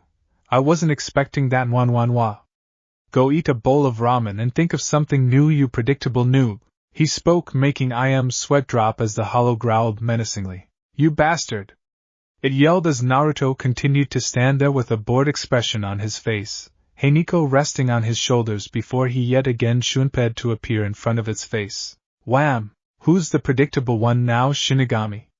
It growled after slamming its large hand onto the blonde's form, sending him flying towards a certain silver-haired Jounin. Whoa! Whoosh! Kakashi exclaimed as he dodged a sailing Naruto who crashed deep into a shop, resulting into splinters of wood and broken glass pieces to fly out in all directions. Ayam sighed in exasperation as she shook her head. Guess I should finish this now, she muttered to herself before flash stepping to appear behind the hollow's head, her Zanpakuto ready as she brought it down to slice it in half when suddenly she saw something coming out of the corner of her eyes. Solely on reflex, she shunped yet again to miss the large appendage that was about to crash onto her. What? Naruto-kun had already cut his tail just now. How did it grow back so quickly? This hollow possesses the ability of instant regeneration. Should have known that hollows entering this dimension would be special, she thought with a frown. Ah damn. I got carried away, Naruto mumbled as he threw off a table off him, ing himself off before exiting the crumbled shop. Executing Shunpa, he dashed towards the hollow using several steps to cover the distance while Kakashi continued to stare at them. Don't think you can sneak up on me so easily, Shinigami, it spoke before turning around to face Ayam, the streets now almost vacant with Chunins and a few Jounins as spectators. Judging by the speed its tail moved, this hollow must be fast, real impressive considering his size. And its Ryatsu is intimidating too. I can say that he's on his way of becoming a Minos. Don't want to cause unnecessary destruction by using Shurikai or something. Guess Kido should do the trick, Ayam thought when she spotted Naruto bolt towards them. Grinning to herself, she shunped out. Here I come, you sucker! Naruto thought as neared the hollow, Haniko clenched tightly in his hand. Came back for more Shinigami? It mocked as Naruto stopped several meters in front of it with a serious expression on his face. A single large nail of its clawed hand passing just a few inches in front of his body, barely missing his face as he landed on the ground. Well, aren't you fast? He muttered with a frown before turning his head just a bit, his eyes widening to massive proportions upon spotting a black figure high above in the sky. Is that holy shit? She can fly? He pondered in surprise, but quickly understood what she was planning upon feeling the increase in her Ryatsu. He sighed, guess I'll just have to become the distraction part again. His fists clenched before the blonde took a deep breath. Lifting Hiniko, he dashed towards the giant violet creature. It's useless, Shinigami. It reared its claw before bringing it down on his blurry, dashing form. The blonde used Shunpa, avoiding the hand stomp before he began to spurt along its arm, bolting towards its face at full velocity. Meanwhile, Ayam, who was standing high above Konoha, started to build her Ryatsu. Disintegrate, you black dog of Rondinini! Look upon yourself with horror and tear out your own, she spoke while flash-stepping at thundering speeds down nearer towards the hollow. Her 2 index fingers pointed towards the creature. Bakudo no Q, Horin! Disintegrating circle. Upon the exclamation of the technique, an orange-hued tendril with spiraling yellow patterns shot towards the creature. You're fast. Aren't you? Naruto stated in between, dodging the hollow's attacks as he went for a slash at his mask. Clang! For his Zanpakuto to only clash with its claw, making him propel back at blazing speeds. Flipping himself over in midair, he used the wall as a springboard before recoiling back towards the hollow. Noticing something out of the corner of his eyes, he smirked as the orange tendril first wrapped around its tail before elongating to wrap around its other limbs, which was still connected to Ayam's index and middle fingers. What? 2 can't move. Looking above, the whiskered blonde's blue eyes met Ayam's brown ones. Increasing his speed, Naruto flash-stepped to its head level before going for his mask. Hey, stop! Why can't I move? And then boom! Its body burst into a flash of white light, emitting a large amount of Ryatsu as the orange Kido rope 2 disintegrated while Naruto landed on the ground. It's over, I think, Kakashi muttered, covering his eyes from the light before it dimmed out. Kakashi, what's the situation? Any casualties? Asuma? The copy ninja asked in surprise when the bearded jounin had appeared beside him in a puff of smoke. Well, everyone's safe. A few were injured, but thankfully no one died. He sighed as Asuma stared at the scarred area due to the battle, the 2 hired ones no longer present. They sure are capable of disposing off these mysterious creatures. Hollow's never heard of such a contract, Kakashi? Yeah, he replied while staring off into the sky as the Chunins began to search the district for any remaining civilians or casualties. Strange that I sense no chakra at all from these creatures as well as those 2. It's like they aren't shinobi, more like something else. Asuma spoke while lighting his cigarette, surprised that Kakashi hadn't immediately started reading his literature. You're right. They don't behave like shinobi at all, only using either a katana or a zanabatu, attacking head-on and using strange powers, which definitely isn't ninjutsu. Sharingan, huh? The Sarutobi predicted, making Kakashi nod. One of those mercenaries. I can see a small amount of red chakra flowing through their coils, he stated in a low tone, making sure no one was listening to them while Asuma's eyes widened in shock. Why, you mean? Hi, there's a strong possibility that one of them is a Jinchuriki. But I still have my doubts. Silence reigned between the 2 except the distant sounds of the Chunins shouting and giving orders to some genins who had just arrived. You know, Asuma, I find it strange that these past 15 days we are being constantly attacked. Something just does not feel right here. And the reports of some genins and Chunins having accidentally seen these mysterious figures clearly, can you believe this? Even with my Sharingan, I can't see anything, and yet they stated to have seen them clearly. This is something I don't understand. It means there may be a way to see them, and it also means that we wouldn't need to then depend on these hollow hunters. Kakashi, sometimes you're just too tense. Just let them handle the job, and it's better this way cause we can concentrate on the safety of civilians while they eliminate the threat. Asuma paused, releasing some smoke before continuing. Besides, even if we are able to see them, it's better if we do not engage them. If we fight, it's obvious we'll raise our chakra levels, and that's something that Hokage-sama has ordered everyone to avoid at all costs. According to him, who has previously engaged these types of creatures in the Second Great Shinobi War, chakra attracts them and in return they heavily feed on chakra. But if we follow what you have said about your Sharingan detecting no chakra, then isn't it better if we let these hunters handle these creatures as they too don't use chakra? I think they are perfectly suited for the job here, and it helps that our military force isn't prone to any injuries in the process. I guess you are right, he sighed when an umbu appeared in a puff of smoke behind them. Hatake Kakashi, Hokage-sama requests your presence in his office immediately, he spoke in a monotone voice. Hi, I'll be there in just a minute. Konoha, Ichiraku's apartment. So how did it go? Shiroi asked as Naruto entered his body while Ayame flopped herself on the couch. As usual. It sucked, he stated following Ayame's answer with a frown. What happened, Naruto? Matsumoto asked in a serious tone, making him sigh in exhaustion, his physical body worn out due to the earlier workout. I wasn't able to do anything except provide the finishing blow. As usual, Ayame-chan held it down for me, he muttered while running his hands through his locks. Relax, Naruto-kun. These hollows are not weaklings, their level is at least that of a seated officer in a squad. So it's quite understandable that you're not able to stand up to them. Don't get discouraged though, your progress these 15 days has been astounding to say the least.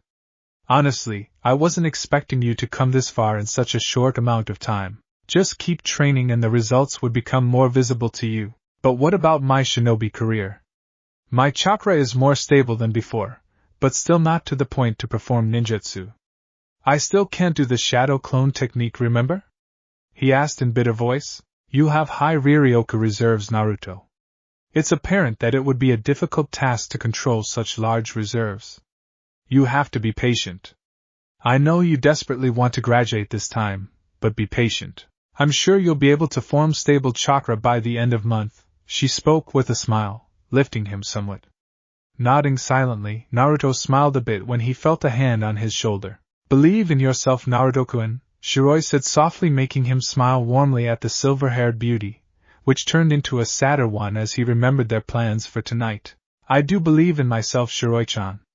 I just wish you didn't have to die so soon. I wonder though, had you not died, would our fates be connected in the same way? Would I have been able to form a special bond with you, or would I have remained the same demon to you? Believe in yourself, Naruto-kun, Shiroi said softly, making him smile warmly at the silver-haired beauty, which turned into a sadder one as he remembered their plans for tonight.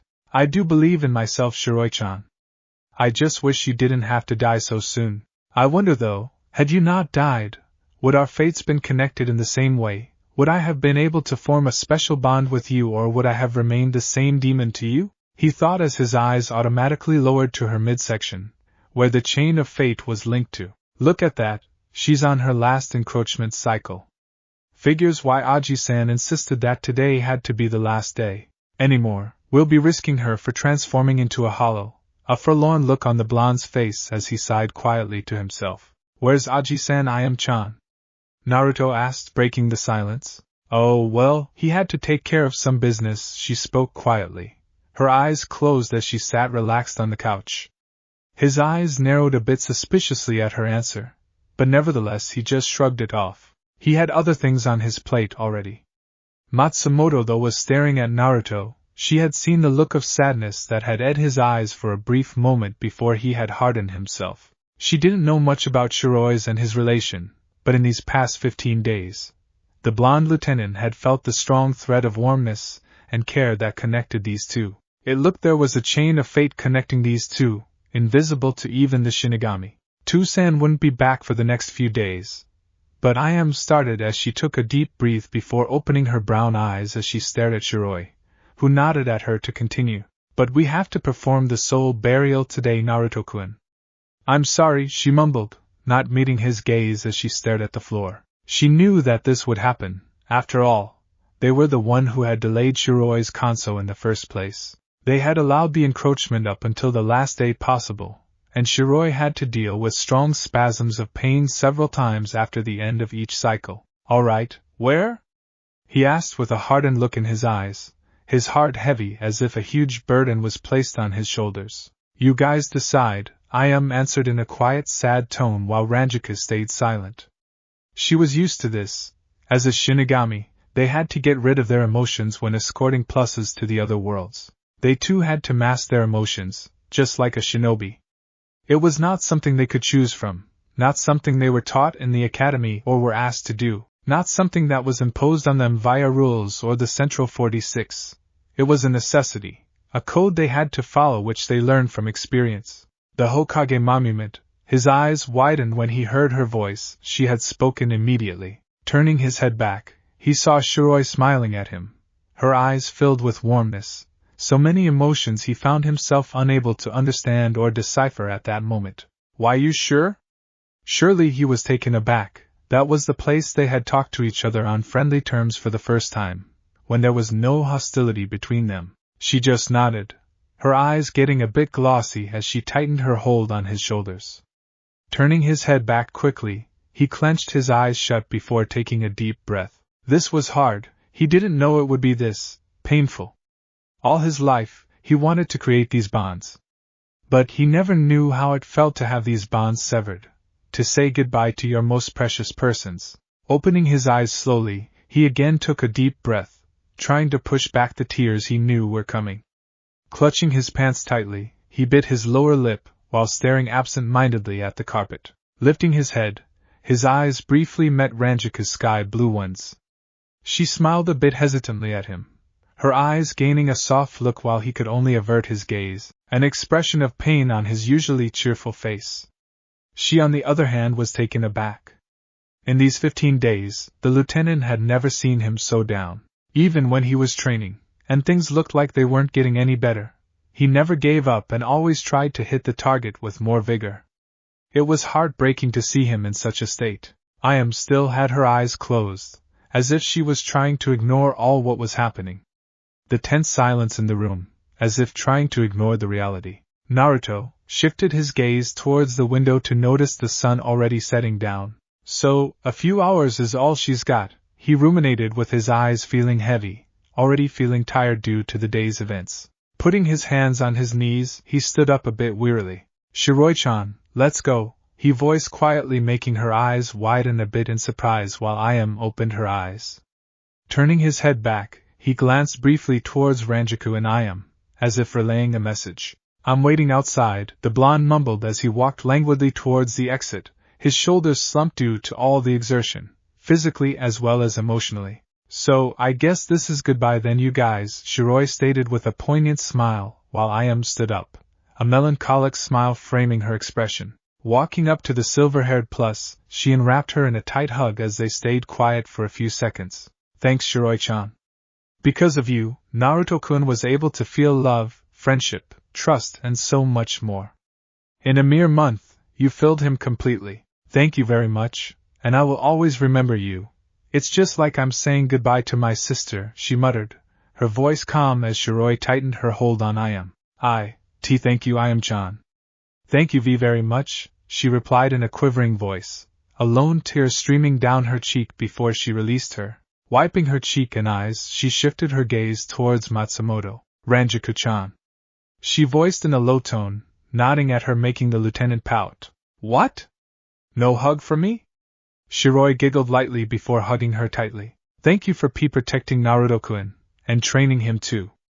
It's because of you that he's filled with hope now, that he can pursue his dreams now. Thank you, Rangiku-chan, the blonde lieutenant nodded with a smile as she patted her back gently. Yeah, I'll protect him. With the loneliness and pain he suffered, he needs all the support he can get. Don't worry, he's in safe hands now. And oh, try that sake and rakan guy I told you about. I'll come and visit you from time to time there, and who knows, you may even become a Shinigami. She spoke softly with a giggle when suddenly Shiroi's body jerked a bit in surprise. As Shinigami? Then does that mean I have a chance of meeting Naruto-kun again? She asked with hope in her widened eyes while Rangiku shook her head with a sad look. Shiroi-chan, when you enter Soul Society, most probably you will lose all your memories of your time in the living world. She hated to break it to her, to crash her hopes, but this was the truth. Releasing each other from the hug, Shiroi bowed to both of them with a teary smile. Oh well, I was able to do something useful with my life at least. It was great knowing you too, and say my goodbyes to Tuchi-san and Hokage-sama. They have been a great help too. Both of them nodded as Shiroi turned around to leave. Time skip. Several minutes later, Konoha, Hokage's monument, standing on the Yandame's head, both of them stared at the setting sun in silence, neither of them knowing what to say. It was something they knew was coming, but a cold reality they couldn't come to terms no matter from what angle you looked at it. Both of them were going to get hurt, one of them losing her memories with the other one having to live with the emotional anguish of the memories he would cherish for the rest of his life. So, Shiroi started, trailing as she noticed his body visibly stiffen. Her eyes grew soft as he continued to gaze at the orange-tinted sky, the sun setting down as the breeze started to get colder. I guess this is it, Naruto-kun, she stated delicately, turning her head towards him while it started to grow dark. Naruto though just closed his eyes, drowning himself into that specific memory. That fateful day. Flashback. Almost a month ago. TCHH.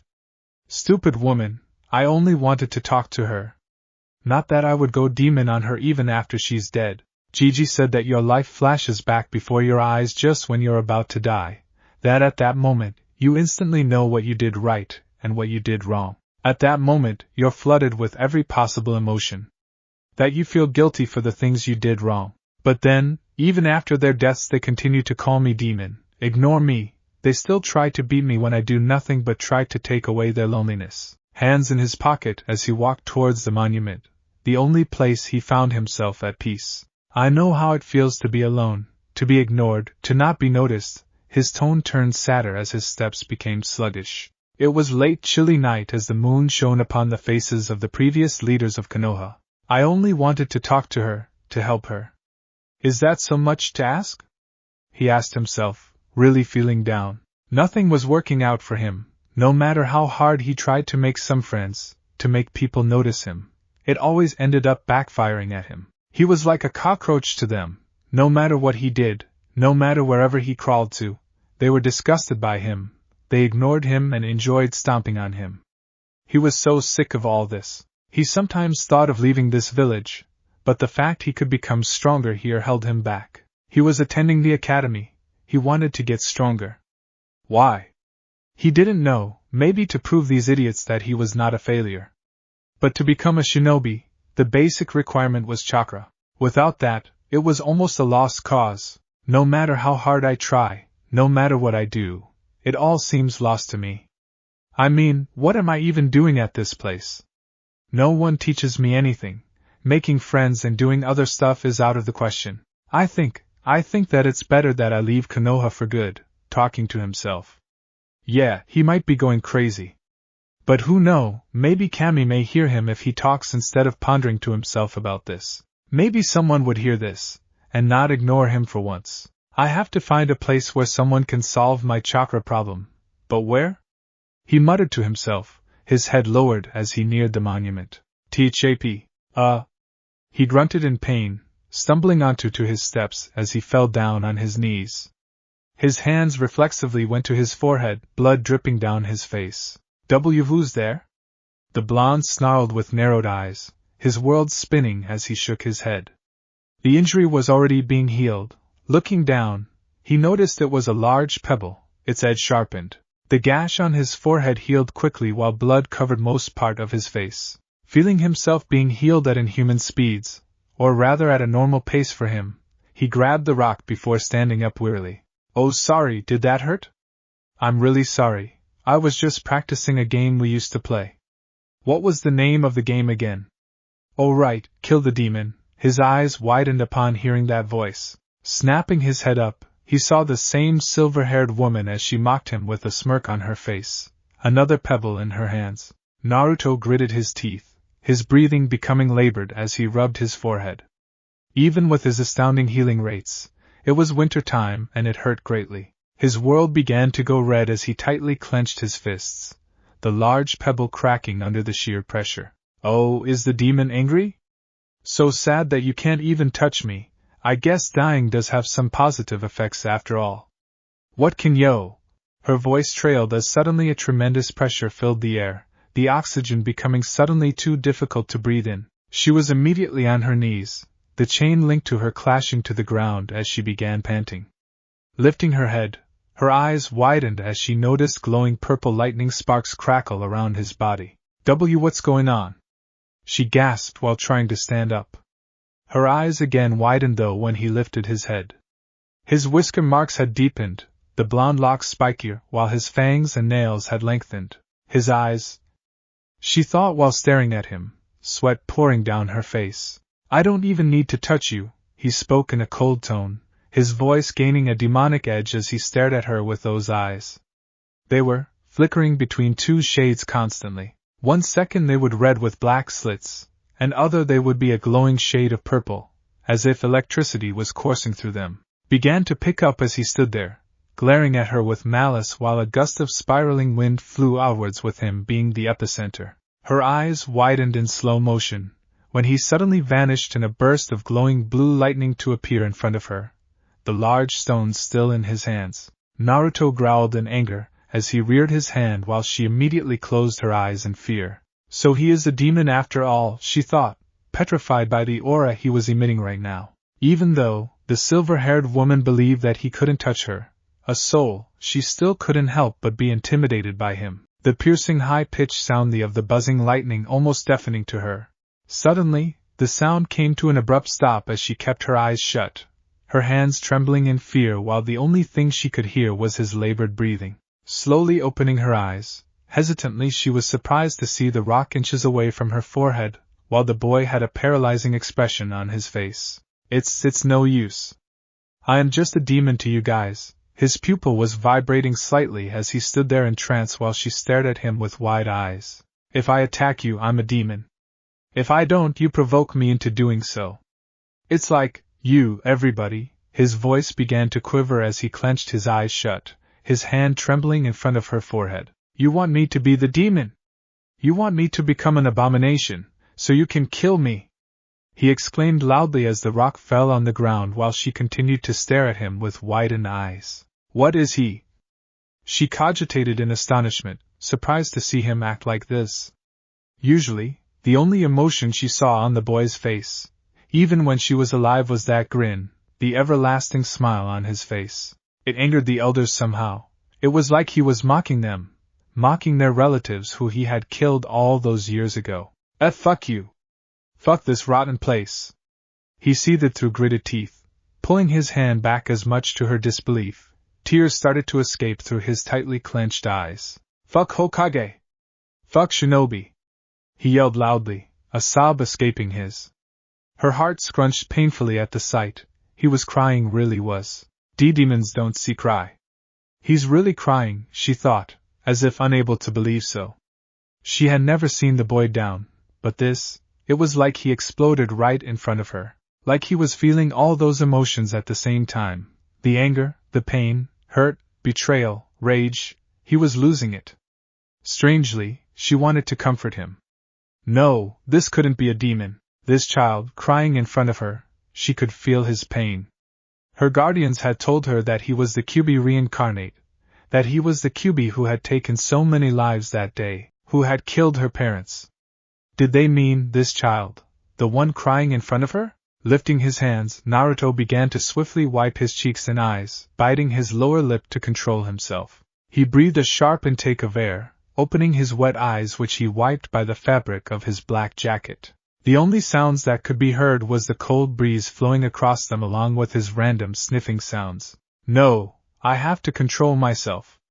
I wouldn't cry, not in front of her, he mulled over bitterly, a frown forming on his face as he rubbed his eyes furiously to get rid of any moisture. The woman in front of him, though, sat there frozen in shock as she continued to gaze at him. Not saying any word, he started to walk by her after shadowing his face with the hood of his jacket.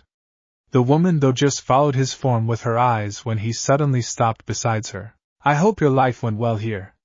Mine surely wouldn't, he muttered quietly, loud enough for her to hear before putting his hand on her shoulder, making her eyebrows shoot up in immense surprise. What is he? He can touch me. Then why didn't he? Coming out of her thoughts, she noticed him no longer standing beside her. Turning her head back, she saw his retreating form as he walked lazily away from her. Her mind raged with so many considerations right then. Should she follow him? The one, who was a demon to her minutes ago. But the way he suddenly stopped crying, it meant that he was holding back his emotions, his pain. There was definitely more to this boy than his appearance in general public signified. No, I have to find out about this. They told me to stay away from him, to shun him, that hurting him was a good thing and would make my parents proud of me. Is he really a demon? The stone rolling out of her left hand, she slowly stood up when Naruto suddenly stopped walking, making her breathing hitch in her. She stood there standing like a rod, afraid that he might do something now. Her face though adopted a confused expression when he began walking towards an alley to his left. What is he doing? Her voice hoarse as she mumbled to herself. Intent on finding more about him, she began to take wobbly steps towards the alley, her heart racing as she reached the corner. Poking her head tentatively around the corner, she watched him as he sat there, some scrap materials and cardboards laying beside him, while he seemed to be making something out of them. Living out here must be hell, any little guy. His voice was still quivering, he was sniffing as he seemed to be talking to someone. He must be crying again, she thought with sadness, disturbed about this. Just then, a small head protruded from the open zipper of his jacket. Yup. Yeep. It was a small puppy. He seemed to chuckle in response, making a box large enough to accommodate the small resident as he wiped something on his shadowed face. Just wait a little more, buddy, it's almost done, he choked. Was he still crying? Shiroi immediately leaned back as she stood against the wall, a hand on her while she had an alarmed expression on her face. What's happening here? This isn't supposed to be happening, she clutched her head, not knowing what to do. What was she to understand by all this? The so-called demon cared, he had a heart. What he was doing right now was an act of a caring and a kind person, not a demon that everyone so much hated. Taking a deep breath, she leaned back again. There, it's all done. You can sleep and now, he spoke in a hoarse voice before taking out the little puppy out of his jacket. I would have taken you to my apartment, but you wouldn't be safe there. After all, whatever belongs to me is not safe. He chuckled to himself while rubbing the puppy's head as it wagged its tail happily while it yipped back in response. Besides, I think I'm leaving this place tomorrow. There's nothing left for me here now. Well, there's Ayam-chan, Tsuchiyaji-san and Gigi there. But, I don't think they would be that affected by me leaving this place, he uttered, his face hooded while the puppy's bright eyes dimmed, as if it could feel the sadness, pain and loneliness radiating off Naruto. I would take you with me. But the thing is that, his voice began cracking, the white puppy moaned as it dropped its head whereas her eyes gained a soft look while she gazed at his bent form. Moisture gathered in her eyes involuntarily when she noticed drops of transparent liquid falling on his right hand, which was on the puppy's head. It moaned again, its tone sad as the blonde spoke again. Why you would be treated here. Better than me, much be better than me. Again a few sobs escaping him when the puppy began licking the tears off his hand. Oh, sorry there, pal. I am made you wet, he stuttered with a chuckle, sniffing to pull back the tears. By now, even unknown to herself, tears were freely streaming down the cheeks of the silver-haired woman as she stared at the child in front of her. Leaning back, she put a hand over her mouth to control herself. Shutting her eyes, she took deep breaths so as to control herself, not wanting to make noise.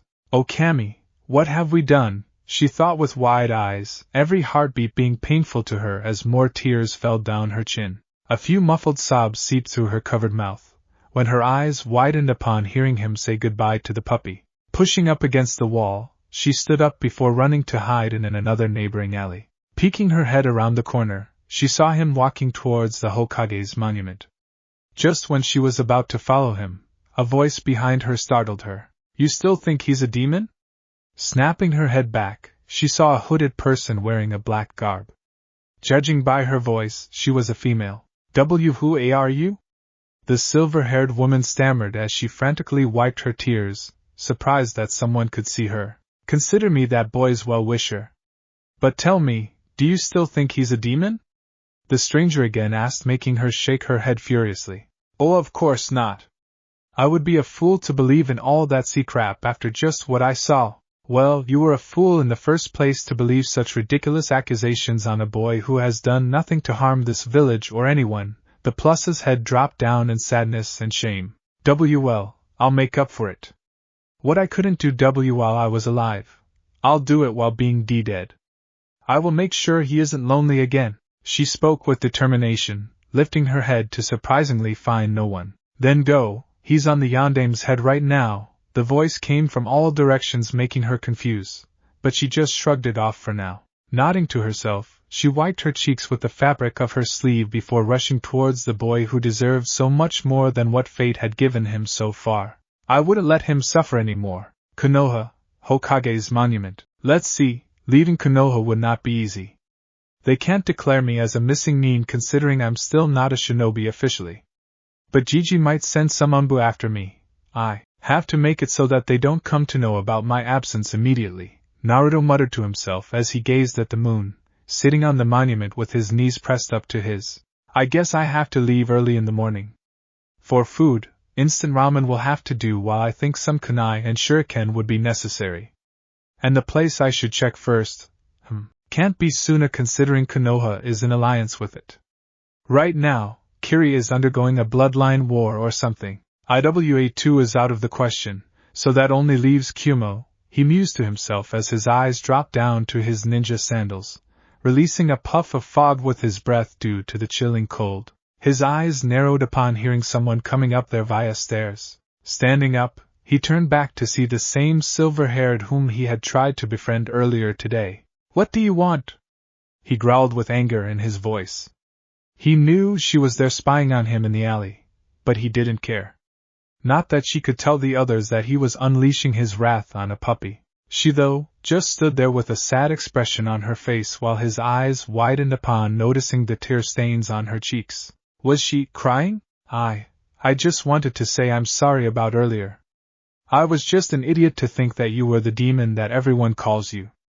Please forgive me, she exclaimed before suddenly lowering herself to her knees, bowing to him as her forehead touched the floor. Naruto, though, to say the least, was flabbergasted. He couldn't decipher what had happened for her to act like this as he gawked at her. Stop that! I know it's just another lame trick to try to make my life more hellish than it already is. Well then, guess what? I'm leaving this village. And you wouldn't be able to tell anyone considering that you're dead. He spoke with a dark smirk on his face when her body started to shake a bit. Please, don't leave. Her quivering voice struck a chord in his heart, but he just chose to ignore it. Oh, I will ignore it, and I will leave this shithole. And stop that acting, will you? You're horrible at it, and it's useless anyway. The blonde seethed with a frown on his face as he prepared to take off. There's no reason for me to be here. Here, I have no purpose in life.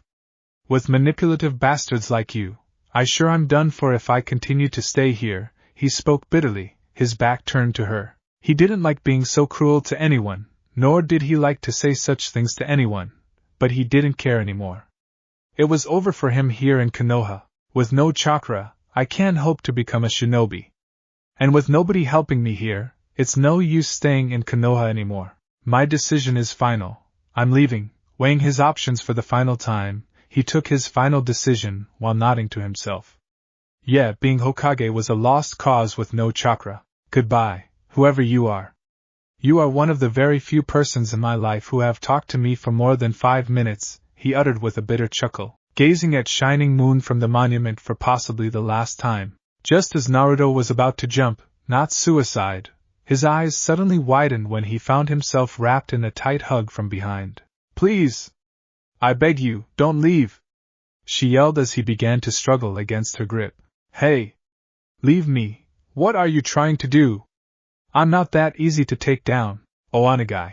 Her voice now desperate as she clutched him to herself tightly, his oceanic blue eyes widening upon feeling warm droplets on his neck and scalp. She really is crying. Why? He thought, finding it so hard to believe that he had just ignored her tear stains earlier without giving it any second thought. What will you do out there? Where will, why you go? Here at least Hokage-sama looks after you, she exclaimed loudly, her eyes clenched shut as tears openly cascaded down her face, flowing with the cold breeze. Naruto could feel his resolve weakening. The warmth she was emitting was so enticing to him that he never wanted to leave her embrace. He so much wanted this. But why the sudden change of heart? Just some minutes ago, wait. She must have seen him tending to that puppy. Maybe, just maybe she thought that he was not the demon. What do I do? He had never been so confused in his life.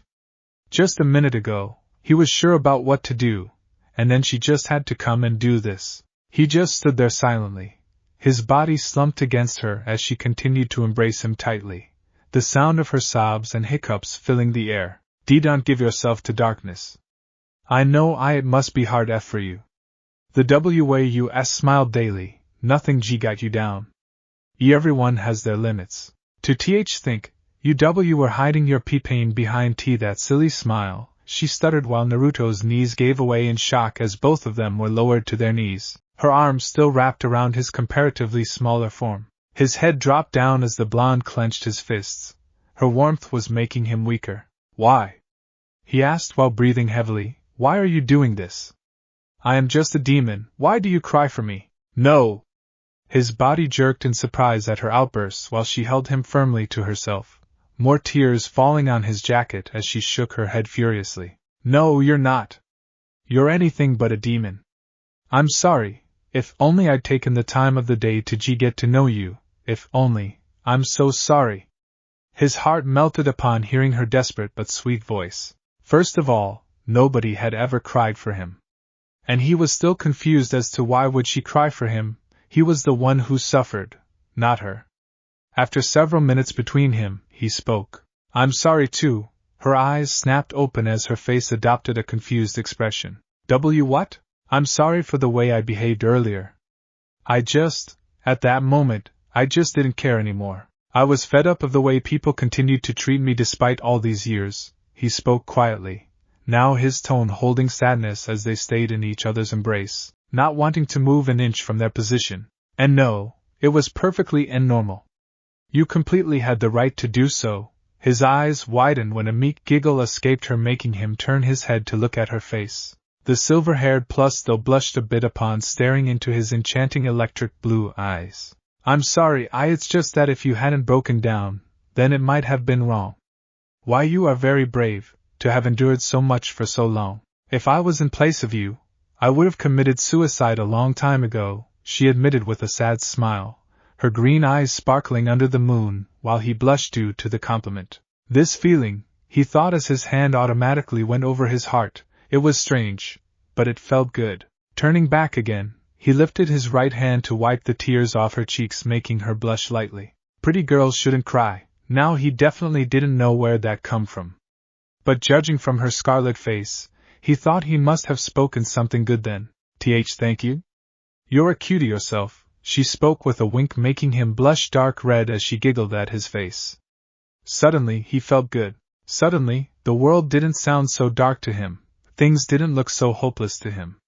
He felt that he could face his problems head on now. What was happening?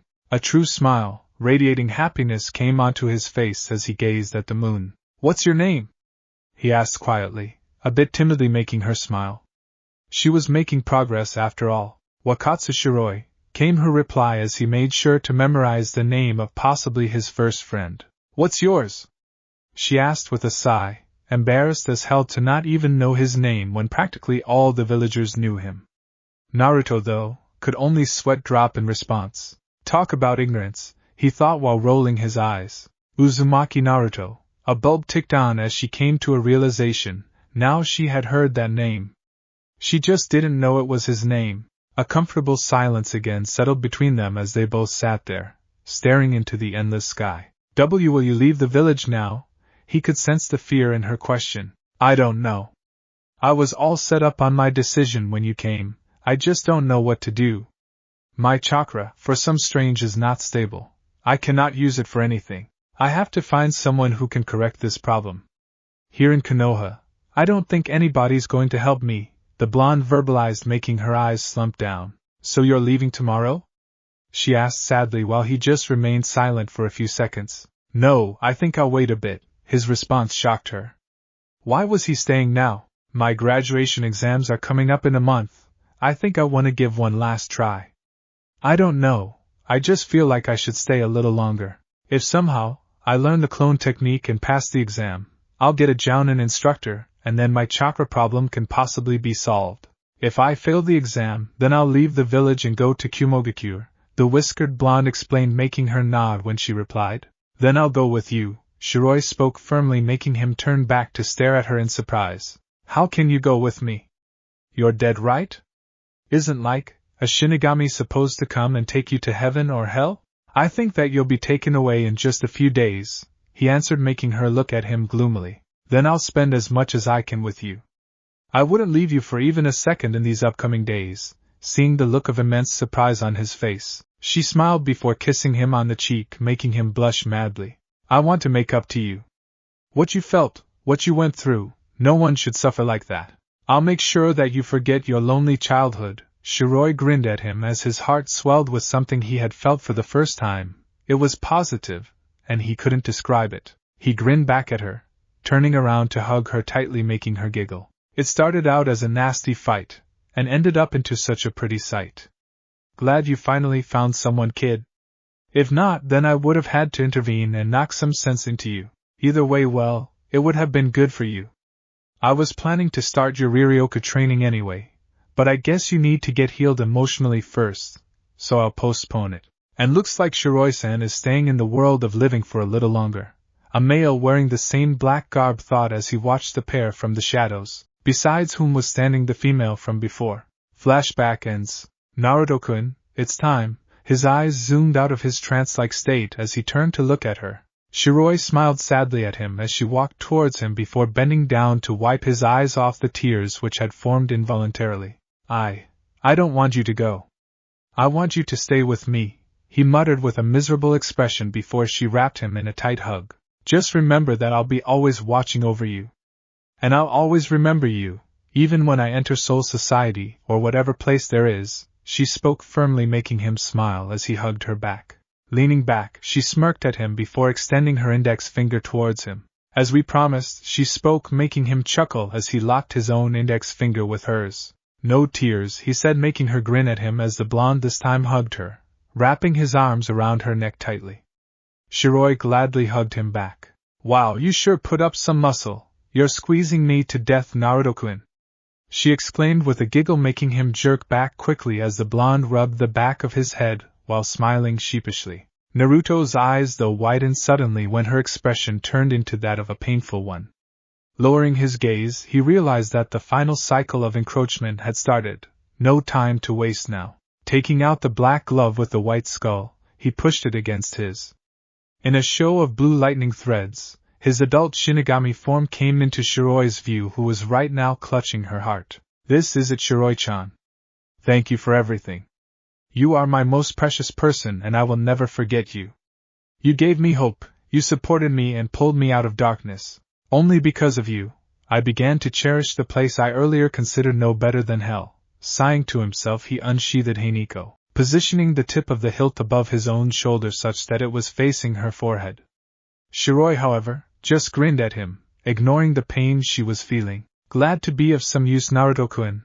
Then she did something that made his senses go haywire. Swiftly leaning towards him, she pressed her against his in a passionate kiss. Naruto, though, had his eyes wide open as he tried to come to terms with what was happening.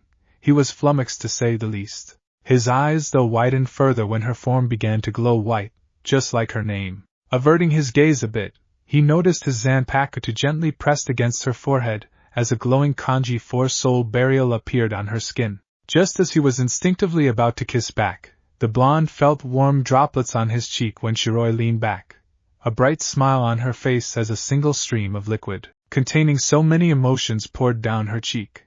I love you, Naruto-kun, and always will, the silver-haired beauty confessed, making his breathing hitch in his. Before the blonde could have said anything else, her form disintegrated in small erasure, spirit particles. Stunned into silence, the only thing he could say was, Sayonara, Shiroi-chan. I love you, Naruto-kun, and always will, the silver-haired beauty confessed, making his breathing hitch in his. Before the blonde could have said anything else, her form disintegrated in the form of small erasure, spirit particles. Stunned into silence, the only thing he could say was, Sayonara, Shiroi-chan, an unreadable expression on his face as he stared at the spot where she was standing a few moments ago. Love, she loved me, he thought, as if the word itself was foreign to him. A nostalgic gust wind breezed his form as he gazed at the village, standing on the head of the fourth fire shadow. She loved me, he spoke shakily, his fists clenched as the blonde lowered his gaze to stare at his feet. Clenching his eyes shut, he took deep breaths to ease the pain which was currently drilling through his heart. She loved me, he again repeated as transparent tears finally broke the confines of his shut eyelids, streaming down his whiskered cheeks. His mind was stunned into a state of paralysis. He didn't know what to do. What was the meaning of this? Someone loved him. How heavy was that? And the most frustrating part was that he couldn't do anything now. Actually, he didn't even know what he would have done if she was here right now. Maybe hug her tightly and never let her go, tell her how precious she was to him, the special place she held in his heart. Still shocked, Naruto fell to his knees with Hanako still being held by his right hand. He somehow felt happy that she loved him, he really did, but the fact she was now gone forever outweighed anything else. The sadness overwhelmed any other emotion right now. Shiroi-chan loved me, it struck a chord in his heart. Never had he thought of hearing such words from anyone. Releasing the Zanpakuto, he put his fists on the surface as he gritted his teeth with his eyes still closed, refusing to open them, and find her missing from his life now. Ugh! Strained syllables exuded from his mouth as he lowered his forehead to touch the concrete surface, the raging emotions inside him being too much for the 12-year-old to handle. No, she still loves you, Naruto-kun. His body jerked in surprise as he hastily turned his head around with widened eyes, tears now leaking out which earlier filled his eyelids. Rangiku-chan. Swiftly wiping off the tears from his cheeks, he rubbed his eyes quickly to clear his glossy vision. There she was standing almost a meter away from him, a sad smile on her face as she walked towards him. Clutching Hanako, he stood up abruptly before sheathing it while Matsumoto frowned at this. Closing the distance between them, she was surprised to see him smile at her. Mission accomplished. The grin on his face was painfully fake, and his hoarse voice gave it away too. It really clenched her heart that he would act like that around her when they had spent so much time with each other, so he still didn't trust her enough. He was just treating her like another villager. Lifting her hand, "Ow!" he exclaimed in pain when she pinched his cheek, the frown now deeper on her usually cheerful face. "Stop the act," she spoke quietly, making his eyes widen just a little bit before he averted his gaze. Staring into those large blue orbs again, he found himself getting calm, the whirlwind of emotions inside him finally settling down as a sigh escaped his. "It's all right, Naruto-kun. There's nothing wrong in crying. I know you would miss her the most, she was the closest to you. But don't you dare to blame it on yourself or anything like that. This was bound to happen and nobody could have done anything about it." Putting a hand on his shoulders, she smiled encouragingly at him. Naruto, however, gazed at the ground, his eyes half-lidded as he contemplated on her words. Lifting his head, he bit his lower lip to control himself while staring at her. "But Rangiku-chan, she's gone. I knew this would happen, but I never thought that she would love someone like me. Now his body stiffened as he choked on his words. Matsumoto squeezed his shoulder in comfort. It pained her to see him like this. Usually, he was cheerful, so bright just like her. She cherished all her memories with him, the pranks they played with each other, it was something she could never possibly forget. Rangiku Matsumoto's eyes, however, suddenly widened in shock when Naruto leaned forward to hug her tightly. She completely wasn't expecting this, hence the light blush on her face as she found herself wrapped in a tight warm hug. For the past 15 days she had come to realize that Naruto avoided physical contact with others. He was scared. No, he was nervous and didn't have such a thing in his childhood's basket to experience something which angered her the most and caused her to hate the villagers. Even during the times they spent with each other, when she would hug him lightly or kiss him on the cheek, she knew that he just didn't know how to respond. He would become nervous, blush heavily as if a hot woman was standing in front of him. She found it cute, very cute, but at the same time found herself determined to fill that gap in his heart, to make him experience these things, and most importantly to win his trust completely. It was something she found herself compelled to do, something she knew he needed desperately but was afraid of it at the same time. "I don't know what to do, Rangiku-chan. How could she love someone like me? I'm so confused. Please tell me what to do, Dadabayo," he exclaimed loudly in desperation, clutching onto her form like she was his lifeline. Getting over her initial shock, her mind registered his words as she returned the hug with a warm smile. "I think I know why she felt that way towards you. The only thing you can do is learn from what happened today and move on. The ones who are close to you, Cherish every moment you spend with them, for you never know tomorrow they might not be there with you to support you, to make you feel better. And even if they are gone, the moments you spent with them, their memories only makes you stronger, and gives you the strength to march forward despite all the difficulties. Remember that Shiroi-chan still loves you, and will continue to do that forever. Her smooth voice succeeded in making him feel better as his earlier shaking body now was relaxed against hers. But it still hurts that Shiroi-chan will lose her memories. How could she say that would love me forever? I don't want her to forget me, even if it is somewhat selfish, he muttered against her shoulder, making Rangiku giggle lightly. Baka, memories can be wiped out, but the warm thread that links your souls can never be cut. Her soul would always remember you. Bonds cannot be broken that easily. Leaning back, he stared at Matsumoto wide-eyed, wondering where this was coming from. His eyes were a bit red, while the blonde lieutenant found herself blushing a bit under his surprised gaze. She was the same bubbly, jovial Shinigami, right? The one who frequently barged into his apartment, drunk with a hiccuping fit and racked with a seduction kit? The one who was always cheerful and sometimes got on his nerves. No, actually he could never stay annoyed at her for long. No longer than a few minutes. Ahihi, well, now let's go back to your apartment. I'm hungry, she blabbered with a pout, making his curve upwards slowly. Yeah, she was definitely one of a kind, and he would be damned if he let her go any time soon. He would cherish every moment with her, and would always remember Shiroi. Grabbing his hand, she started to drag him towards their destination when he realized something. Oh wait! Let me get back in my body. It's gonna freeze and cold. Hey, are you listening? He asked while trying to reach his body as she continued to drag him before stopping abruptly. On one condition, you'll stay in this form tonight, she said with an innocent expression, while wagging her finger in front of her slightly flushed face, making Naruto quirk his eyebrow at the strange request. Alright, he shrugged before walking up to his body as she released his hand when he suddenly stopped. This warmth.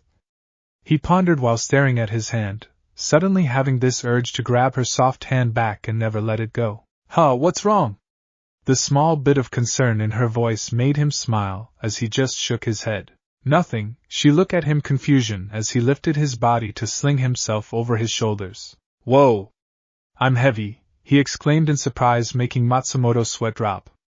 Yeah, just like him to say something so absurd. Rangiku-chan, he called, making her snap out of her thoughts. Suddenly she felt herself getting nervous upon noticing the mischievous glint in his eyes. Matsumoto didn't know, no one had that effect on her, rather it was the opposite in Seoul society, or any other place she went. Naruto, however, could make her nervous just by staring at her, whether because she knew his history as a prank master, or just because of the butterflies churning in her stomach. What? She stuttered. Rangiku Matsumoto stuttered. She was now pretty sure she needed to visit Unohana. The grin that took birth on Naruto's face was so predatory that it made her blush as well as want to run away. Taking some stumbling steps back, she smiled back, trying to act calm. Let's race to the apartment. The last one has to wash the dishes, she exclaimed before turning around to dash in the opposite direction when she felt a hand on her shoulder. Oh no, not this time, he whispered in her ear, making her blush darkly as she gulped nervously. This was so unlike her. How did he suddenly change the tides anyway? Well, she was happy that it was dark so he couldn't see her blush. Naruto-kun, what are you? She screamed midway when he bent down to swiftly pick her up and sling her over his other shoulder. What are you doing? She asked frantically, with her cheeks heating red as his arm was holding her thighs. Whoa! You're even lighter than my 12-year body, he exclaimed with a grin. Hell? Her face immediately erupted into a furious blush. Is this really Naruto? She was stunned speechless as no words escaped her right now. She couldn't speak after that.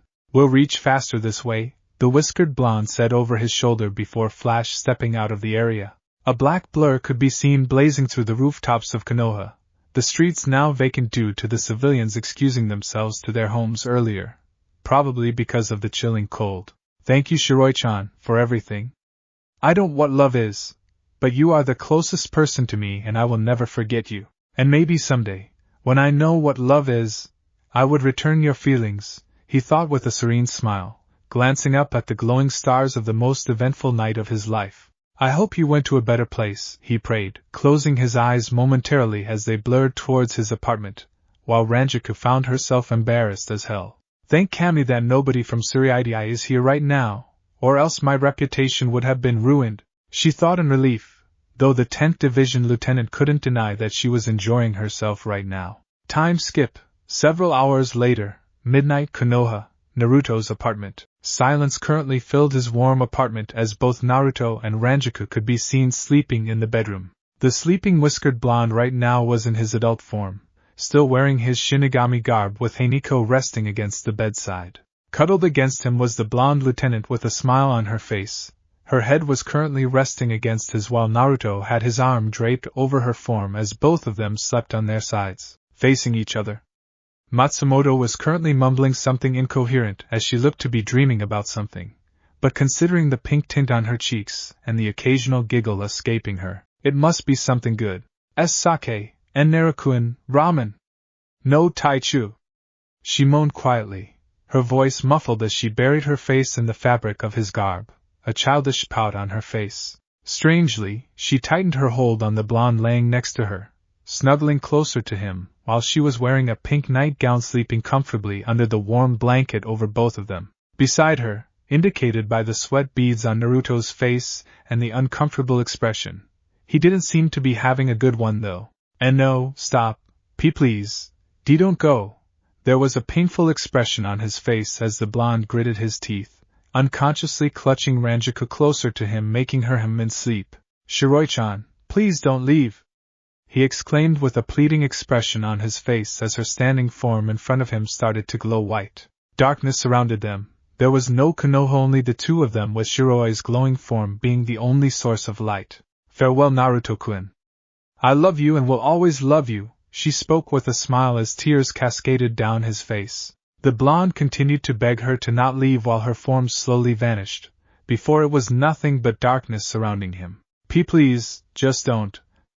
His voice full of anguish filled the dark void now, no source of light now there to guide him. I'm here too, Naruto.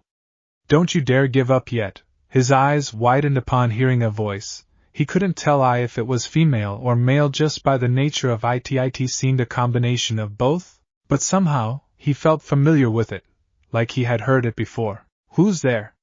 He shouted when suddenly a single ray of white light penetrated the fog of pitch-black darkness. Turning his head, his oceanic blue eyes widened upon seeing a distant glowing figure walking towards him.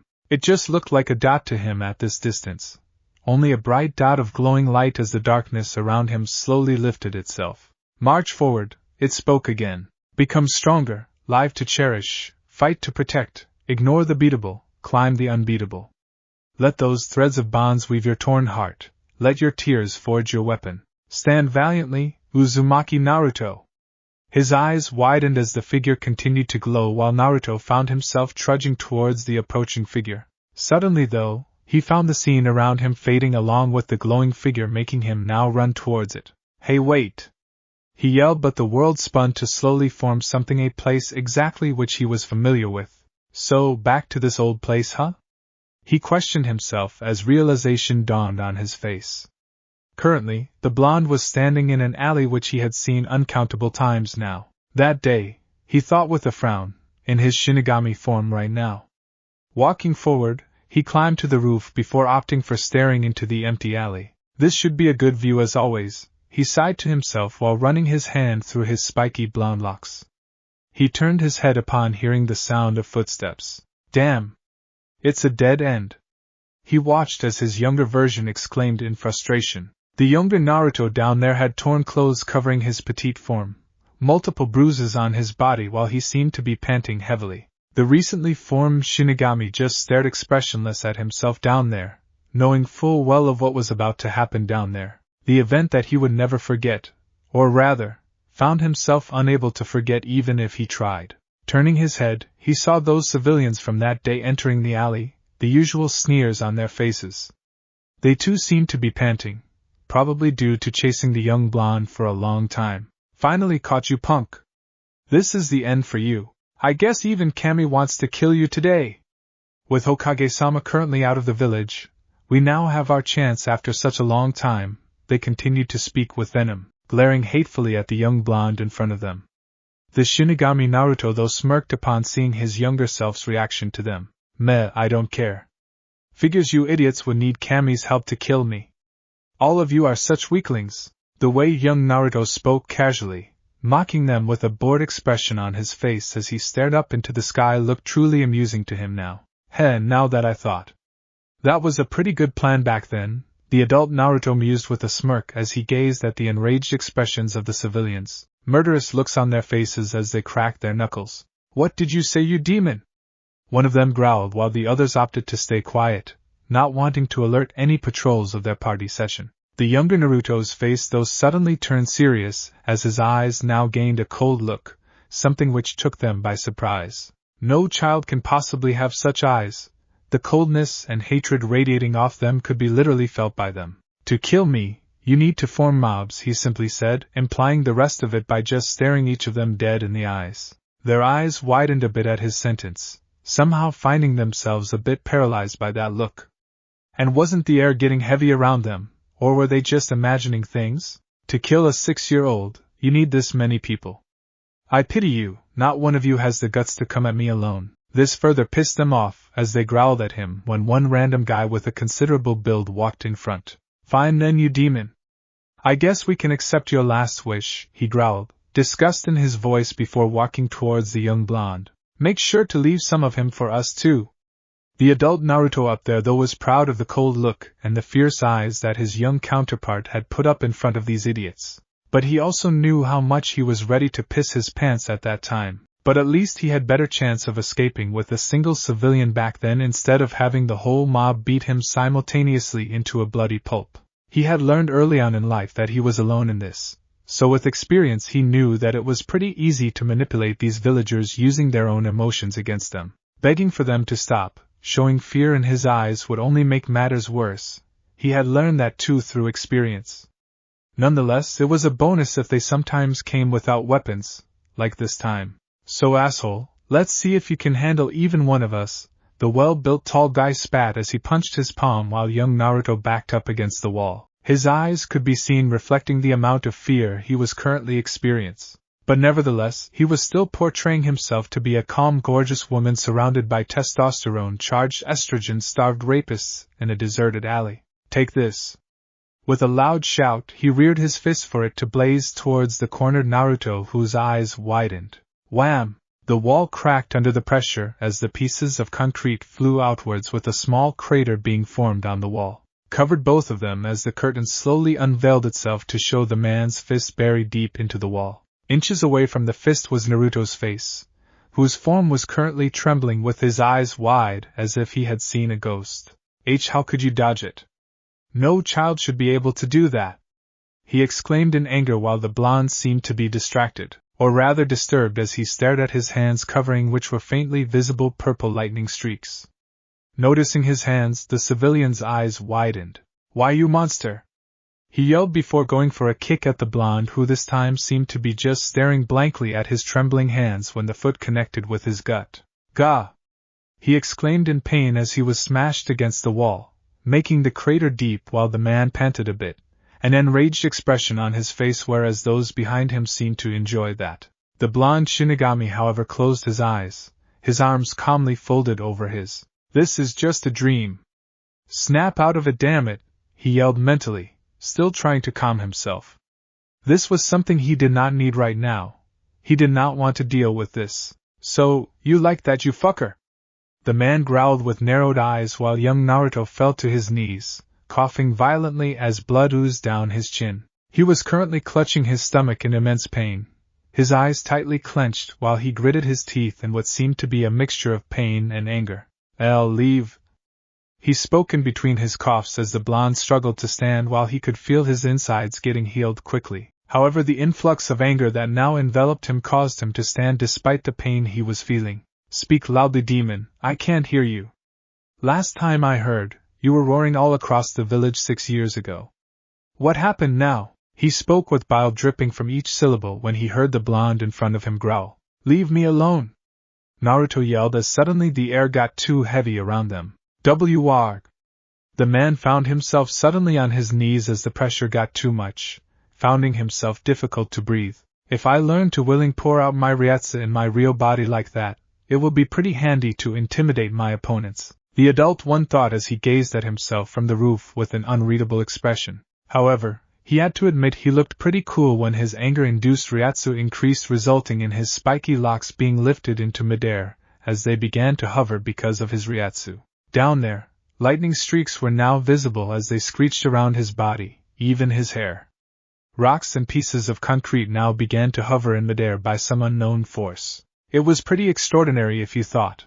While others were being pressed down due to this pressure, everything around him within a small distance was flowing in midair. Leave! The way young Naruto spoke with such coldness, his eyes as if glowing purple, further scared the civilians as they were now writhing on the ground like a fish. The young blonde stuttered as a humongous pressure settled on the area, suddenly making even him fell to his knees as he panted for air. Even with my own Ryatsu in effect, that person's spiritual pressure was so much that even I couldn't stand in its presence, Shinigami Naruto thought as he stood on the roof, staring at the panting form of himself while the other civilians were laying flat on the ground, the pressure being too much for them. What's happening?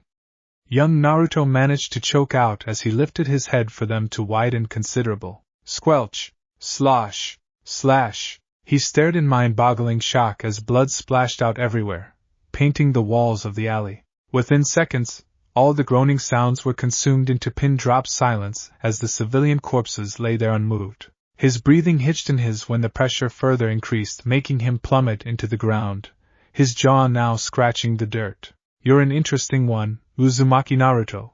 A smooth voice filled the alley from all directions as Naruto struggled to retain his consciousness, finding his eyelids getting heavy all of a sudden. His own Ryatsu now had completely died out, so as the lighting around him. I wonder if you will be able to handle it, and that was the last thing he heard before losing consciousness. His eyes snapped open. Thankfully his body hadn't jerked this time, unlike previous times.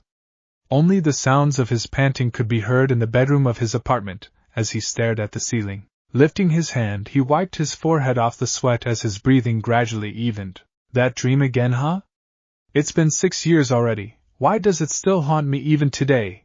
He mulled over with a frown. He hadn't told anyone, and he was sure no one else knew, but he has been having these dreams since that day. The blonde didn't know what was so special about the day that his subconsciousness frequently showed him. Well, that event was extremely strange if he considered it actually. What he felt back then was Ryatsu, now that he knew what it was. But considering no shinobi or civilian would know how to manipulate their Ryatsu, then it could only be a Shinigami back then. No, it could also be a hollow. But if it was hollow, then why would it leave him alive? He still remembered waking up in the hospital a week after the incident. At that time, Hiruzen was sitting beside him along with Mikoto. They were worried about him as even the medics had told them that there was nothing wrong with him. It was just like he had slipped into a mini-coma after that night. What happened after he lost consciousness was a mystery to him. However, he was thankful for that night, as him slipping into that mini-coma had really worried the Hokage. Usually Naruto's wounds would heal almost overnight, but this had greatly worried the old Sarutobi, and hence, he had decided to enroll Naruto into the academy, which the whiskered blonde had been begging for several months back then. But what was that dream I had before this usual one? He pondered with a concentrated expression on his face. It was still blurry. Giving a loud sigh, he gave up on remembering it. Finally coming back from his thoughts to the living world, he scanned the room idly, noticing his watering window, due to the chilling cold. Suddenly his body went rigid upon hearing a moan beside him, and the nature of the moan stirred something inside of him. He didn't know how to describe it. It was very attractive melody to his ears. Shifting his gaze to the form beside him, his face erupted into a dark blush upon noticing how close Rangiku was to him. They were both practically rubbing against each other. He had to admit, much to his embarrassment, thought. It really felt good, warm and comfortable. Whoa, she smells really good, he unconsciously thought upon having a whiff of her flawless skin, of her cleavage, before the blonde averted his gaze when he found himself staring there. Damn, what's wrong with me? I never thought of her before like this, he thought in frustration. Could this be because of his adult body? Is that why she literally demanded with puppy dog eyes that he sleep in his Shinigami form today? So that she could torture him like that? However, his flushed face turned darker when he noticed their legs intermingled with each other. What the hell is happening here?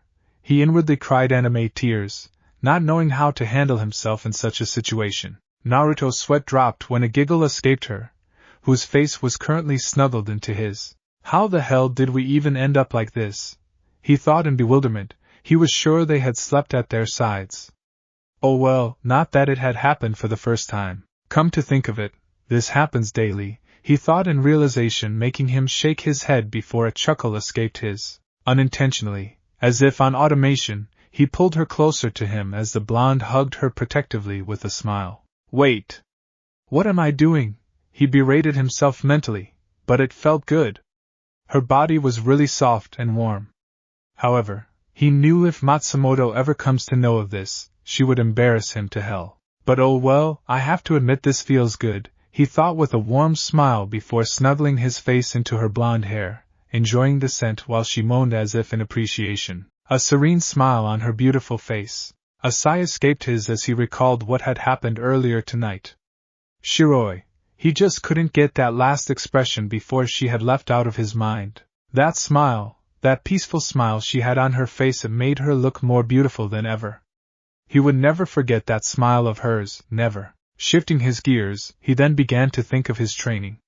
He needed something to distract him from the event earlier today. A frown settled on his features as he gauged his progress. He was progressing, he knew that. But he was becoming restless now. Half a month had already gone by, but he still couldn't build up chakra. Manipulating it would come under the chakra control section, the next step he wasn't ready for yet. Even Rangiku had learned to build and manipulate chakra over the half month. She already had experience in controlling her Riryoku, and although chakra is more difficult to control, she was able to do it. He had even seen her performing the basic techniques, and just a few days ago she had learned the shadow clone technique, which he had to admit was extremely effective and helpful. It frustrated him that building chakra, something which even 8-year-olds could do so easily, was turning out to be such an obstacle for him. I can't just lay here, I have to do something. Time is running out, I have to train. Feeling himself getting anxious over the matter, Naruto knew he wouldn't be getting any sleep now. Lifting his head, he smiled at Rangiku, who had this really cute pout on her face, must be dreaming something. Slowly detaching himself from her, getting a moan of disapproval from her in the process. Damn, she was really clingy, not that he could complain. Getting up, he covered her with the blanket before attaching Haniko's sheath to himself. Exiting the room, his sweat dropped upon seeing his body sprawled over on the couch like it was thrown carelessly like an empty ramen cup. Entering his permanent jugai, Naruto slowly opened his eyes. Getting off the couch, his knees trembled a bit before he found himself falling. Ayak! Thud! He groaned in pain before lifting himself shakily. My body's numb, damn! He got up before stretching his arms and legs, trying to get the feel back. Taking his black jacket, the blonde exited his apartment, quietly locking it from the outside. Konoha, the damned nearest training ground to his apartment. Ugh, now I regret coming out of that warm blanket to corrode in this crappy winter, Naruto whined as he rubbed his hands together. Walking towards the center, he gazed here and there to get a feel of his surroundings. Alright, no complaints. I have to focus on my training. I have to become stronger, he said with determination. Before starting, the blonde did several warm-up exercises to get the feel of it. Several minutes later, seeing that his muscles were well lubricated, he proceeded for the main course. Sighing to himself, he stood up straight before wiping the sweat off his eyebrow. Closing his eyes, he concentrated on what Ayam had told him at the beginning of his training 15 days ago. Listen carefully, Naruto-kun. In your case, there are two ways for you to form stable chakra. One way is for you to increase your physical energy so that it levels your spiritual energy. We do that by training your body physically. Thus, you can form perfectly stable chakra with physical energy, and your Riryoku being balanced. Now the second way, for this you have to learn to control your Riryoku up to a certain level. This will serve the purpose of making you stronger as a Shinigami as well as forming stable chakra. We will be hitting two birds with one stone. For this to work, Suppose you have 2x amount of Riryoku while the amount of physical energy you possess is x. Controlling your Riryoku precisely, you have pick up only x amount out of 2x and combine it with your physical energy, thus leading to the formation of stable chakra. Do note that this requires a good deal of control over your Riryoku, so you have to train hard in this as well. Okay, my physical energy has not yet caught up to my Riryoku levels, which I actually doubt will ever happen. I'll just have to train in combining the required amount of spiritual energy with physical energy. Nodding to himself, the blonde crouched a bit on his knees before holding his hands in a ram hand sign. Closing his eyes, he concentrated on his Riryoku in his real body. I have to pick a specific amount of it, and combine it with my physical energy, he repeated mentally as now a purple glow covered his body. It slowly dimmed to nothing as a bead of sweat streamed down the side of his face. Boom! A large amount of purple-blue chakra suddenly burst forth his body like an explosion, making violent gusts of wind flow around him. Changing the hand sign, he performed the familiar crisscross sign, Kaige Bunshin no Jutsu. He exclaimed with closed eyes when a large number of puffs of dense smoke occurred all around him. Opening his eyes, he stared hopefully at the smoke curtains, but he knew he had done something wrong. I think I picked up larger amount of Riryoku than required, he thought to himself with a sigh, and as expected the smoke cleared up to show him the familiar rotten corpses of himself, making him shudder. I still don't know how to dispel them. Gigi said to just mentally think so, and they would vanish. It sure doesn't work in my case, Naruto thought mentally in embarrassment, so ignoring the corpses he again tried it. His body was again flared by purple-blue chakra when he performed the shadow clone technique. This time, however, the puffs of smoke were smaller than before but similar in number. The only other difference being, however, was that his dead doppelgangers were well defined than before. No other way to describe them.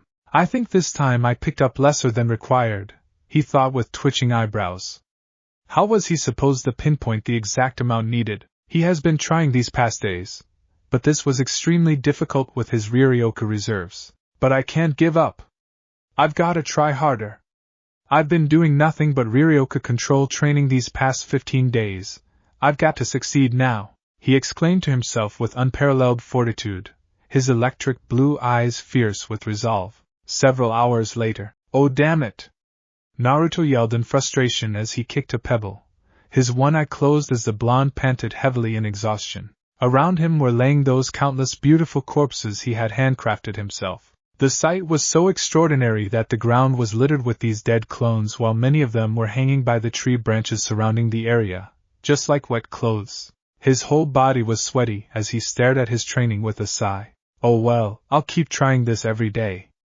I'll just have to be patient about this. No use getting all worked up on this in just a couple of hours, he tried to calm himself, taking deep breaths while strangely a small crater had formed beneath his feet. You know, I've been observing for some hours now. I just don't get what you're trying to achieve by wasting your chakra like that, and creating these dead bodies. His eyes widened upon hearing a voice behind him. Snapping his head back, he stared at the female standing with a smirk on her face. Who are you? Naruto asked with narrowed eyes, his blue eyes radiating nothing but coldness similar to the outside weather. The female in front of him, who currently was staring at the dead clones with amusement and curiosity, immediately appealed to the blonde as a mixture of beautiful and why. Strangely, she seemed to be chewing on a thin food stick while it looked like she was still examining his clones with mild interest. I asked, who are you? The blonde asked cautiously, his hand sneakily taking out a kunai from the pouch on his hip. His eyes, though, suddenly widened in shock when she just vanished into a blur from his sight. So fast. The hand holding the kunai, still behind his back, was suddenly grabbed roughly before being put in a lock, making him wince in pain. Ag. Taking the kunai from his hand at lightning speeds, she twirled it around her finger before pressing it to his cheek in a reverse grip. Naruto's heart was thumping his wildly as he found himself unable to move, the cold metal of his kunai pressed against his cheek drawing a thin line of blood. His mouth opened in astonishment upon feeling a soft appendage run over the cut on his cheek. His body shuddered involuntarily upon feeling her hot breath on his neck. She licked me. You're delicious, Gaki. Thanks for watching this video. You really enjoy this video. Like, subscribe, and comment down below. and turn on that bell notification. Don't forget to support and follow Naruto6023 for writing that awesome fanfic, and also make sure to comment on this story, link in the description. See you in the next video. Goodbye.